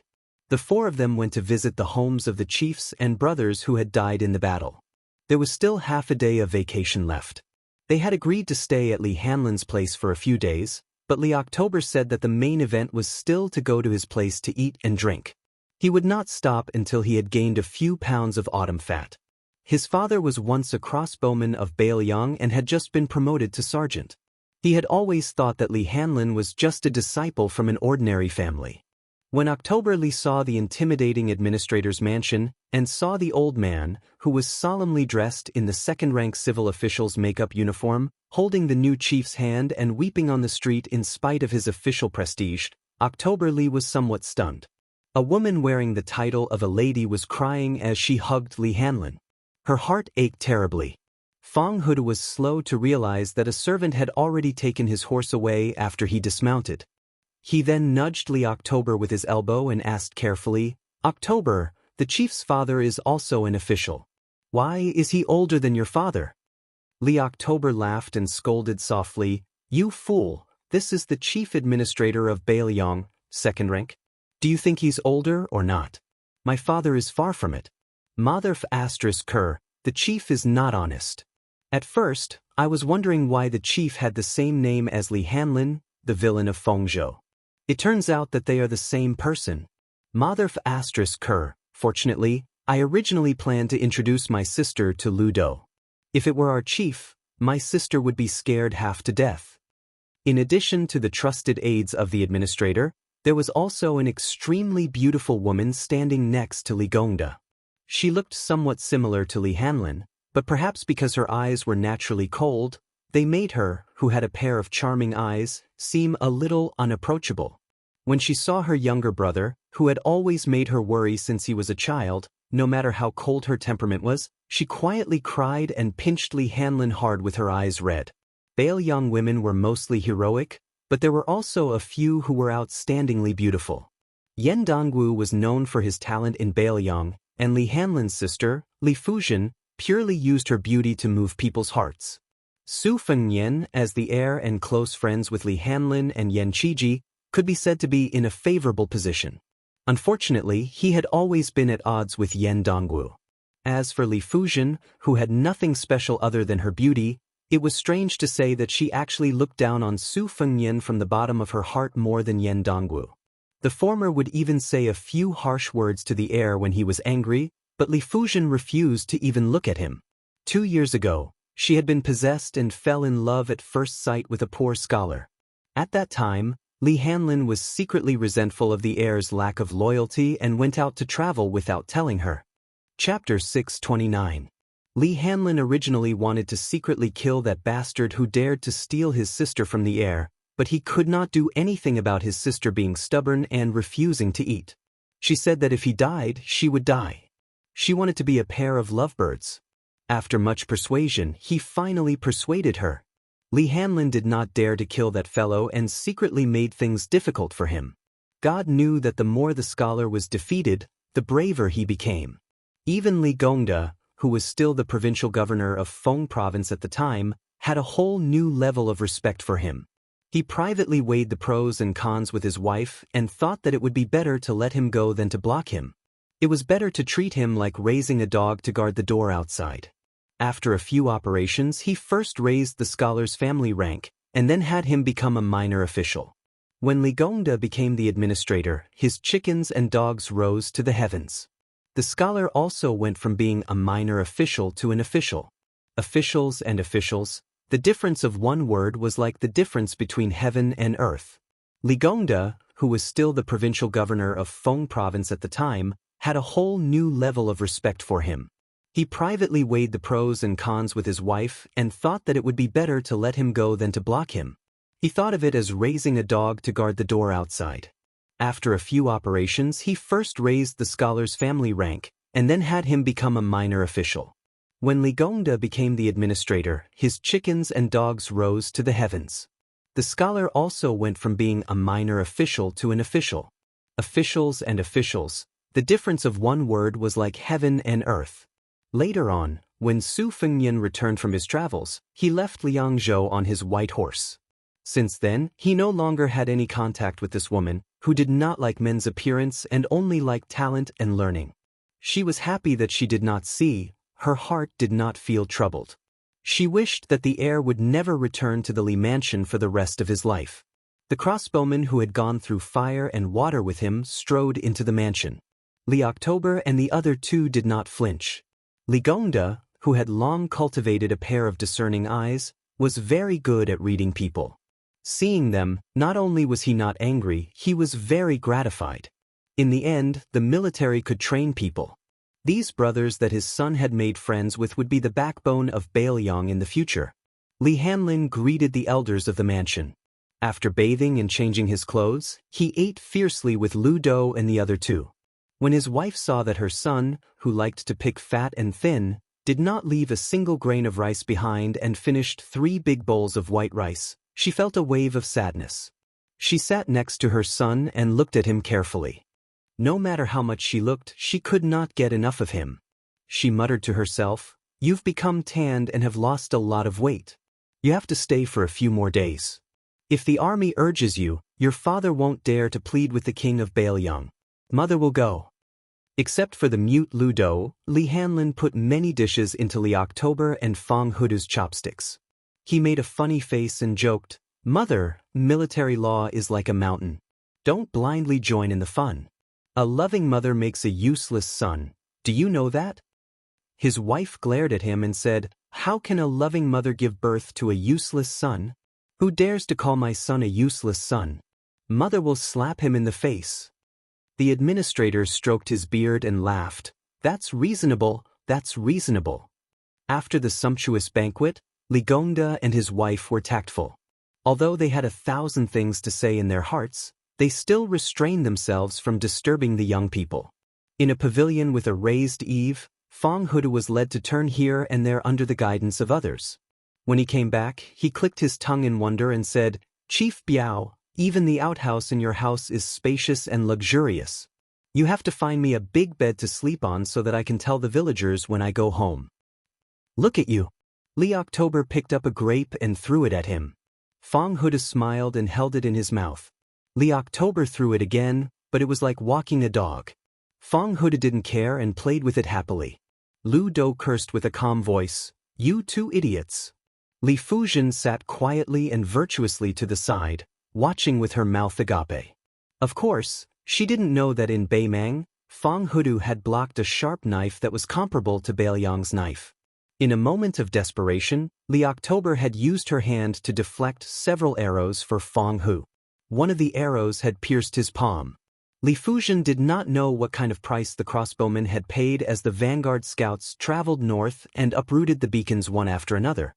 Li Hanlin suddenly turned to look at Li Fuzhen and asked, "Sister, do you still like that poor scholar?" Li Fuzhen's expression was somewhat unnatural. Li Hanlin didn't want to embarrass his sister and smiled sincerely, "Sister, as long as you don't regret it." Li Fuzhen, who felt very unfamiliar, didn't know how to respond. Li Hanlin looked out of the pavilion. "I didn't have the right to say anything before, but now it's a bit better. That scholar is very scheming.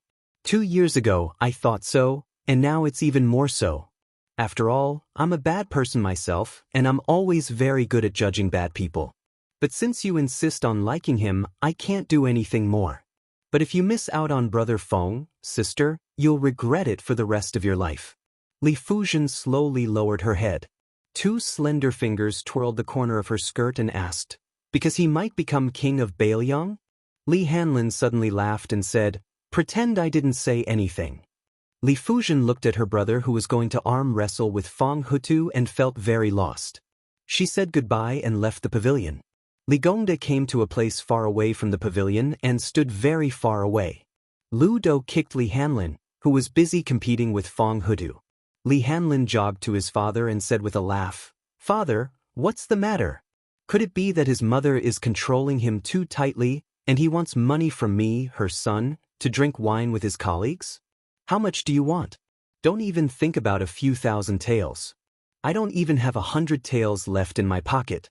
Father, how are you going to spend it?" Li Gongda cursed the brat and slowly walked away. Li Hanlin hesitated for a moment and waved his hand at Lu Do and the other two. He ran to catch up and put his arm around his father's shoulder. He walked with this old man who had been scolded countless times in Bailiang but was still the most indomitable and heroic man in Li Hanlin's heart. However, he made a gesture of raising his head and raising his cup to drink wine. He smiled, unable to change his nature, and said with a smile, "Father, I've earned some money. It's not much, but I have to show my filial piety to you. How about the two of us go drink a few caddies of green ants?" On this day, in an elegant little restaurant not far from the Li family's mansion in the city, the administrator and his son, who was a crossbowman and the chief of the crossbowmen, spent only a few dozen taels of silver, including wine and meat. In those years, this son often stole thousands of taels of silver from places that the old man deliberately hid. He spent a lot of money in Liangzhou or Lingzhou, but Li Gongda didn't feel any heartache. Even earlier, in order to get a bigger official's hat, he used chests and chests of gold and silver. Li Gongda didn't feel any heartache. On this day, he only spent a few dozen taels of silver, but the old man's heart was already pained. Chapter 630. Song Yujing was a middle to upper ranked hunter. Although he was only 25 years old, he had been lying dormant in the big net woven by Li Mibi for 12 years. He had never made a mistake, so he was able to keep an eye on Su Beiji, who was at the top of Zhu Yi's list. Beimang's territory was vast, but there were only a few hundred hunters and butterfly hunters. If everyone had to keep an eye on him one by one, it would be difficult to make ends meet. It was enough to see how important Su Beiji was to Shadow Prime Minister Li Mibi. Song Yujing had kept an eye on this concubine-born son of the Su family for 6 years. He was probably the person in the world who was most familiar with Su Beiji's habits. After Su Beiji reached the age of 20, he often went out for sightseeing. This time, Song Yujing did not feel anything unusual when he went out with his attendant Wang Mingxi. However, when the shocking news came from Ruoshui Hut, which was codenamed 6, Song Yujing felt as if he had been struck by lightning. The king of the northern courtyard, Su Huainan, had been beheaded and decapitated. The head of Beimang's most powerful official was still missing. His master, Li Mibi, who had been an official with Su Huainan for many years, had personally rushed to the source of Ruoshui and was staying in the hut. Song Yujing, as the core person who controlled the secrets of the Beimang dynasty, knew very well that Li Mibi had a good relationship with the king of the northern courtyard, who was a friend of a gentleman. Therefore, in name, he seemed to be closely monitoring the hut, but he only sent out Zhu Yi's top assassin, Yujing, rather than other people who were good at finding clues. Yujing was good at killing people, and naturally was also good at killing people of the same trade. In reality, he was there to protect Su Huainan from being hit when he was down by the imperial clan. His cavalry force was also under the command of Su Huainan's former subordinates. It could be said that Su Huainan's life was quite comfortable after his retirement. With Li Mibi personally watching over him, there was no one else in the palace who could take Su Huainan's life. Song Yujing had always thought that the only person in the world who could take Su Huainan's life was the empress, but Zhu Yi had always been the knife in her sleeve to eliminate dissidents. If it wasn't Zhu Yi, then who could it be? Song Yujing couldn't figure it out no matter how hard he racked his brains, and he didn't dare to think too deeply about it. Along with the enormous secret, there were also several men and women who were not inferior to him in their evaluations. There were 3 men and 2 women. Song Yujing was temporarily granted a talisman to mobilize all of the spider web forces in the Aquarius and Golden Toad prefectures. In addition, he also had the military authority of 1,200 cavalry. Song Yujing did not have the excitement of holding great power in his hands. He only trembled with fear. Su Huainan's death would affect the whole situation. The collapse of this Beimang's mainstay was destined to stir up the imperial court. In the past, the Su family had always been supported by Su Huainan. Most of the descendants were not presentable. Only Su Beiji, who had not revealed himself to this day, was the key figure who had the hope of supporting the family. Whether to capture or invite, the master had not clearly stated in the letter. Song Yujing himself had to grasp the severity of his strength. However, Song Yujing soon felt that this mission was tricky. Other than the page boy Wang Mengshi, Su Beiji and that scholar with an unfamiliar face had unexpectedly disappeared into thin air. Song Yujing immediately cast a large net to catch the fish. Most of the men were sent to the southern part of Golden Toad Prefecture to search for or intercept them. If the page boy had not continued south instead of turning north, Song Yujing would have been able to save himself a lot of trouble and worry. He only left one person to catch the butterfly girl to follow the page boy. The page boy, who had become a chess piece, went from Aquarius Prefecture to the frontier fortress of Golden Toad Prefecture. He then walked horizontally for several hundred li. In the end, he actually went north. After a short pause, he continued south. After walking for a full 10 days, he brought out an inexplicably large circle. During this period, Song Yujing followed the page boy's strange movements and did not dare to lower his guard. He repeatedly established and overturned his own conjectures and changed his orders several times. Not only him, but almost all of the men were exhausted. Occasionally, they met each other, but there was no complaint on their faces. Song Yujing also knew that these fellows who ate people without spitting out the bones would inevitably have countless unspoken criticisms. Among them, there was no lack of people who proposed to kill the page boy directly. Song Yujing ridiculed them in his heart and did not accept the proposal. Before the truth surfaced, Song Yujing did not wish to be on bad terms with Su Beiji. A centipede dies but never falls down. Even if the big tree that was the Su family fell, it would not be something that could happen in 1 or 2 years. Especially after Su Huainan's sudden death, Her Majesty, whose relationship with Su Huainan was shrouded in mystery, would not have a bone in her throat. Perhaps, she would even reward and comfort the group of vermin in the Su family. Song Yujing would never have expected that Su Beiji had been following the page boy from a distance. The route was roughly the same, but they both maintained a day's worth of walking. Su Beiji put on the curly-bearded man's mask from Su Fengnian's hand. Su Fengnian also changed his mask. He no longer carried the book box on his back. Instead, he changed his traveling bag and let Su Beiji, who looked like a servant, carry it on his back. The two of them were eating in a small tavern in the Golden Toad Prefecture that day. When Su Beiji first heard that Su Beiji wanted to use the page boy as bait, although he did not refuse, he already looked down on him. However, along the way, Su Beiji saw him communicating with a red-robed demon using strange hand gestures several times in the wilderness. Only then did Su Beiji thoroughly re-evaluate this future king of Bailiang who dared to go alone to Beimang. Chapter 631. The two of them sat by the window of the tavern, seemingly leisurely chatting about military secrets. Su Beiji had recently become addicted to drinking. Whenever he had the chance, he would drink a few cups.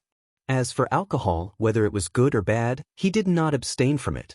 However, every time Su Fengnian saw him drink, he looked like he was squatting in a latrine pit, unable to poop. Just looking at him made him uncomfortable. Su Beiji drank until he felt his stomach burning. He could not help but snort.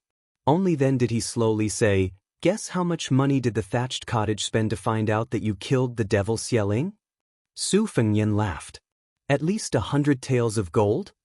Su Beiji shook his head. Not a single copper coin was spent. The news was spread by a Yelu disciple in the capital at the brothel. It was quickly brought to the thatched cottage. Su Beiji asked again, "Guess how much money did the thatched cottage spend to confirm that you had stayed in Dunhuang for a period of time?" Su Fengnian thought for a moment. "I'll guess a few 100 taels of gold." Su Beiji laughed. "Too little. About 900 taels of gold." Su Fengnian clicked his tongue. They are really willing to spend a lot of money. Su Beiji was obviously not used to drinking, but he was bold when he drank. He drank it all in one gulp and gently tapped the cup on the greasy table. He looked out the window. Because of the skin on his face, he looked like a rough man, but his eyes were as gentle as a woman's. Fortunately, only Su Fengnian was facing him. This scholar, who did not know when he would be able to amaze the world with a single brilliant feat, sighed with emotion. Wanting to find a spy who is proficient in disguise is tantamount to finding a needle in a haystack. Grandfather and I burned the midnight oil several times to calculate your route. During those days, the old man was full of energy. This kind of hide-and-seek game was like the southern glutinous rice dumplings he ate when he was young. It was quite chewy. You may not know this, but Li Mixi wasn't the only one who created the Zhuyan that was modeled after Liang's Xiaogo. Grandfather once helped to create the framework. Half of the credit went to Li Mixi for being able to become the Empress's most trusted minister, be known as the Shadow Prime Minister, and be the 9th Commandant of Festivals. Both of them are rare scholars in the Central Plains. When he said this, Su Beiji paused for a moment and looked at Su Fengnian. When it comes to raising soldiers, Empress Murong is undoubtedly the best in the world. Zhao Clan's son isn't bad either. He's the king of Bailiang. Su Fengnian cut him off with a laugh. Him? What's more, during the Spring and Autumn War, it was a contest between the military cavalry and the literati. After toppling the noble families and rich clans, the scholars had no home to return to, no tree to rely on. Naturally, they would bear a grudge against Su Shao, so there's no need to mention serving this butcher. Su Beiji shook his head and said, there are two kinds of raising soldiers, raising noble scholars and raising poor scholars. You have to know that the term scholar originally only applied to nomadic scholars. For example, those school of vertical and horizontal scholars who left their names in the annals of history because of their unhindered maneuvering, or the school of thought's lobbyists. Later on, the scholars gathered and formed powerful clans, and only then did they begin to live like princes. Now that the edifice has collapsed, most of them have to work for the rice and millet. What's more, the rise of the poor scholar class in the imperial court is irresistible. There are many things that the king of Bailiang can't do, but you can. The scholars of the world were originally your tide listening pavilion's millions of koi fish. Now it's just like how the tide listening pavilion is connected to the rivers, raising koi fish mixed with wild carps. If you can pick a small number of them, you can succeed. Since ancient times, strategists have sought the protection of a wise ruler, nothing more than wanting to ride the dragon's momentum and soar to the top. Su Fengnian laughed and said, if you tell Su Shao this kind of great principle, he'll doze off in front of you. Su Beiji dismissed it with a laugh. In Ruoshui Hut, a skinny old man dressed in luxurious Sichuan brocade rushed over from the capital's strategic location overnight. He had been sitting by the water's edge the whole time. Next to him was the beheaded Su Huainan. The old man personally checked the wound and the surroundings of the hut. He waved his hand and had his subordinates leave, leaving only a young maidservant carrying a lantern without a wick.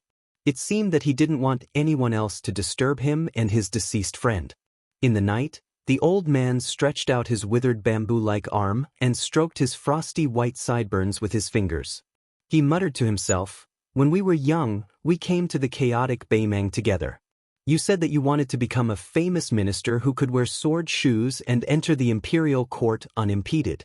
You even laughed at me for being narrow-minded, saying that I wasn't someone who could accomplish great things and that all I had to do was play tricks behind your back. Look, what's the situation now? I can still travel at night in brocade clothes. Even when the 8 prefects and the 12 great generals see me, they only dare to curse me behind my back and say that I'll die a horrible death without descendants. You, on the other hand, don't even have a single descendant who has the guts to attend your funeral. You thought highly of Su Beiji and taught him everything you learned. Because of our friendship, I've been hesitant to kill him. Old man Su, why don't you send me a dream? I'll let him go then. I thought that I would risk half my life to make sure that you die after her. How could you just leave like that? You even left so sullenly. What do you want? Repay a debt? Return it to whom? A dead person is like a lamp that goes out. I won't get to the bottom of it, so that you won't scold me down there. In this way, I'll be relieved. Don't worry. Let's not talk about Su Beiji. When the time comes, the Su family has more than 200 lives. I'll leave 1 or 2 for you. The old man, who was muttering to himself, sighed. After a long silence, he raised his arm. The blind, deaf and mute maidservant carrying the lantern immediately bent down and placed the lightless lantern in front of the powerful old man. She then handed over a pair of delicate scissors. There were dozens of butterflies in the cage. The old man took one out. His hands trembled like an old woman doing embroidery under a lamp. He cut the butterfly in half from the middle. After you die, the prefect of peace will be the biggest butterfly in the cage. Chapter 632. Normally, Su Beiji would not be able to utter a fart after being beaten with a stick. Only after he drank, especially when he was drunk, would he be unable to control his tongue. He could say anything, and he would dare to say anything. Probably because he had too much knowledge in his stomach, every time he would not be able to speak to his heart's content or to his heart's content, he would have already fallen asleep. The Ruren mountain range ran through the east and west of the Golden Toad Prefecture. The southern foothills faced each other, the irrigation canals crisscrossed. After autumn, one's field of vision would be filled with green and yellow colors, almost no different from the southern farming region of the Liang dynasty. To the north of the Ruren Prefecture was a vast grassland. The Ruren mountain range was precipitous, forming a natural barrier. Other than those pathways formed by gaps and canyons, there was no way to travel from north to south. Beimang had set up 5 towns in the Ruren Prefecture. They built barriers along the canyons and set up guards. The 5 towns were respectively Laohuai, Roxian, Jilu, and Gaokei Wuchuan. At this moment, Su Fengnian and Su Beiji were walking on the white path of the Centipede Valley, which was under the jurisdiction of the Roxian army camp. The Roxian path was divided into 2 main and auxiliary paths. The main path was at the bottom of the valley, wide and convenient for warhorses to gallop. The auxiliary path was built through the mountain, dark and damp. The reputation of the military town of Rochuan was overshadowed by a mountain peak, and the merchants of Centipede Path were sparse. Other than the fact that the auxiliary path was difficult to traverse like a centipede, the main reason was because they were afraid of the local tyrant, Raccoon Diwu. This man with a very strange name was the mountain master of Mount Bubang. In private, he was also known as the co-ruler of the Ruran Mountains. This was because other than the military town of Rochuan that was under his direct control, the commanding generals of the 2 towns of Laohuai and Wuchuan were also from Mount Bubang. As one of the top sects of the Beimang dynasty, Mount Bubang was undoubtedly the most closely associated with the imperial court. Everyone there was a soldier. When Raccoon Diwu's daughter was married to Dong Zhuo, who was the most likely candidate to become the 13th great general of the southern dynasty, Mount Bubang was pushed to the forefront of the storm. Immediately, there were people who jumped out from the tent to question whether Raccoon Diwu had the ambition of a wolf and was unwilling to submit to the imperial court. Fortunately, the empress, as usual, trusted this martial artist of the Jianghu who had helped her when she was in trouble. During the wedding of Raccoon Diwu's daughter, she even sent someone to deliver an exceptional congratulatory gift and an imperial edict to adopt her as a foster daughter. The rank of the appointed madam was even higher than that of Dong Zhuo's official rank. Unknowingly, this caused Dong Zhuo to become the laughingstock of both the northern and southern dynasties of Beimang. They ridiculed Dong Zhuo for being a general who relied on women. Su Beiji walked on the dim and shady Centipede Path. Although there was a simple elm fence along the path, the stone floor was slippery with water. Su Beiji, who had only learned some body-strengthening boxing techniques, was trembling with fear as he walked. Fortunately, Su Fengnian was walking on his right side, so he felt a bit more at ease. This auxiliary path between the mountain walls was more than 10 feet wide and 15 feet high, barely enough for a donkey and a mule to slowly pass through while carrying goods. The inner wall was covered with moss and the top of the wall was constantly dripping with water, making it extremely easy for running warhorses to slip. There were many gaps in the path paved with bluestone slabs, making it easy for the horses' hooves to turn. If it wasn't for the horse's superb horsemanship and the fact that the horse was familiar with the Centipede Path, perhaps no one would dare to show off their horsemanship here. Su Beiji, who had a new wine gourd hanging on his waist, was afraid of heights, afraid that he would be distracted and fall down, so he didn't dare to speak. For this trip to the south, they had originally followed Su Beiji's arrangement and chose a path where there were many merchants who could easily pass off fish eyes as pearls. However, Su Fengnian, who was nicknamed Persimmon by the servant, had heard a rumor in the tavern that someone was going to pick a fight with the great Grandmaster Fifth Raccoon at Mount Bubang, so he dragged Su Beiji along to join in the fun. This made Su Beiji, who was used to being cautious, feel a bit of a headache. However, this Persimmon insisted on seeing the spirit of Mount Bubang, so Su Beiji couldn't possibly leave him behind and walk on the centipede path alone. In addition, the centipede path was steep and bumpy, so along the way he had given Su Fengnian quite a bit of attitude. In the end, they were two young children from wealthy and powerful families. Su Beiji was far from seeing him as a wise master who was worthy of his devotion, and Su Fengnian also didn't think that he needed to put on airs in front of Su Beiji. Recruiting talents? My Shifu Li Shan alone is equivalent to several Su Beijis?